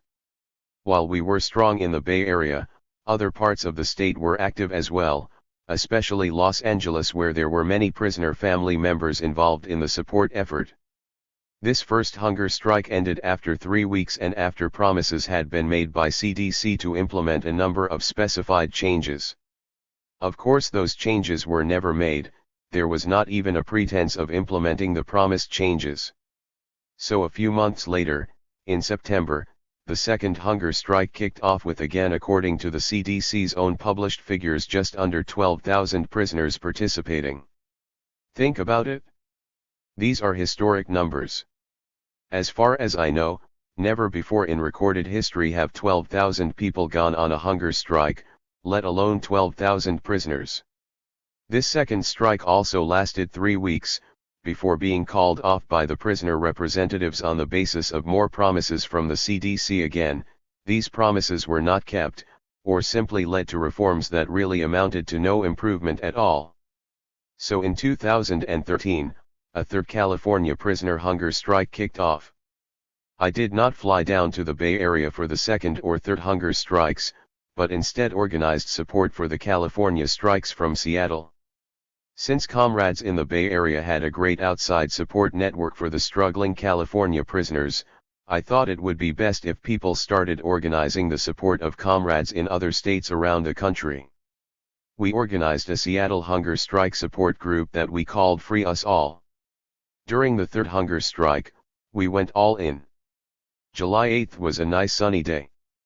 We had done all the necessary preliminary groundwork, press releases, getting the word out any way we could, for a large demonstration in front of the King County Jail in support of the California hunger strikers.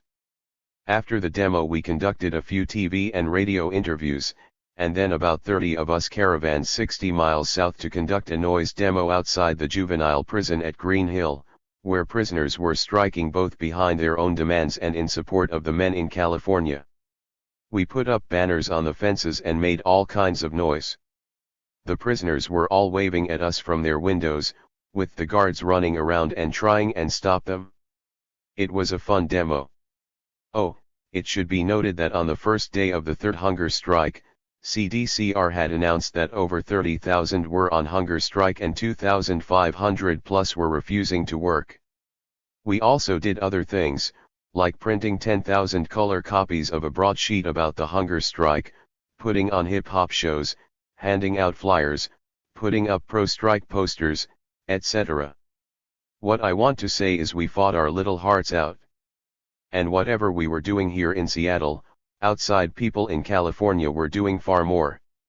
All of our efforts, of course, paled in comparison to those of the men on hunger strike, who were always on our minds, and who were fighting this battle with their own physical health and well-being as their only weapon. There were deaths on the inside during this third strike, although in no case was the hunger strike the direct cause of death. Example 1 was a suicide by a hunger striker. With a new warden at Pelican Bay, a new director of the Division of Prisons, and a new secretary of CDC, the lines were drawn. It was the prisoners against the united fist, including guards, of the bourgeois state's apparatus of repression, its prisons. This bitterly fought strike lasted 60 days, with the number of participants dropping daily. The strike was finally broken when politicians agreed to introduce legislation addressing the plight of prisoners inside the state's shoes. The outpouring of support for the prisoners was amazing. Even much of the bourgeois press favored them, and the coverage was international. While the third strike ended with more promises of change, the reader will not be surprised to learn that there has been no substantive improvement.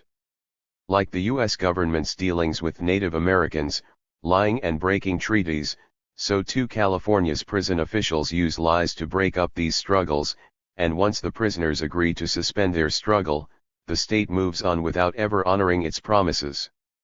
Since the end of the first hunger strike, I have continued to do what I can to support this important front in the class struggle.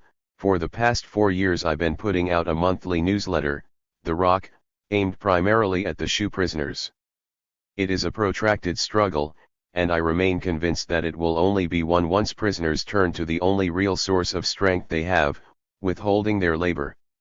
The prisons cannot run for long without the labor of prisoners, who perform almost all non-custodial functions within the nation's prison system. Plumbing, carpentry work, cooking the food, keeping the place clean, etc. are all done by prisoners.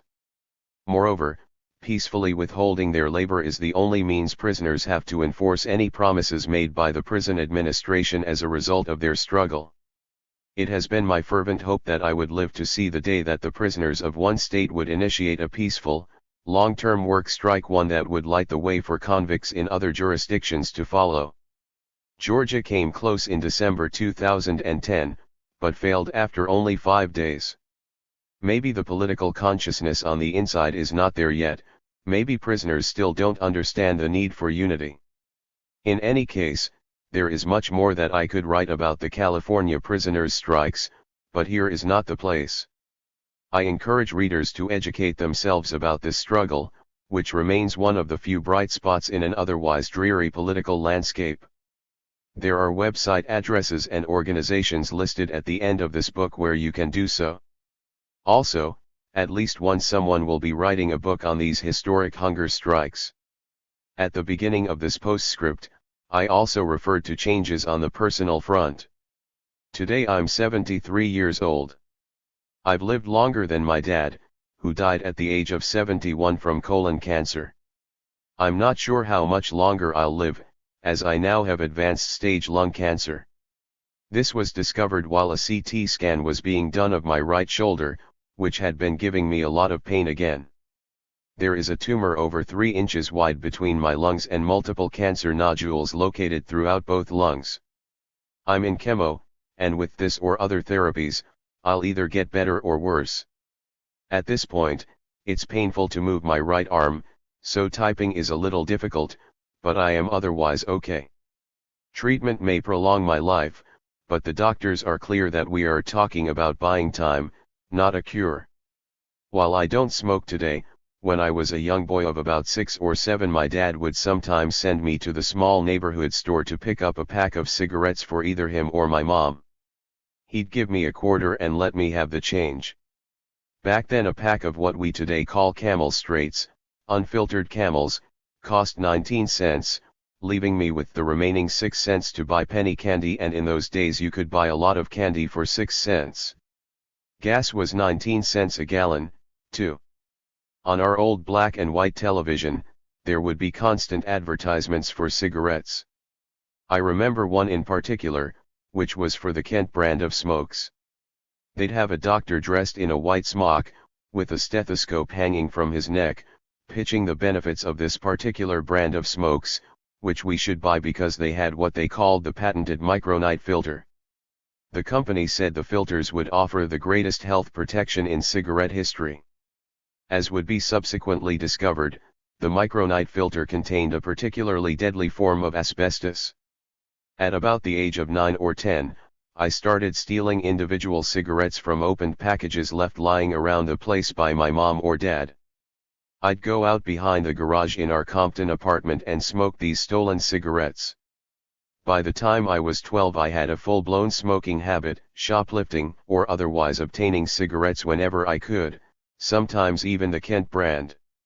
I smoked for most of my adult life, nearly all of which was spent in some sort of prison. My captors would issue free Bull Durham, which came in a small cotton sack and consisted of what appeared to be sweepings from the floor of a factory processing tobacco products. Being broke most all the time while in prison, I smoked roll-your-own unfiltered cigarettes. But maybe this has nothing to do with it? Maybe it was not the cigarettes that caused my cancer, but rather from the severe macing while held in the King County Jail back in 1976? I will never know. Needless to say, the news of this condition has caused me to do a lot of deep thinking about what I want to do with the rest of my life with what little time I have remaining.